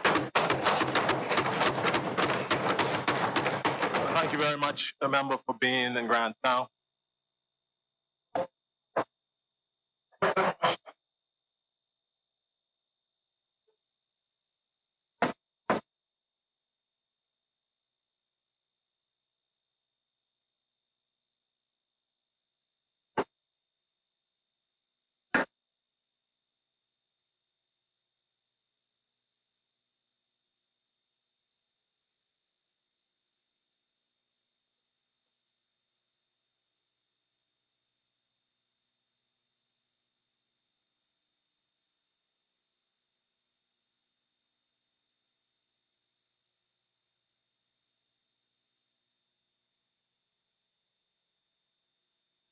As many, the chair recognizes the honorable member for Golden Isles.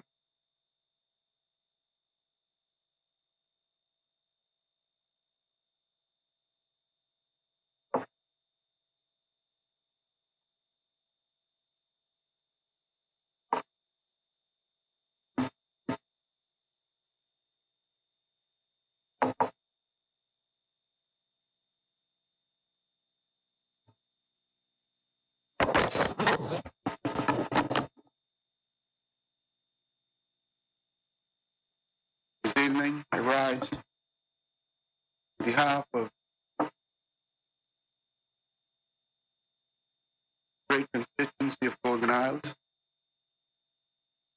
I'm grateful to Almighty God, Yahweh Elohim, touching heart of voters to elect me, represent them and be their voice maximized in this historic place and elsewhere.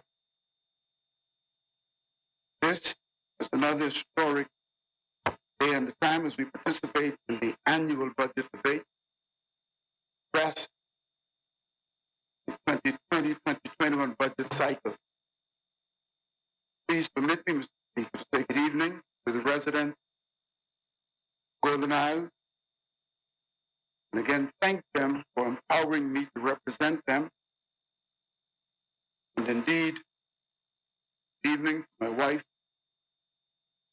Sandra and BJ, to my mother, Mary Miller, in Greencastle, South Eleuthera, the rest of my family, relatives and friends, Providence and Eleuthera.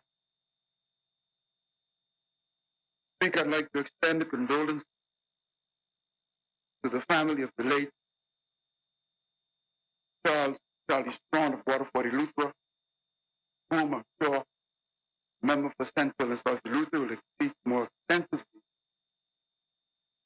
whose sudden and unexpected demise occurred over the weekend past. Would especially like to extend condolences to children, grandchildren, and siblings, especially his sister Rosetta, who's my aunt,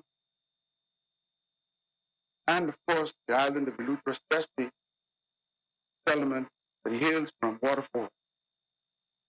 He was unashamedly and unapologetically FNM, but he was also a strong advocate for his community, and the persons recall him oversetting us one very often doing just that. His voice certainly, his presence will be missed. I would also like to extend condolences, join colleagues, to extend condolences to the member for Yamacroft. They laid his sister to rest Monday past, family. May the Lord strengthen them during this difficult time. Of course, family of 10 years old, Laurentia Simmons, Bel Air State, who lost her life senseless when she was struck by a stray bullet. Finally, Mr. Speaker, symbolically, you know that the late George Floyd was laid to rest yesterday. And I couldn't view the tape more than once. What this violent, concrete, sidewalk, road, lynching in Minneapolis, Minnesota. Death has sparked protests and demonstrations throughout the United States and indeed all over the world. After watching that video that one time, Mr. Speaker, I cried several days as if it was a family member. I could not then, nor can I now, understand how someone could do that to another human being. May his soul rest and may his soul and all souls of God rest in peace. Speaker, just like to mention a few of our constituency initiatives, and some of them, of course, result of pandemic, to change and take on a different tone, but the Golden Isles Small Business Village, where we have entrepreneurs ready to grow the Golden Isles preschool virtual classroom, children ages 3, 5, space limited, Golden Isles backyard farming, Golden Isles social and games night. We hope to begin again soon. The Golden Isles Food Assistance Program and other initiative of solar installation training and a sewing class. Persons, please call the office at 676-8595. Anytime after 10 weekdays, Ms. Portia or Ms. Maxey would be happy to assist you at 676-8595. The devastating effect of this pandemic has been overwhelming. Families from all sectors of the community are affected. Mr. Speaker, unemployment initiates the domino effect. And for families already marginalized, it does it rather quickly. They're unable to maintain their lifestyle because all of a sudden can't afford to pay rent, was already struggling with the mortgage, can't purchase food items where you'd like, can't pay utility bills, etc. The challenge has been real. I've never seen anything like it in my life, nor did I think I would ever see it.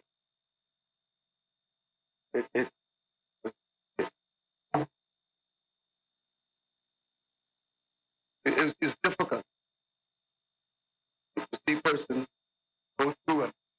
We try to do it in a way that persons would maintain their dignity. Because during this time, they become so vulnerable. Mr. Speaker, I'm guided by Psalm 26:1. Judge me, O Lord, for I have walked in my integrity. I have trusted also in the Lord, therefore I shall not fly. Speak as I say from time to time, I entered this place as a free black man, my integrity intact, and when I leave, I intend to leave as a free black man with my integrity. The late Reverend Dr. Martin Luther King Jr. stated, the ultimate measure of a man is not where he stands in moments of comfort and convenience, where he stands in time, challenge, controversy. It was Mark Twain stated, patriotism is supporting your country all the time and your government when it deserves it. In keeping with my convictions, Mr. Speaker, I supported the government during the pandemic and commended the government for doing a very good job of managing the pandemic.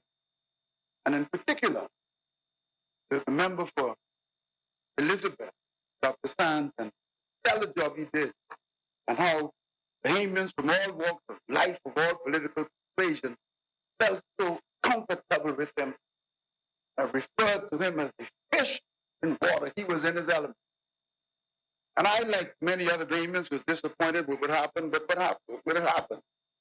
And I'd like to publicly again commend him for the tremendous job that he did. I would also like to thank all of the frontline workers in the healthcare profession, those EMS, all the doctors, the nurses, all of them.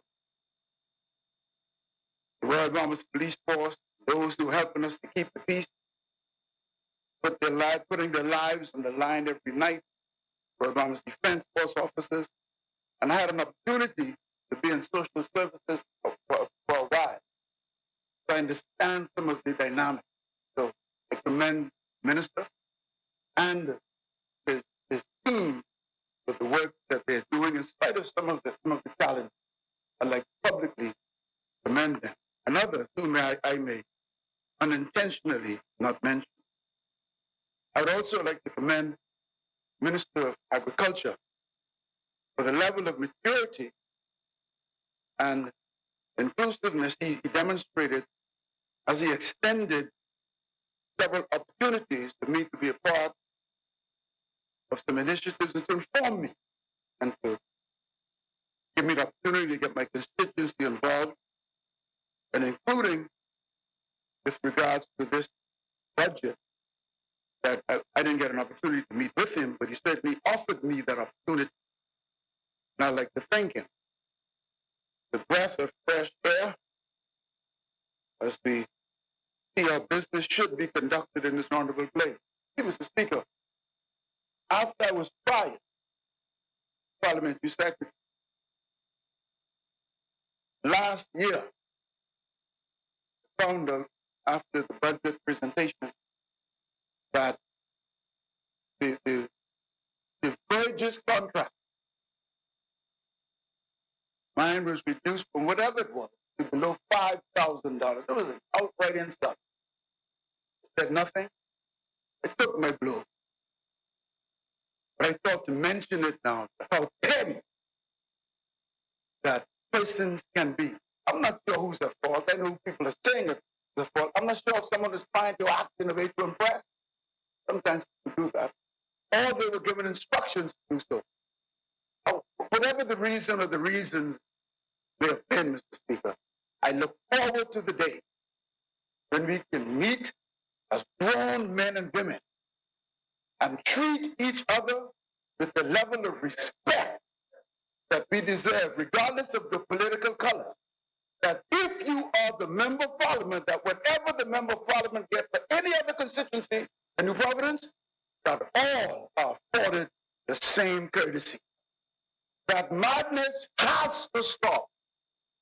It must cease, desist.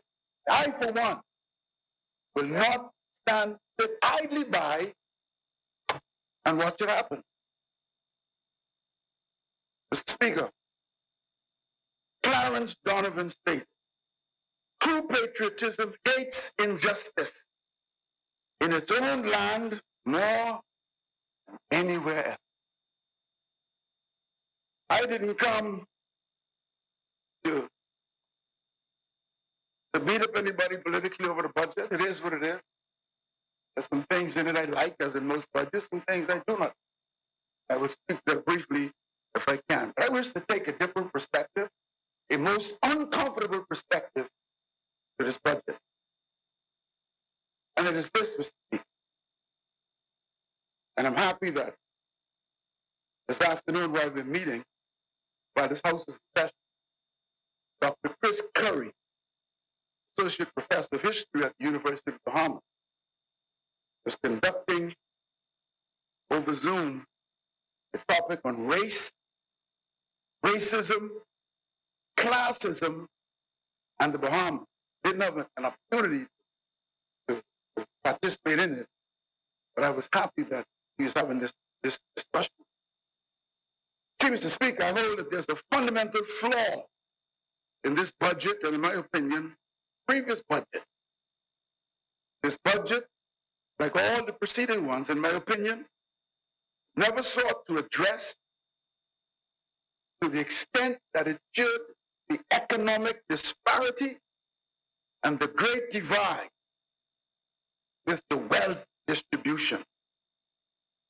You see, Mr. Speaker, I want to speak briefly on this topic that most of us avoid publicly. Privately, we may, but publicly, particularly here, is the issue of race, the issue of slavery, and how fundamentally has affected race relations and our present conditions today.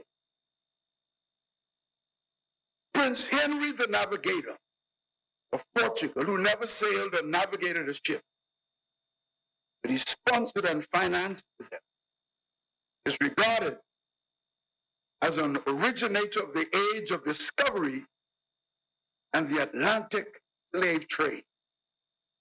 The Holocaust of the enslavement of Africans began with him in 1442.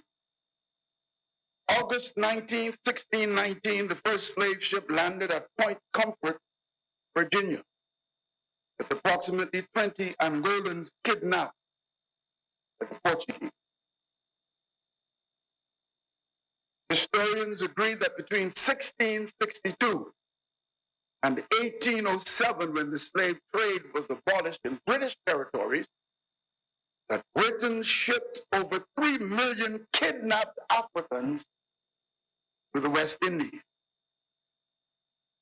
Mr. Speaker, from slavery, no ownership, total disenfranchisement, to colonialism, to neo-colonialism, to the present time. Black people, people of African descent, built nations, built economies, created wealth for others, and got nothing in return. So from the inception, one can understand why the economic inequity existed and the tremendous disparity in the distribution of wealth. Mr. Speaker, so we can clearly see how the proverbial knee of the oppressor has been on the necks of descendants of Africans for hundreds of years in the Western Hemisphere. During slavery,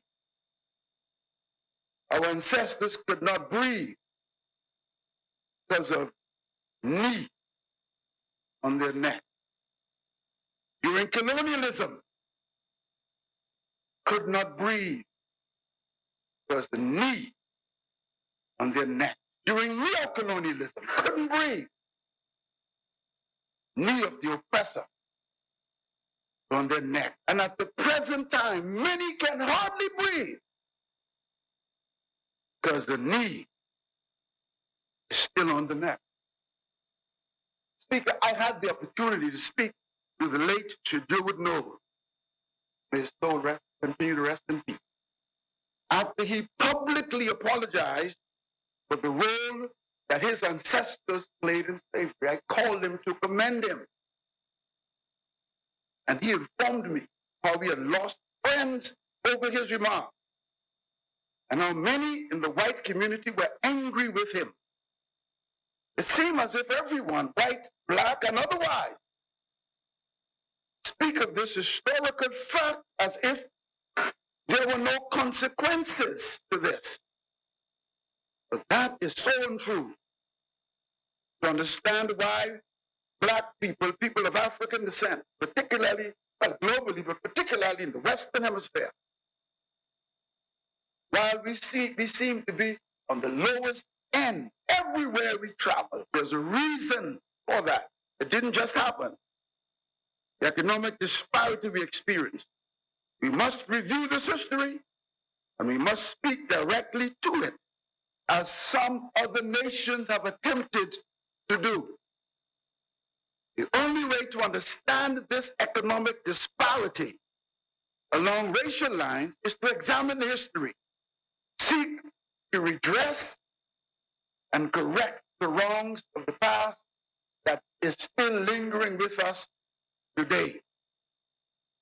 Mr. Speaker, the government and the people of Bermuda must be commended for the collective work they've embarked on to confront similar sensitive racial issues, and I strongly suggest that we as a people do the same. An article stated dated January 10th, 2011. A white woman, Lynn Winfield, the topic is reaching out. Lynn Winfield is fighting white privilege. That's the very first time she went to Bermuda from England. She was qualified for the job. The words white privilege never crossed her mind. She's the former president of the organization, CURB, C-U-R-B, Citizens Uprooting Racism in Bermuda. Since her involvement in the group, she has learned a lot more about race relations and what it meant to be white in Bermudan society. She believes that Bermuda had fixed interpersonal race relations, but had to work on fixing the outdated colonial system that kept some people in power while excluding others. For her, Mr. Speaker, it was about normalizing the conversation around race so that it doesn't become the big scare thing that it historically has been. It was about continuing dialogue that focuses on telling the truth about our past and understanding how it links into the present with issues like gang violence and the economic disparity that affects us all. It is about white privilege that those of us who are white still carry. We need to understand how the white privilege works and how it gives you an edge. He also said Bermuda is not a unique situation. There are elements that are different, but that same human capacity to make sure that one person stays on top and the others stay below are not unique. Even the person who would say, I am a good person, I am not a racist, I don't do anything like that. She states that even that person who is totally unaware is a part of that system and is getting benefit. She talked about how she was taught that colonialism was the best thing that ever happened to anyone. But she realized that colonialism was another word for invasion. You moved into a country, took the resources, and disenfranchised its citizens.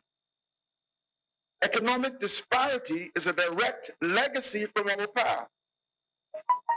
If you systematically prevent a people for hundreds of years from working, owning land, or voting, or having any kind of franchise, you deprive them of any ability to empower themselves and develop racial pride and equity. Speaker, March 2014, the topic racial dynamic in Bermuda in the 21st century, progress and the challenge. The race in Bermuda has been an issue, spoken or unspoken, for as long as anyone can remember, because it stirs all kinds of emotion, many not easy.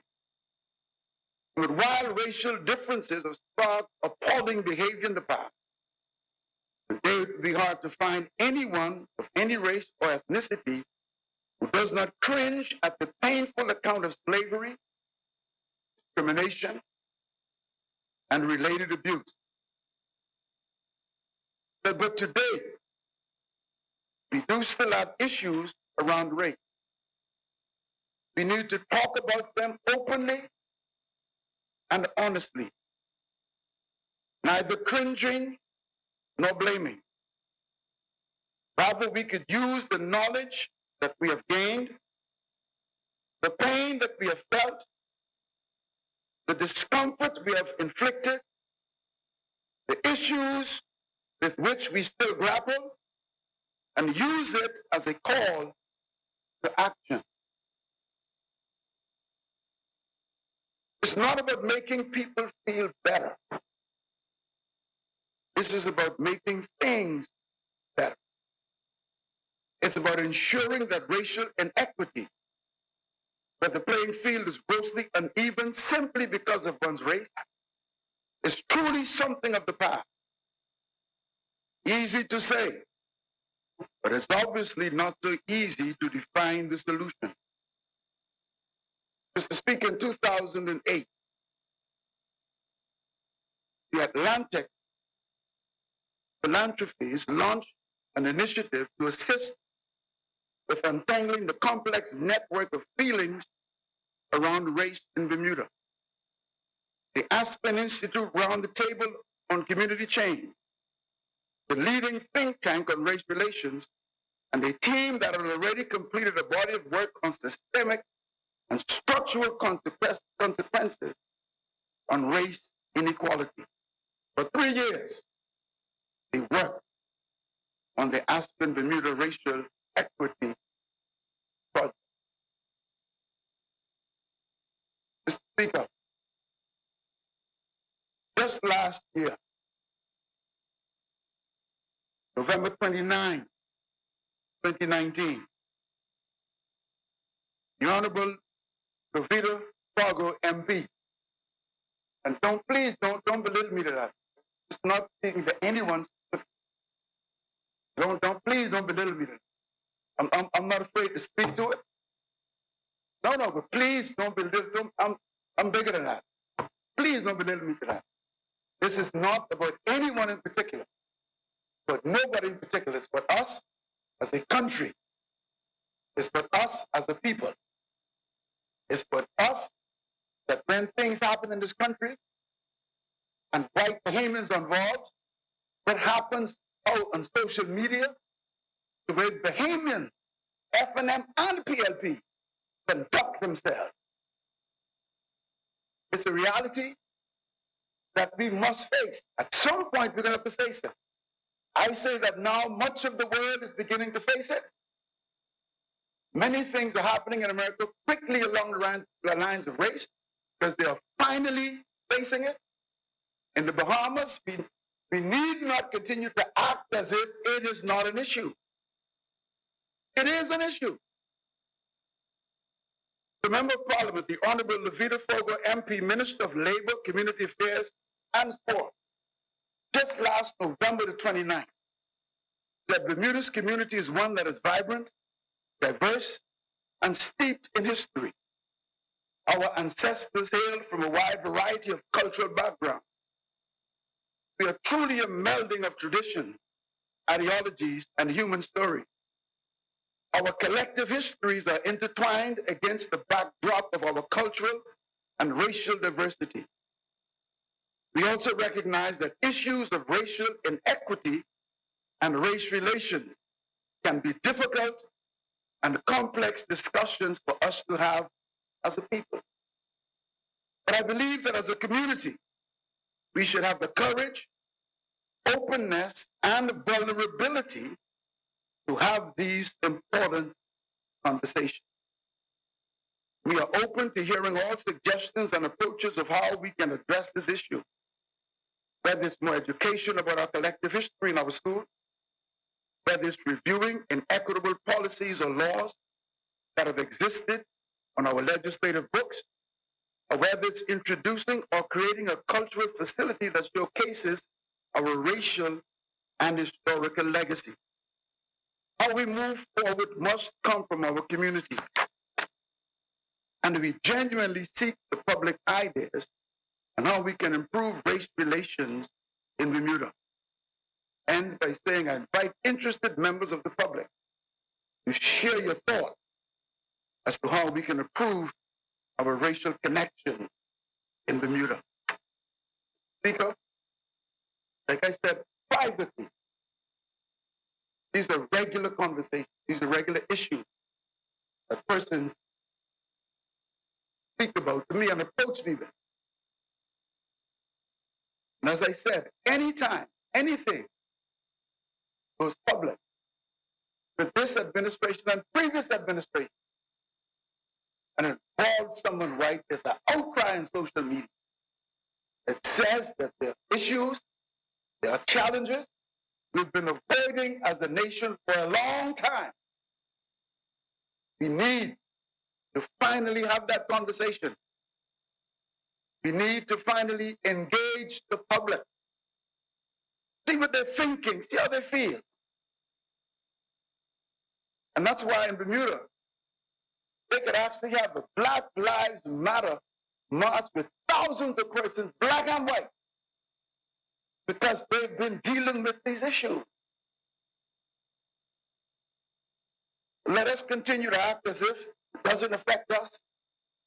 Mr. Speaker, I'm from an area of Eleuthera, South Eleuthera, that to this day, they will tell you, don't go south of Rock Sound. And it's connected to a past, the previous, to the history of how Eleuthera was. To this very day, you don't need to go south of Rock Sound if you're visiting the island. And it's connected to race. I lived it.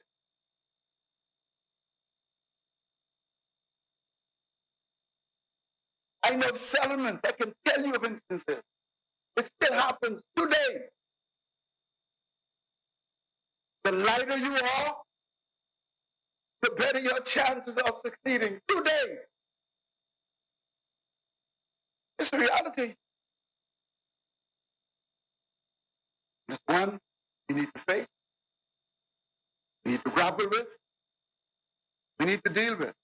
Structural and institutionalized racism is real. Mr. Speaker,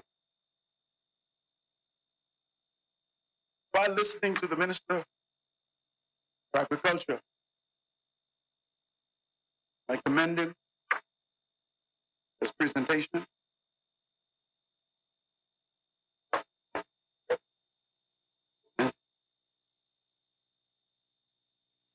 Mr. Speaker, there were some comments I had originally,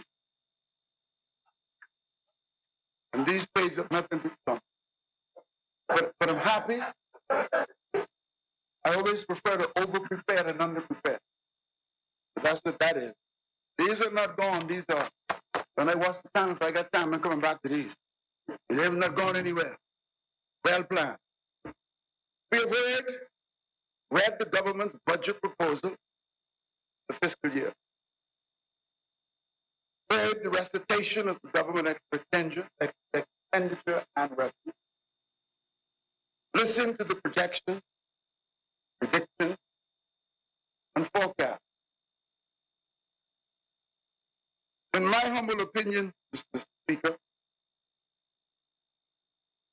it's not a national budget that speaks to revenue and expenditure of payment household in this unprecedented coronavirus pandemic.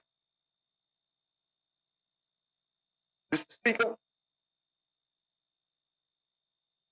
in some instances, it's a narrow-minded, unimaginative proposal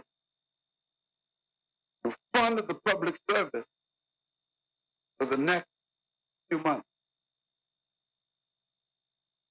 There's no real dollar and cents concern or initiative for the thousands of Bahamians in dire straits, in my opinion.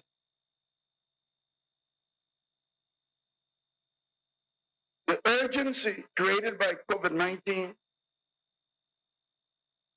in my opinion, should be to get money in the hands of these citizens who need assistance over and above what national insurance is capable of providing, given that it has been abused for years by successive administrations, lending money to other organs of government. I hold that if the household budget looked good, then by extension, the revenue that would be derived from it would reflect the same. But, Mr. Speaker, it appears to me that the pressure of post-Dorian and this pandemic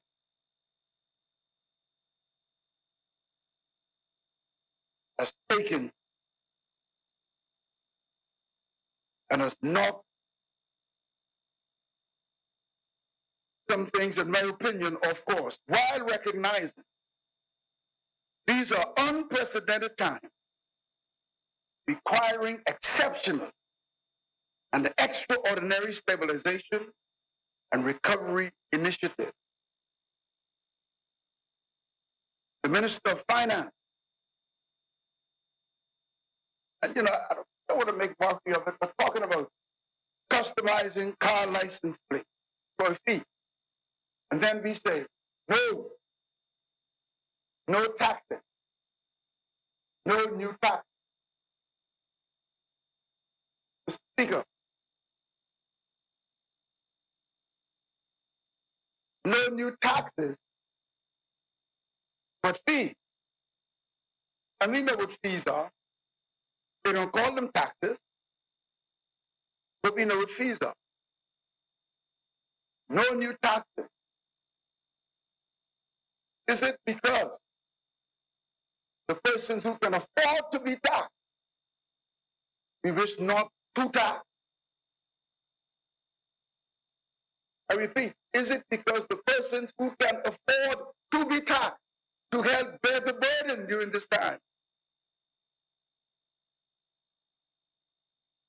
We do not wish to tax them. Mr. Speaker, the food that we eat. And again, I'm thankful that the minister explained and talked about the new machinery, because the budget speaks about double and other things. But I'm happy that he cleared it up and spoke to it. But the need for machinery in this 21st century for us to be able to feed ourselves. I'm happy for that initiative. I believe the minister is sincere. And I truly hope and pray that he gets the support. And he gets what he seeks to get to help him to accomplish that mission in terms of making us to be more secure enough with our food security to be able to feed ourselves, or to provide more for ourselves during times like these than we've done in the past. We import more than $3 billion worth of food each year.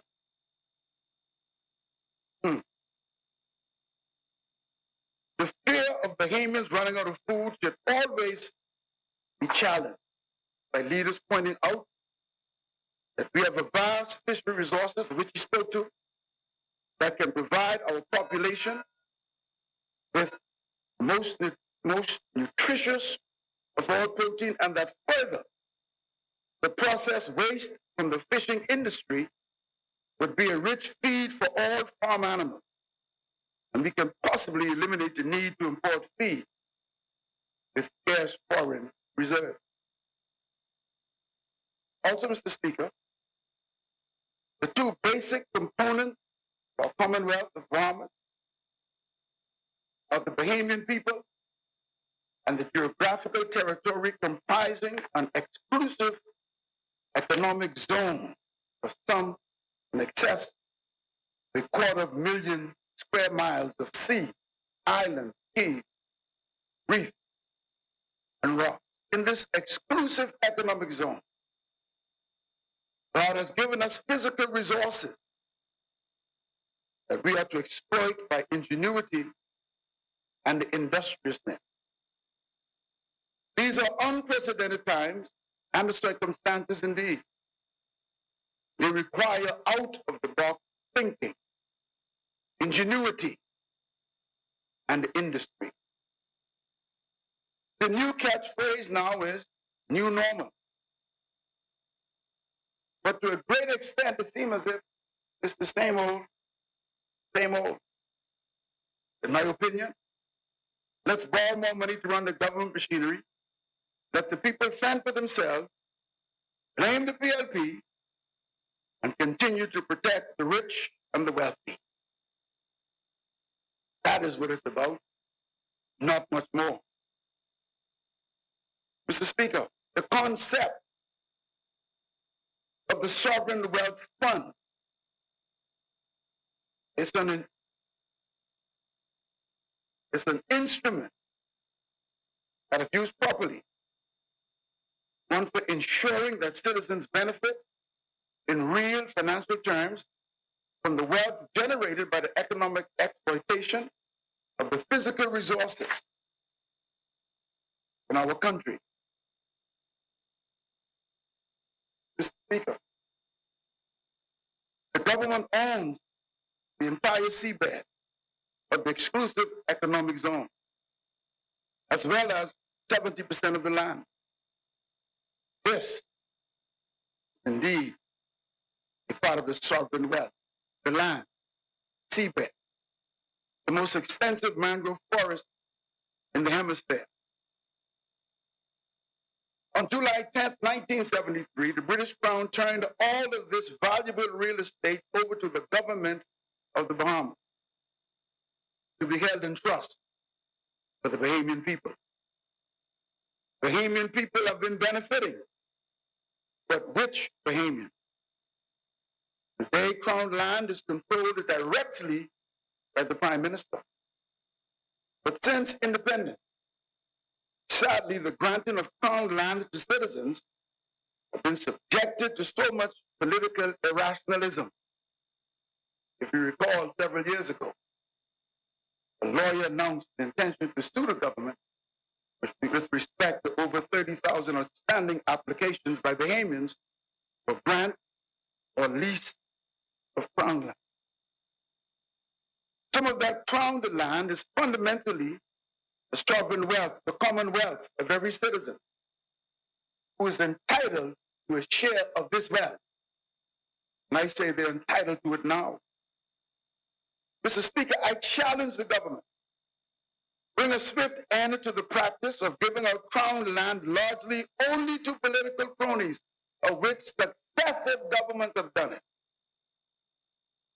I believe it's a wicked practice, particularly when a lot of those political grants are then flipped or subdivided and sold at exorbitant prices to the poor Bahamian who only wants a piece of the rock all his own. The deliberate withholding of crown land from Bahamians, this callous disenfranchisement of Bahamians, whose forefathers built this country with blood, sweat, and tears, it must stop. Land is our most fundamental asset. The government has an abundance of it. And the people should have their share. And I say they should have it now. These are unprecedented times requiring a new normal, where every Bahamian citizen at majority age should be given in short order, a crown grant of at least an acre, free and clear. Bahamians should not have to wait for a foreign investor to exploit our resources before we can get a piece of the economic pie. Bahamians are entitled now to direct and unchallenged ownership of a portion of this territory called the Commonwealth of the Bahamas. Mr. Speaker, as there are over 2 million acres or thereabouts said to be crown land, it is clear that hundreds of thousands of acres will be left for future generations. The release of thousands of acres of on the market, how will it affect the economy? In a positive way? I would think so. Starting with the real estate sector and ancillary services picking up.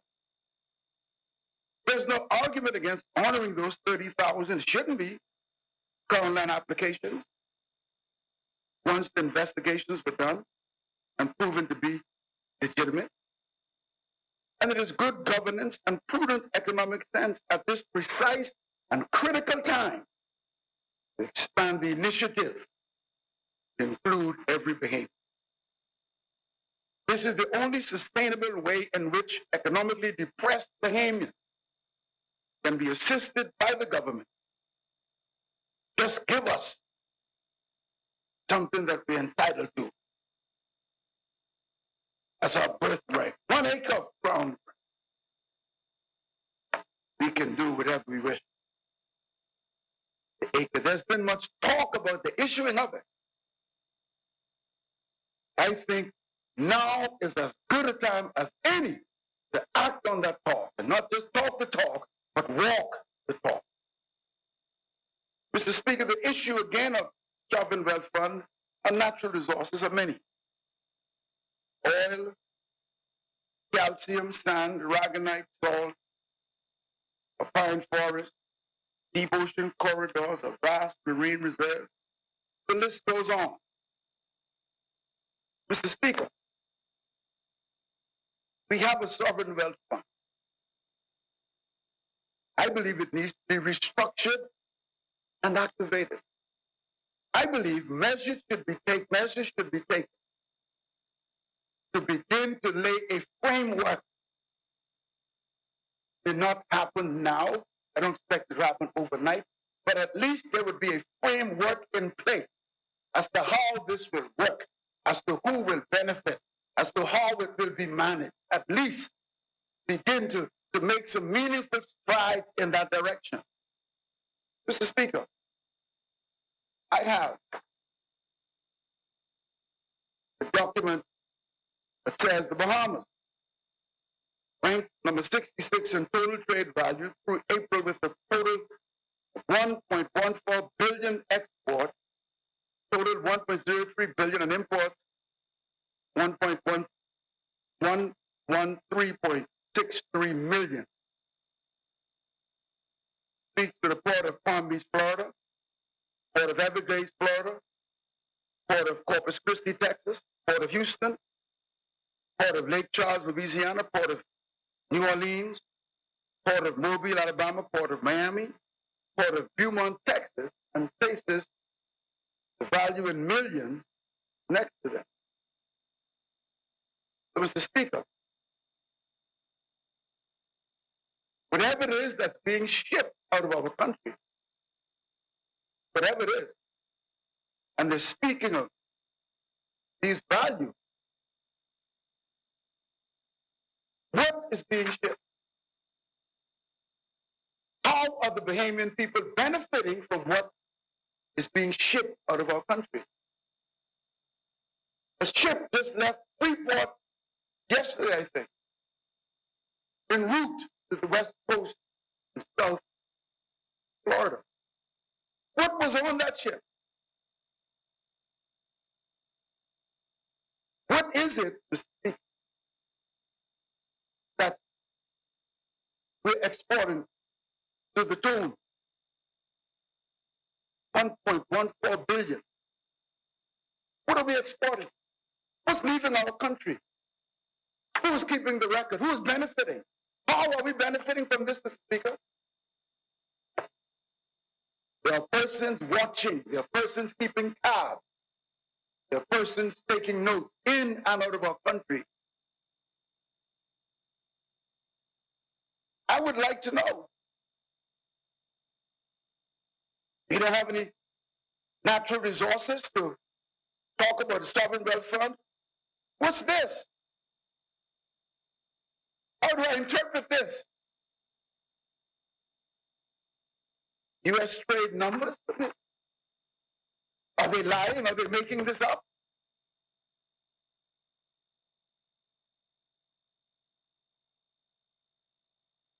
What are we shipping out of our country? Again, who is benefiting from it? Are taxes being paid on it? What happened to the sovereign wealth fund? You can make a mockery out of it as much as we like. Why is it not set up properly? Why has it not been activated? I would like to know, the Bahamian people deserves to know. What happened to a framework? That's vision. Why is there no framework in place? Why is there no foundation in place? All our natural resources, they're getting ready to drill for oil in the Bahamas. Chair recognizes the honorable member for, just a moment. Chair recognizes the honorable member for Central and South Eleuthera on a point of order. In this house, telling the Bahamian people that whatever it is being shipped out of Freeport, then the public and this house should know. And unless he can establish it, it should be withdrawn and taken strictly out of the record, because he has made accusations that he have a document in his hand, so the Bahamian people have the right to know what is being shipped out of Freeport in particular. Honorable member, I think you are in agreement with the member for Golden Isles, with what you're suggesting. The honorable member for Golden Isles, in my estimation, did not suggest what was being exported out of the country. He's asking the question, is this report that he's presenting true or false? And if it is true, what is it that is being exported? That is my understanding of what was presented.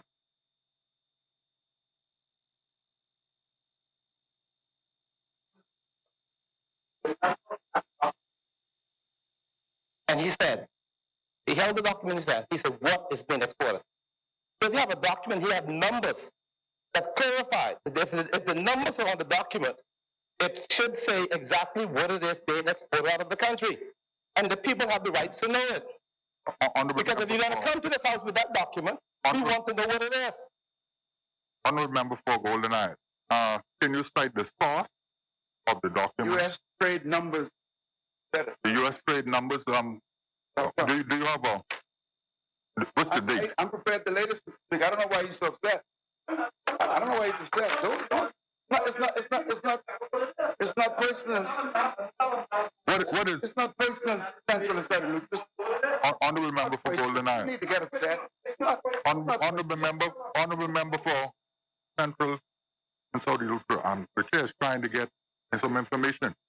Mr. Speaker, Honorable Member for Golden Isles.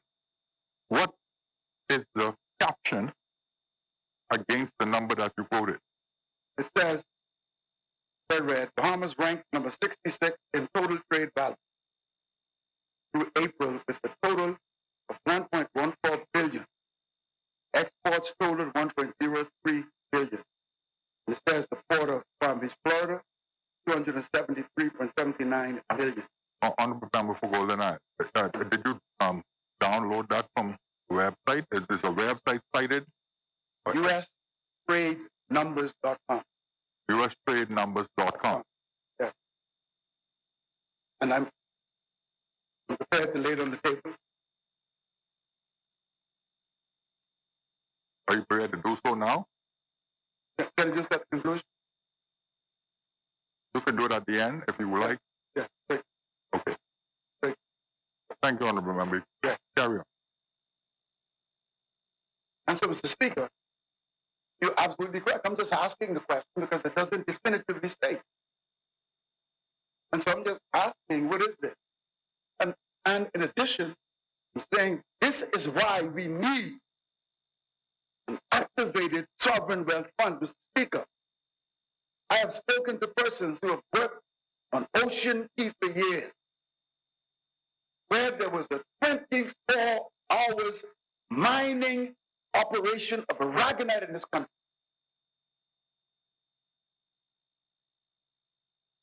Nothing, didn't even have a sovereign wealth fund for that time. I'm saying, Mr. Speaker, that we need to have it in place. It needs to be activated, and however it's going to be administered, it needs to be done. Are we going to wait? No, publicly for exploration of oil. That's public knowledge. That's been advertised publicly. So when are we going to wait? After oil is explored, then set up the sovereign wealth fund, then activate the sovereign wealth fund? Is that the visionary thing to do? What's the problem? The previous administration agreed to it. The present administration obviously agrees to it. What is the problem? Who stands to lose most on this? The Bahamian people. That's my concern.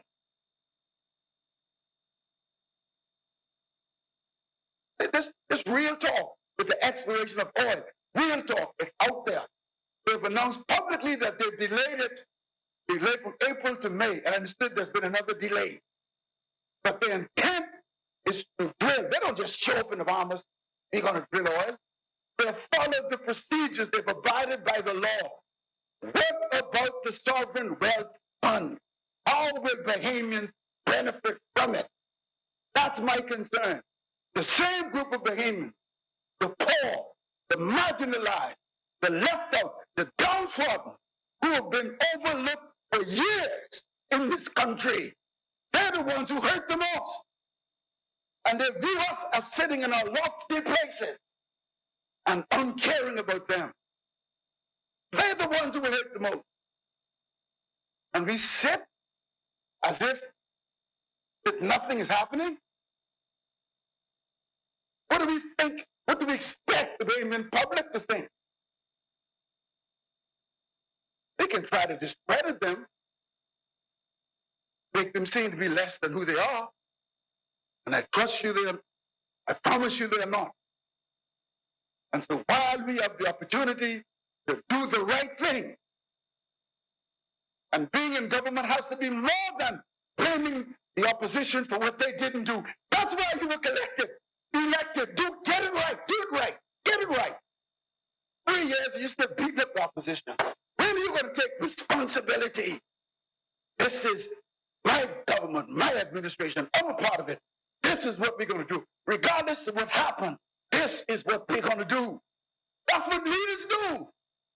You don't cast blame. The blame game is over.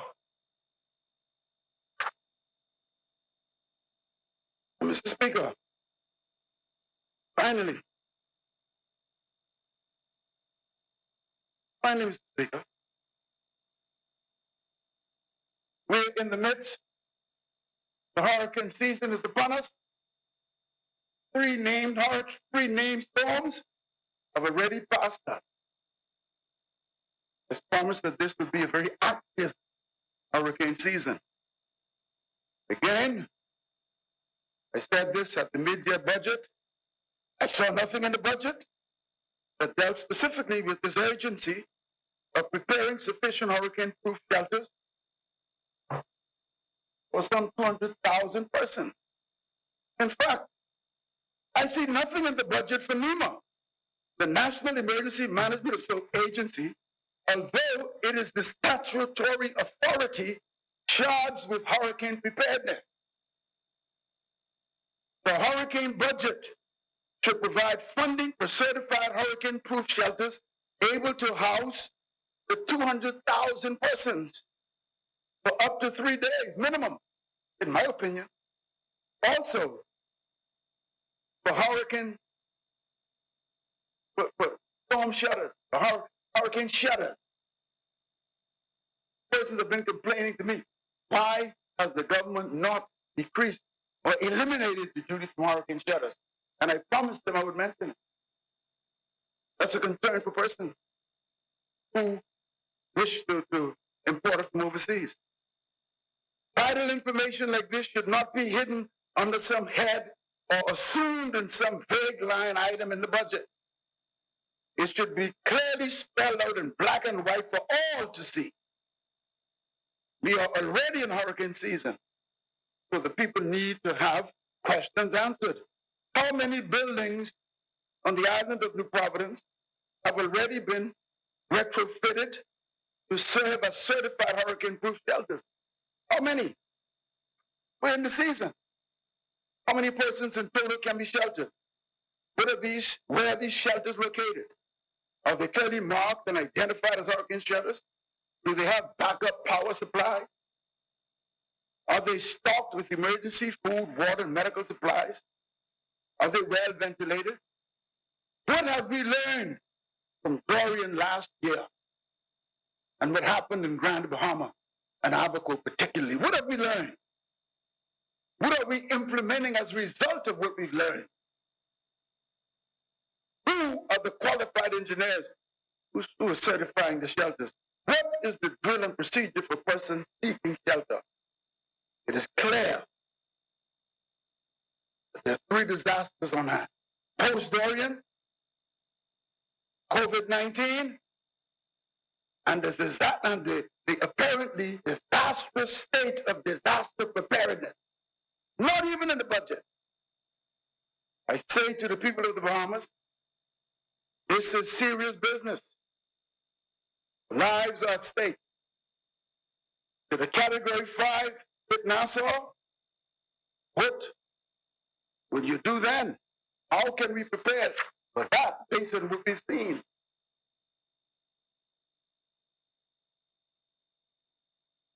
I can picture it now. The 5 didn't hit. Persons were scrambling all over the place, trying to seek refuge, trying to seek high land. Many near-death encounters. And not much has changed since then. Very little has changed.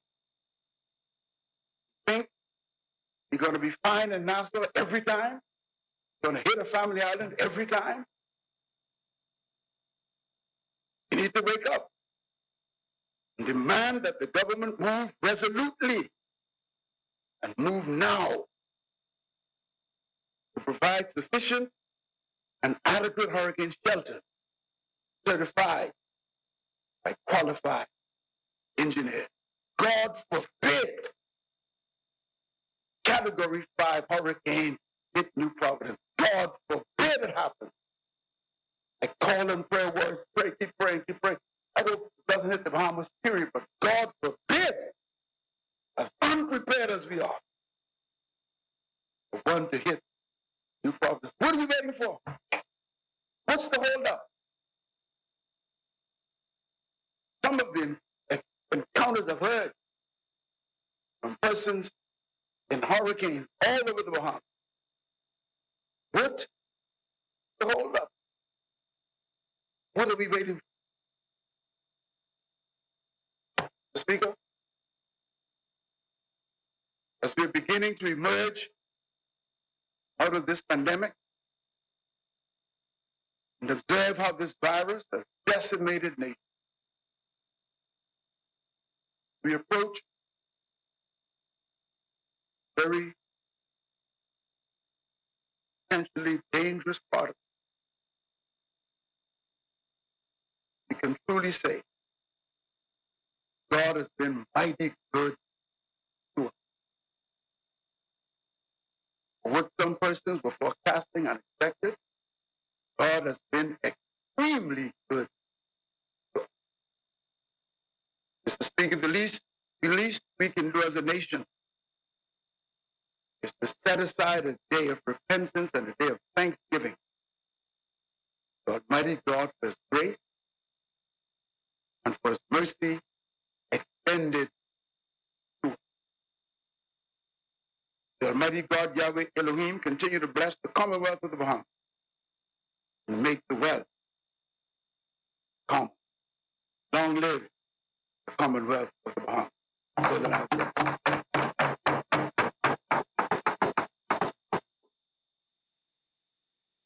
Honorable member for Golden Isle. The document. Yes.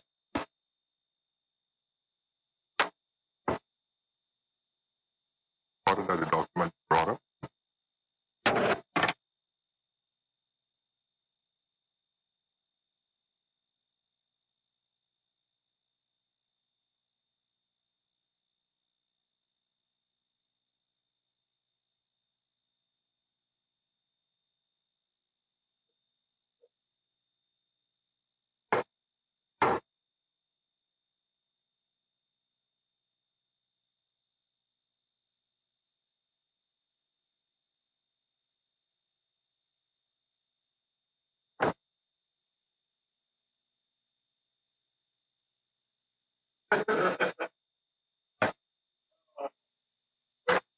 Order that the document do lie on the table.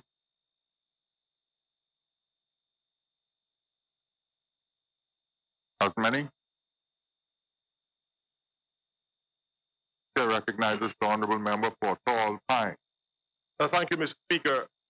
Let me first say this again, a pleasure to stand in this honorable house on behalf of the people of Tall Pines and to speak here tonight. And I want to thank my colleagues for staying, particularly executive members, because I think what I'm going to say may be of importance to them, particularly the Minister of Finance. Speaker,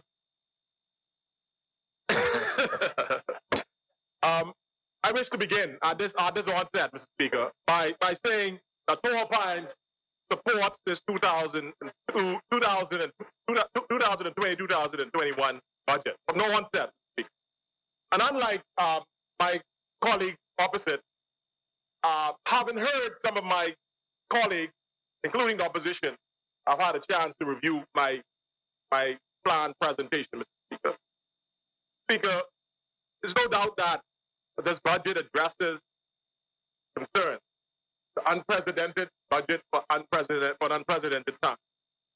And so I want to say that I support this budget on behalf of the people of Tall Pines, and to say that I thank them for that victory in 2017, putting their faith in me, Speaker, putting their faith in this government, Mr. Speaker. I walk every day with this document reminding myself of the commitment that I made to them and the promises that were made. It's still on the box, Speaker, and I'm still visiting it as much as possible to remind myself of my commitment to them in regards to the environment, to remind myself of my commitment to them in terms of crime, to remind myself of my commitment to them with respect to community and youth development, and commerce and education.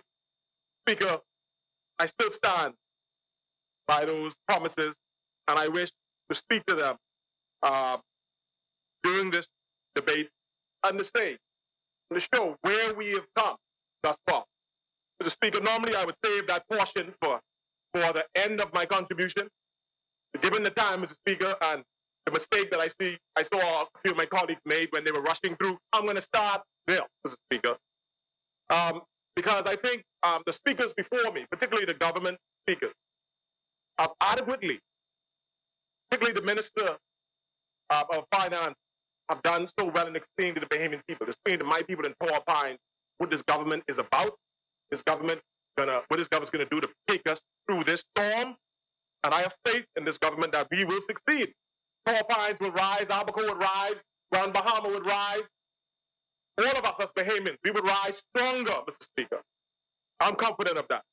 So, Mr. Speaker, I want to also again express my condolences to my good friend and our colleague, the Honorable Nico Grant, and the passing of his son, Nico Jr. Speaker, it was very sad to me because Nico Grant's daughter and I, we went to University Law School together and we lived together. And she passed shortly thereafter, coming back home. And to hear, and I got to know Nico Jr. very well because that was Carla's younger brother, so we hung out a lot. And I was so sad to hear of his passing and what that must have had on his family, particularly Mr. Grant and Mrs. Grant. I want him to know I love them, I cherish them, and I always say to Mr. Grant, you're still, as Carla used to say, my yahi, my daddy. I also want to extend my condolences to Mr. Huntley Christie, who is a resident of North Andros. Mr. Christie, and the member for Southern Shores would know, remember Mr. Huntley Christie. He was my principal at Ellen Coakley Secondary School when I went to Exuma High School, Mr. Speaker. And he was a good man. He was a good educator.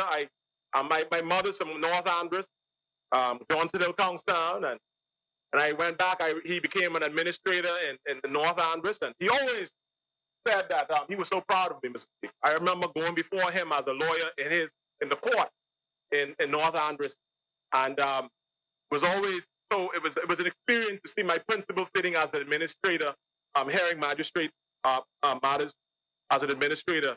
And I want to say to his family and the whole family in North Andros, I want the member for North Andros and the Berry Islands to take Port Pines and my family's condolences to that family in North Andros. Mr. Speaker, I want to speak to Port Pines, and then I want to speak, Mr. Speaker, before I go into the budget, about what I feel about this budget, the importance of this parliament, and what this parliament could do to advance and help with respect to finance and our budgets moving forward. And I'll just spend a few minutes just speaking to the budget specifically. Mr. Speaker, I'm proud to be the member of Parliament for Port Pines. It's an area that's gone through much, and we've heard about all of the stories about Port Pines and the fires and smoke, and I'm proud to say, Mr. Speaker, that we have dealt with that issue. It was a campaign promise. I'm not going to go through it as I normally do. It's a campaign promise, and I'm proud, and I want to thank the Minister of Environment for his work. I want to thank the Prime Minister and the Cabinet of the Bahamas for the commitment. Mr. Speaker, they could say what they want to say. The dump was on fire for years and years and years and years and years, but it was this administration. It was this administration, Mr. Speaker, that made it possible for my people in Victoria Garden, my people in Jubilee Garden, my people in Fire Trail Road and George Johnson Estate, Filia Garden, the Clement Maynard. Now they could rest, they could breathe properly. They're drinking water safer. They could enjoy the park, to speak. Particularly the park that was built under this member of parliament with their constituency fund. 3 new parks, renovated three existing parks. We're proud that they're now in a position to enjoy their community. And they can see the value, as I said on several occasions, of their homes not being depreciated, but now growing in wealth and value, Mr. Speaker. Speaker, we always talk about our community center, Mr. Speaker, and our homework center. One of the things that, when I walked around Tall Pines, one of the things they said is that they needed more parks in the community. And so that became a second priority for me, to make sure that parks were built. And we've been successful in doing that. And I want to say to them, now that the landfill is being dealt with, enjoy your park. I want to also say to them that I promised that I would work with community associations, Crime Watch Association. And I'm proud, Mr. Speaker, that we have several associations operating now. One just formed just a few weeks ago, and I want to congratulate them. The Dennis Close Neighborhood Association, right behind the famous Conliffe Bakery, that area. And we can continue working with them. The Jubilee Gardens Crime Neighborhood Watch Association, existing and doing very well. We saw a few days ago that that association won the second place prize in the Neighborhood USA competition for Neighborhood of the Year 2020, right here in the Bahamas, Mr. Speaker. And that's the work of the good member for Mount Moriah and his team, the National Neighborhood Watches Initiative. And I'm proud to know that that association stems out of Tall Pines. And so I'm going to continue to work with our associations in the area to make sure that they work in their communities, and I give them the support, and my team give them the support they need. Mr. Speaker, because of time, Mr. Speaker, I'm going to invite, there's a Tall Pines Pride newsletter that's out now, Mr. Speaker, and I'm going to invite my members of Tall Pines to go to our Tall Pines Pride 242 Facebook page. Call us at our office at 824-6501 and 601-5438 to get a copy. And as all of our success stories over the last few months, Speaker, you know, we crowned the matriarch, 5, 6 women a few weeks ago as leaders in our community, Mr. Speaker. It talked about all of the parties, the educational parties we've had with our children, talked about our hurricane relief for Grand Bahama and Albuquerque. Speaker, speak to our commitment to our children and education. We just, last week, we visited the Anatole Rogers High School, gave them a donation to assist with their teachers' appreciation and assist their teachers as they go through this COVID-19. And I want to congratulate the teachers for their commitment to our young people, even during this challenging time. And I want to say that we appreciate them. We appreciate the police officers. We appreciate the nurses. We appreciate everyone that's been at the front line fighting this COVID-19 pandemic for us. And so we donated funds to them, not only for the teachers' appreciation, but we also assisted them with some bags that we've been giving out, food packages. We've given out hundreds of bags in the community of Tall Pines. So we gave some bags because the principal said that there were some students there that needed assistance. And so we rendered our assistance. We gave them funds, Mr. Speaker, to assist with their high school sports team. Speaker. And the list goes on, Mr. Speaker, and I want to invite them to just visit our site and take a read of our newsletter. Mr. Speaker, I know that there has been also a lot going on with regards to the promises made to this government, by this government with respect to road work. I know the Minister of Work said that we're going to be working on Gladstone Road, some other authorities in Tall Pines to repave them and widen them, and I look forward to that, and I want to thank him for the paving of Faith Avenue. Persons have been complaining about our streets, and just last week that is being paved. I want to thank him for High Tree Estate. The residents in that estate have been complaining for years, Mr. Speaker. This is just a team complaint. So the landfill, people complaining about they didn't have a community center to go, to their children to visit, the computers. Now they have that. But those persons there being complaining about a building that was at an eyesore, that was at the entrance of their community. We were able to successfully tear that down about 2 months ago. Mr. Speaker, and the list goes on just addressing the needs of Tall Pines. And I said it, I'm going to say it publicly. Don Saunders will run on his record in Tall Pines next election, Mr. Speaker. I will run On my record, Mr. Speaker. Not from it, on my record. And this isn't going to be about who have the fanciest words, who could come across as the bully and the roughest talking person. I'm going to say, here's what I did, and what I will continue to do. Show me what you have done. This ain't about talk, this is about works, Mr. Speaker. And so I thank the people of Thor Pines for that opportunity to continue to work with them, Mr. Speaker. Mr. Speaker, I know that there's been tremendous work being done, even in your constituency, Mr. Speaker. You know, you sit in a place where you cannot contribute and speak about your work as much as we can. But I want to remind the people of Nassau Village that they have a hard-working member of Parliament. Speaker, I speak about projects you have going on. Mr. Speaker, you have the Hope Gardens Community Center that's about to be constructed for their benefit. Speaker, you have the 4 parks you said that's ready now for your nutrition and health programs that's about to come online.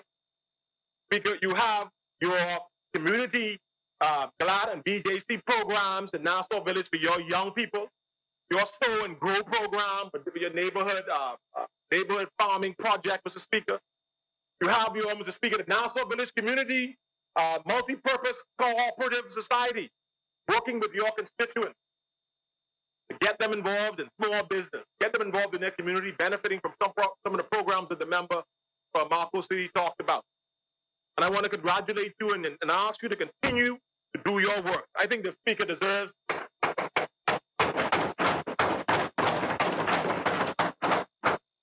Mr. Speaker, I'm so proud, as I said, to be able to represent the people of Thor Pines.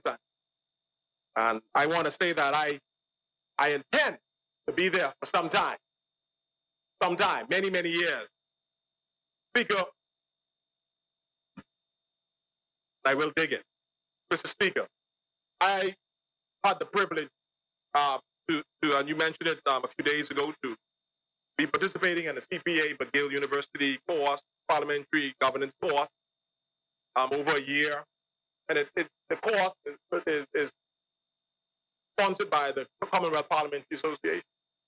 And for the first time, Speaker, the Bahamas participated in it. And it's a course really for small nation states within the Commonwealth, countries of less than 500,000 people population. And it addresses various areas of governance, leadership in Parliament, the committee system in our Parliament, the checks and balances, how we could advance our Parliament. We had participants from the Commonwealth Caribbean, from the Pacific territories in the Pacific, territories in the British Isles, and it was a great experience. Because some of the problems that we have in this Parliament are some of the problems of some of our nations in the Commonwealth Caribbean. You've spoken about it a lot. You've spoken about some of the things that we need to fix in this Parliament. And I don't want anybody, Mr. Speaker, to think that I'm saying these things, which I'm about to say, because I went on a CPA course, because I had the experience of hearing and learning more about parliamentary governance. My colleagues would admit that these are things I've been preaching and speaking about before the court. But I'm going to speak about it just for a few minutes, because I think it needs to be said. If we're going to strengthen our democracy in the Parliament, then we have to strengthen the place where democracy stands. This honorable House would represent democracy in this Commonwealth of the Parliament. Mr. Speaker, I often say to my colleagues, particularly the ministers of this Bahamas government, that when I visit their offices, some of them are very plush offices, overlooking the Nassau Harbor, staff and comfortable chairs, tables. And this ain't the FNM government, this PLP government, there's all of our governments. So when I speak now, Mr. Speaker, I'm not speaking about my administration. I'm speaking about administrations of the day and of yesteryear. And I hope no one comes after me and have to stop the same speak. Because as the member for Cat Island said to the member for Marco City, your intentions are well. And normally when somebody says that, you know what that normally means in Bahamian vernacular? You mean well, but ain't nothing can happen. But I hope, Mr. Speaker, that the words of my mouth and the meditation of my heart, and I know it'll be acceptable in your sight. And I know, Mr. Speaker, it will please you because you believe in the same principle. So, Mr. Speaker, when I go in these ministers' offices, I don't think I forgot them. When I go in these ministers' office, and I see their plush facilities for them and their staff, and then I come here, Mr. Speaker, I don't have an office. And I come to the Speaker's office, the head of the legislature, who has to share an office across the street with a bathroom across the street, Mr. Speaker. Bathroom that there's some law firms over there, so they're alleged criminals. You have to share a bathroom with them. Your office don't even have a personal bathroom. Your office don't even have a sink to wash the dishes in. Mr. Speaker, that's wrong. Very wrong. Mr. Speaker, when I come in this parliament, and I come here often because I try to be I want to be the best deputy speaker ever. So I come here often. And I come and I sit with the clerk who's been here for years, and he works, and you look at the conditions of his office. You look at the conditions of his staff downstairs. We've hired new staff, and there's only 2 desks downstairs for them to sit at. 1 computer. We hire new staff, and they're sitting on each other. Mr. Speaker, I say this respectfully because the Bahamian people need to know. I pray, because I don't want this country to be embarrassed that some of our Rhodes friends don't visit us in the parliament. I mean on air. Because I've watched staff have to lift their legs downstairs.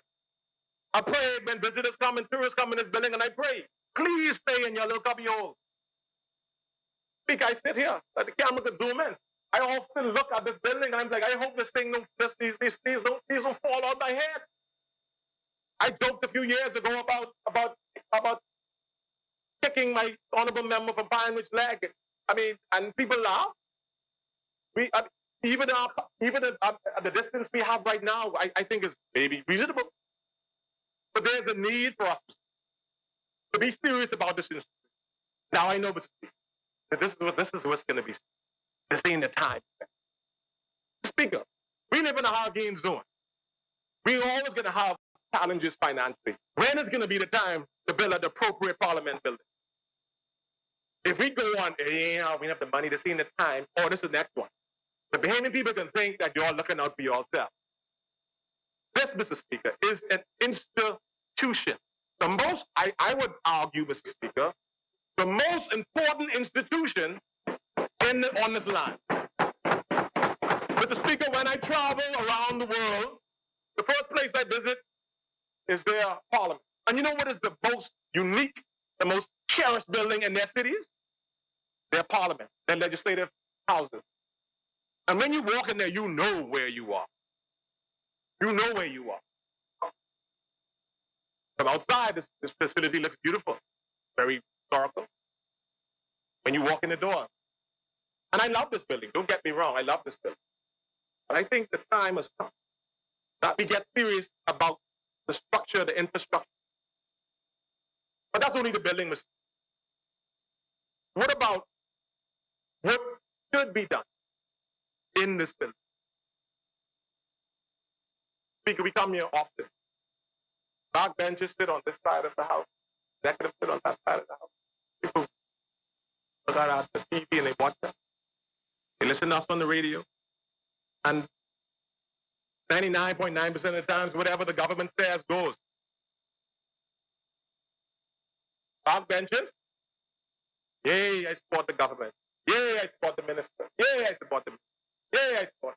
But we live in the West End.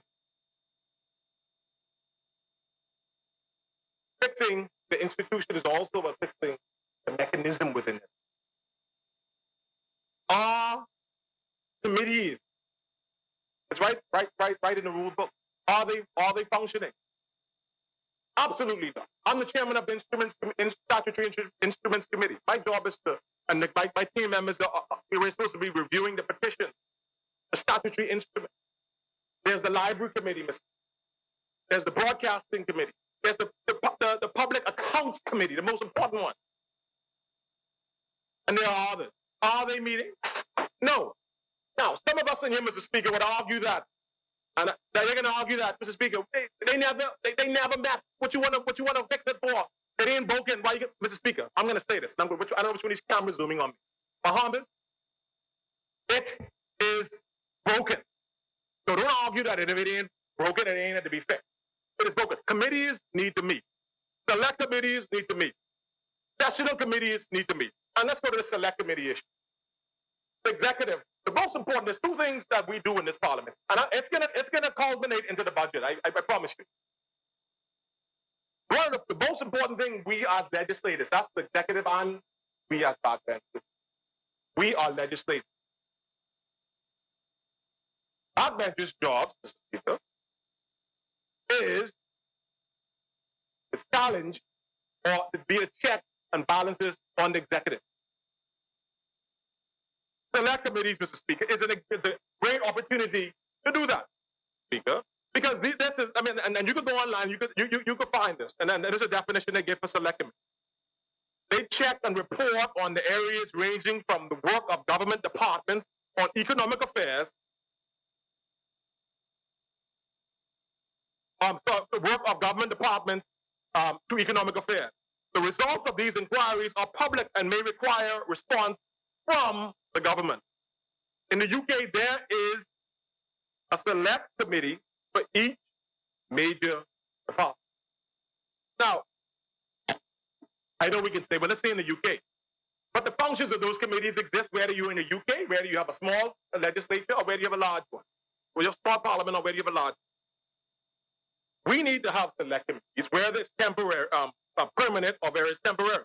Permanent select committees, for example, Mr. Speaker, may be formed with members of the legislature, and their job is to be able, if there's a bill on the floor on education, for example, so we're having this COVID issue with education, the challenge, is to be able to meet 7 of us, to be able to examine the works of the Department of Education, to be able to examine the works of social services. Now, you may argue, Mr. Speaker, you may argue, well, we are part-time members of Parliament. That's another issue for another day. We probably should not be part-time. Because when you say, Mr. Speaker, that we can't increase members of Parliament salary because it can be too much money, I mean, Mr. Speaker, it may cost another $4 million. But I can guarantee you, if you have select committees, check, and this goes to my budget issue. If you want to save money in this country, I guarantee you, if you have your select committees doing what they're supposed to do, checking departments, analyzing and looking at some of the things they do, you would find millions and millions of dollars worth of wastage that you could challenge and you question the members of the executive on. You would find millions that would not only pay for building a new parliament, would not only pay for increasing members of parliament salaries or benefits, you would have more left over. I would bet my bottom dollar. If there are proper checks and balances, the committee is working, Speaker, we would have more money saved. It would be a check on our executive. We talk about, we throw blows at the PLP now, and when the PLP was in office, they throw blows at our ministers and who have their hand in the cookie jar, etc. And it goes both ways, right? Speaker, you know who is chiefly responsible for making sure ministers' hands in the cookie jar? It's us. In this place, our committee is supposed to be checking. Again, some people might be upset. The rules say ministers are supposed to be questioned every third Wednesday. I'm a member of the FNA. I love all of my colleagues. That was in the rule book. That hasn't been changed. Some may argue, well, why you want to challenge your own ministers? Aren't you all on the same team? Of course we're on the same team. It goes back again, Mr. Speaker, about being responsible. Are we in the Westminster system? I could challenge the member for Southern Shore on the social services and ask him why that particular department hired 4 new consultants. Does that mean that I don't like my government? Does that mean that I don't trust the member for Southern Shore? And if he doesn't have an answer, Mr. Speaker, he could say, I'm going to get back to you. But that's what democracy should be all about. And I can tell you, Mr. Speaker, if the members of the executive had people checking on them and their department heads, because the select committees could call in department heads and checking on them. They'll think twice, Mr. Speaker, about some of the contracts that go out that should have been $1,000 and that they end up being $20,000. They'll check, Mr. Speaker, and I'm speaking generally. No, Mr. Speaker, again, as I did premise by saying this might not be the traditional speech, but I think it needs to be said. Department heads, employees of the government, if they know that members of parliament can stand on their feet in this house and call their minister in the question. If the minister knows that he could be called before a select committee to be challenged on the contract, I'm not suggesting that he might do it, I'm just speaking generally, he might think twice. The persons who are giving their bids and thinking, and as they tell me, I'm not sure, it's allegedly, my father or something, they would think twice because they know that Don Son is going to come on his feet next week and ask to meet the minister, what's going on with that contract? And the minister might say, boy, I'm too embarrassed to stand up in parliament and say that this bridge is being bid for $20 million when everybody else in parliament knows it's only worth $4 million. You would save a couple million. Mr. Speaker, I'm only telling this story because we're talking about the budget. We're talking about how this government has, and we spoke about it many times. There are committees being committees being formed over and over again, particularly in the Ministry of Finance. I applaud them. I love the Minister of Finance. And these new committees we have, and they are checked and balanced. But the first check is supposed to be here. Speaker, this way, if we fix this problem, we can enhance the budgetary process. We could save billions and billions and millions of dollars in this country. We would have our members of parliament being more effective, not only in their constituencies, but in their duties to this house. We cannot be concerned about whether the wall is going to fall on my head or whether we're embarrassed that somebody's going to come in this place and wonder, wow, this is their parliament? Because we'll have a structure in place that we could be proud of. Mr. Speaker, I love this country. I love my government. I want us to continue to find ways to save money. I want us to continue to do what we know is the best interest of our Bahamian people. But Mr. Speaker, I'm going to stand here today and say as we debate this budget, I'm going to challenge this government to think outside the walls of committees that's going to meet outside in the camera and then report to the minister. Think about ways in which that we could get our backbenchers particularly involved in the process. We will save money. We will see a more productive parliamentary system in this country. And as a result, we will see the benefit of democracy being strengthened. You will see the respect for this house. The reason why there's no respect, I estimate sometimes it comes across, is because we don't value, I think, and I say this, the institution. Oh yeah, we value the executive. Oh yeah, we value that. We think that's most important. But we don't value the institution and how this place could be used as a means of bettering our community. When you go to houses, assemblies around the world, there are libraries. And I challenge I bet half of the members in this house don't even know where the library is for this house. And I'm talking about the smokers room. I'll tell you where it is, where the photocopy machine is. That's technically, I was told, the library. We go in parliaments around the world, they have libraries. You go in parliaments around the world, Mr. Speaker, they have institutions that they could train their parliamentarians. We went to a half-a-day seminar when we came here. I started that. Our staff are properly trained. Committees that I spoke about to learn their roles when they go to these institutions and so forth. We can have proper committee rooms, Mr. Speaker. Proper committee rooms. A place that we could be proud of. And you, Mr. Speaker, as the head of this institution, the head of the legislature, having autonomy. Mr. Speaker, you know that we have worked on a draft legislation. We have presented it. We presented it to our colleagues. I presented it to them. And it speaks about giving this place. I'm told, Mr. Speaker, I was told, Mr. Speaker, until the 1980s, the autonomy that which you don't have existed to a less extent. But I think we need to go beyond. It was in the 80s when the cabinet grabbed all of the institutional powers of the Speaker and put it upstairs in the cabinet office. Why is it, Mr. Speaker, that the cabinet secretary is the accounting officer of the House? The accounting officer of the House is the gentleman before you, Mr. Speaker, the clerk of the House. Why is it, Mr. Speaker, that if you need to buy toilet tissue, you have to go to the cabinet secretary? Mr. Speaker, I know I use those examples that people might think they are minute, etc. But this House needs autonomy. The Speaker should have the autonomy, the clerk of the House should have the autonomy to do some things to advance this parliament. And that by advancing this parliament, Speaker, I'm convinced that the parliament will be able to assist this government in saving money and being more responsible to the people, being more transparent to the people, being more of a parliament that we could be proud of. Mr. Speaker, I say that, all of that to say, Mr. Speaker, that I'm proud to be a member of this parliament.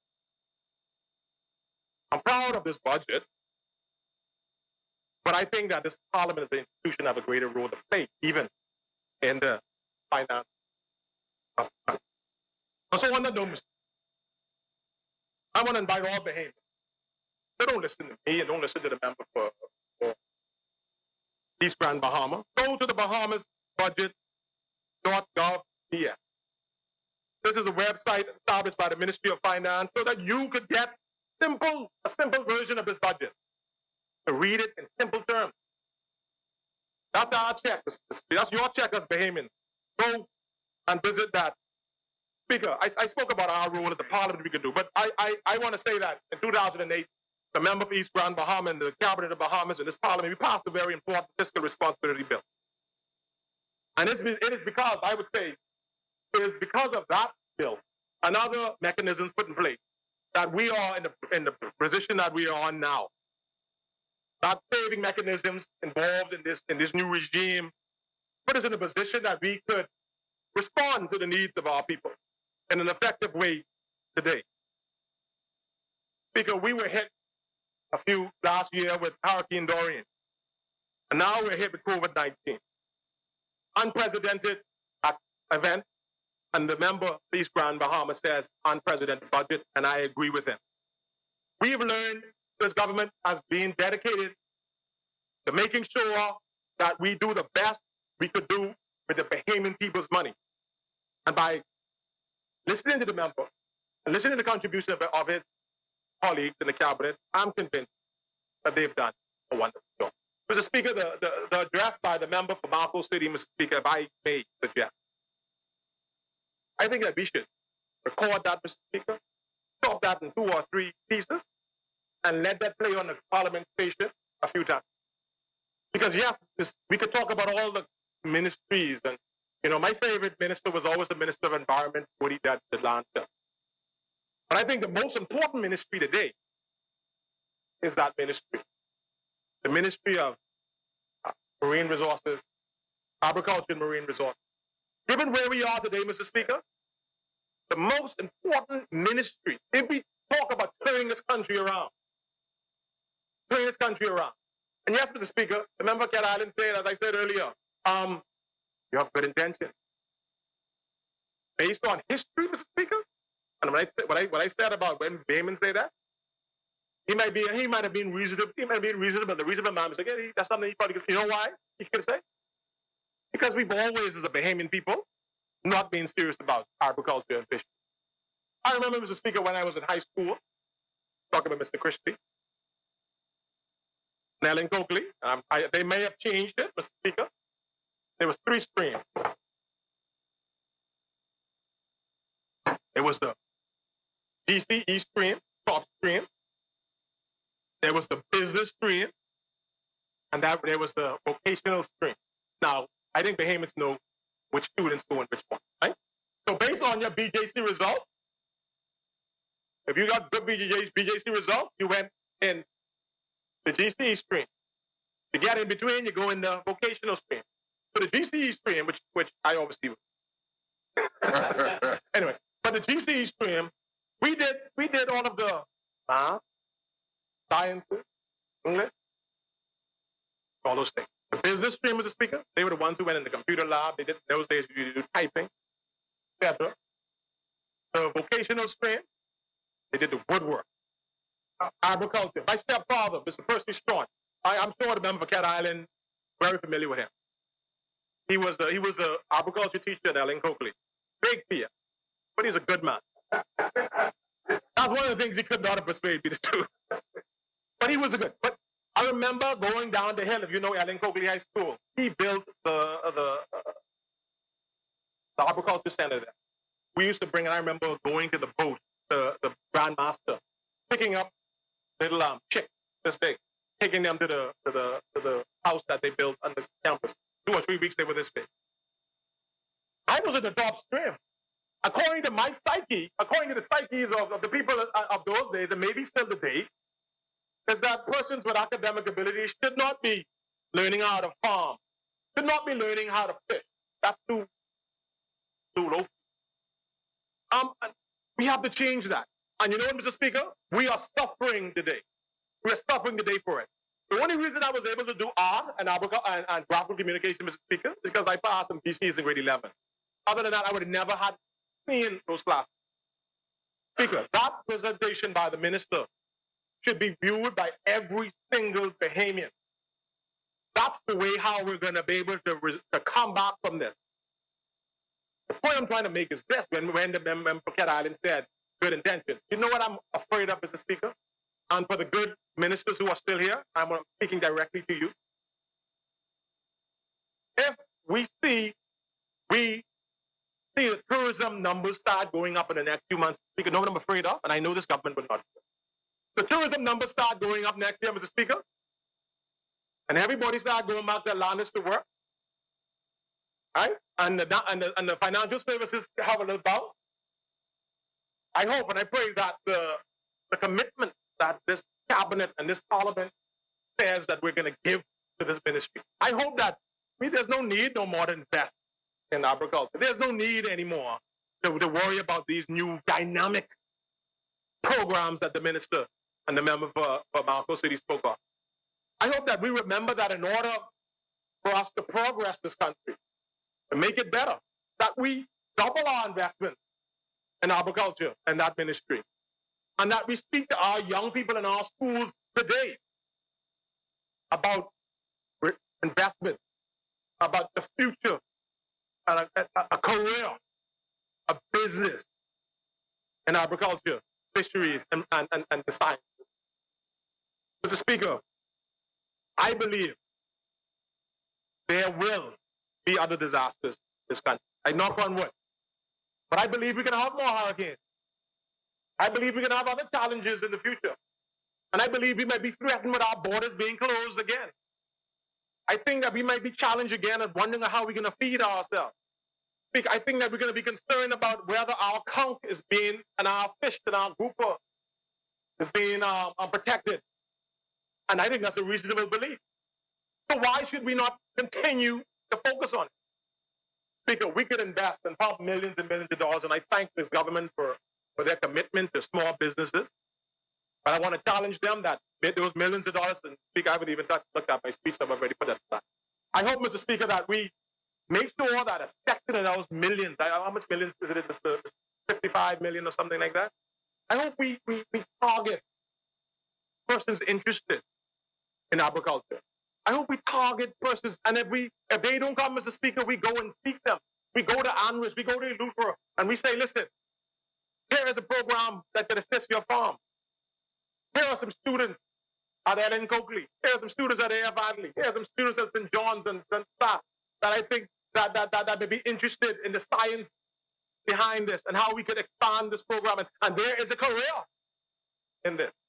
Mr. Speaker, that's how we're going to move this country forward. That is how we're going to be able to build a stronger Bahamas by thinking outside of the box. I said this, and I'm going to say it again, Mr. Speaker. I love the idea that we engage or establish a committee to look at new ways and how we can bounce back the economy. And I was one of the first persons, and I'm going to say it publicly. I was kind of disappointed. I'm going to say it. I was disappointed. I love, because I love some of my colleagues that are also on the committee. I think they're very strong, bright people. They're great in their field. But I was very disappointed when I saw that there weren't persons outside of the financial services, outside of accounting. I was surprised that I didn't see persons who were strong in agriculture, persons that were strong in other areas that contribute, persons who know the raising a business from mom and pop to big business. Why is it that even if the common man was there to give them a street version of what this is going on the road, You live out east and you live out west. But this is going on the road. I think if we tweak, listen, this book and this idea you have is great. But I think if we do it this way, because my neighbor next to me, he ain't have no computer, so he can't really do this, you know. And I think that we have to start getting more people involved in these committees. We have to get more persons involved in contributing to our ideas and moving the country forward. And so, yes, I thank all of the members of those committees who, particularly the Disaster Response Committee that's addressing our needs in Grand Bahama and Abaco and helping build those economies. Because I do believe that our response to Grand Bahama and our response to Abaco has been a wonderful response. But this is an ideal opportunity. Ideal opportunity as we build Abaco to make sure that Abaco becomes a center for these new ideas. To make sure that Grand Bahama, East Grand Bahama is supposed to be our second city, our industrial capital. Great opportunity to make sure that the sciences, so forth, that we push the money into Grand Bahama. Recommit ourselves to the tech hub that we talked about. Recommit ourselves to the promises we made in the bill that the act we passed, the enterprise bill. Recommit ourselves to showing our Bahamian people that we're serious about fiscal responsibility. We're serious about not only making sure that we are safe today, that we're going to be safe and stronger tomorrow. And so I, Mr. Speaker, would love to thank this government for this budget that they've presented to us. It is a budget that speaks to where we need to go. It's a budget that took into consideration the challenges that we have. Unprecedented moves. Before, Mr. Speaker, if your national insurance wasn't paid up to date, you were afraid to go to NIB, but this government decided to show that they are a caring government. Still come and we would help. This government reinvested billions of dollars in social services and told them we would help. This government invested millions of dollars in making sure that our departments and institutions in education and healthcare, millions of dollars in our healthcare system to make sure that we were able to fight this COVID-19 pandemic and to come out stronger than before. This government showed it and continues to show that we care about behavior. We care about behavior. And so, Mr. Speaker, I had some sections in the speech to talk about the BLP and the member for Cat Island, but I'll save that in the sense that I think that we propel the country further than where they had. But, Mr. Speaker, I'm going to end on this note. I'm going to challenge this government to continue to think out the box. I'm going to challenge this government to listen to and not forget the promises made and this great speech by the member for Abaco City and the commitments we've made. I think Mr. Speaker, he broke the record for how many jobs. But Mr. Speaker, that has become available, Mr. Speaker, for all of us to email to our constituents. Speaker, I want this government to stay committed. We have a wonderful Minister of Finance. Stay committed to his commitment to fiscal prudence, the responsibility. There's a reason why this member, Mr. Speaker, was able to break records when it comes to fiscal responsibility. There's a reason, Mr. Speaker, why we were able to reach heights financially and economically that we never reached before, because this minister and this government was committed to making sure that we stop going down but start going up. Unfortunately, these two events has caused him, Mr. Speaker, to even think and dig deeper. And this budget, Mr. Speaker, is evidence that he means it. He's committed to it. And Paul Pines supports it. Mr. Speaker, Paul Pines respects this government. Paul Pines respects what this government has shown in this budget. Paul Pines says that this is indeed an unprecedented budget for unprecedented time. Paul Pines supports this 2020-2021 budget, Mr. Speaker.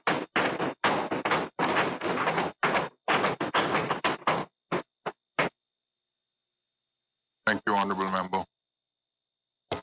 I must say, as a former scientist, we have a concept that we call the greenhouse effect. And I think what we're beginning to witness is the COVID-19 effect. because they say it's a new normal. But it cannot be a new normal, because if it's new, it's not normal. And so we'll proceed into the future as a result of this fresh start that I believe the Lord has permitted the world to experience. Not only the Commonwealth of the Bahamas, but the world. As many to recognize this honorable member for Fox Hill. To recognize this honorable member for Bamboo Town. Mr. Speaker, I do now move that the House suspends until 10 a.m. tomorrow morning, Thursday, the 11th of June 2020. Honorable members, it has been moved and seconded that the business of this House do suspend until 10 a.m. Thursday, the 11th of June, which is tomorrow. As many as are in favor will remain seated. Those who oppose will stand. The business of this House stands suspended until 10 a.m. Thursday morning, tomorrow morning, June 11, 2020.